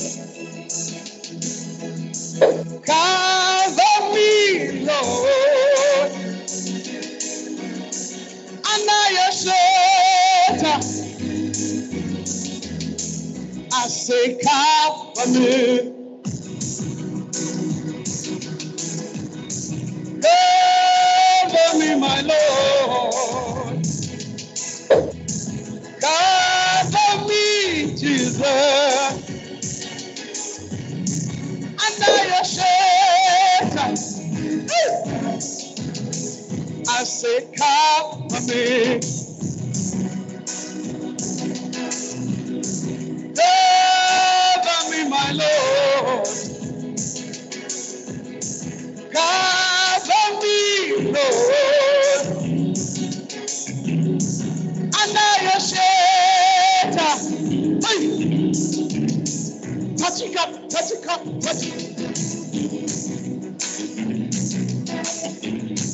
Yeah, yeah, yeah, yeah, yeah, yeah, yeah, yeah, yeah, yeah, yeah, yeah. Ay, ay, ay, ay, ay, ay, ay, ay. Ay, Baba.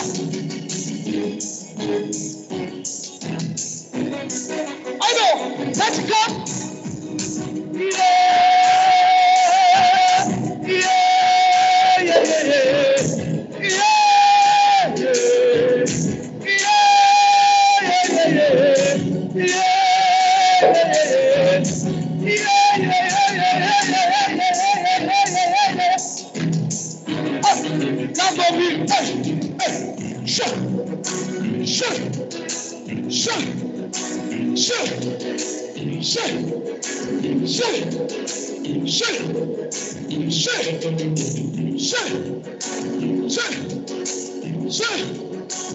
I know.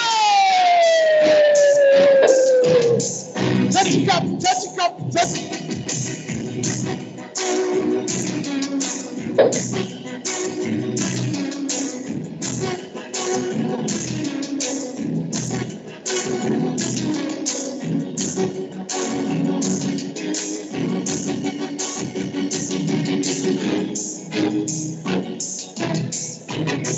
Cover me, my Lord. Cover me, my Lord.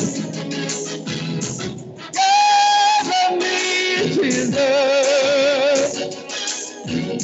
Under your shelter.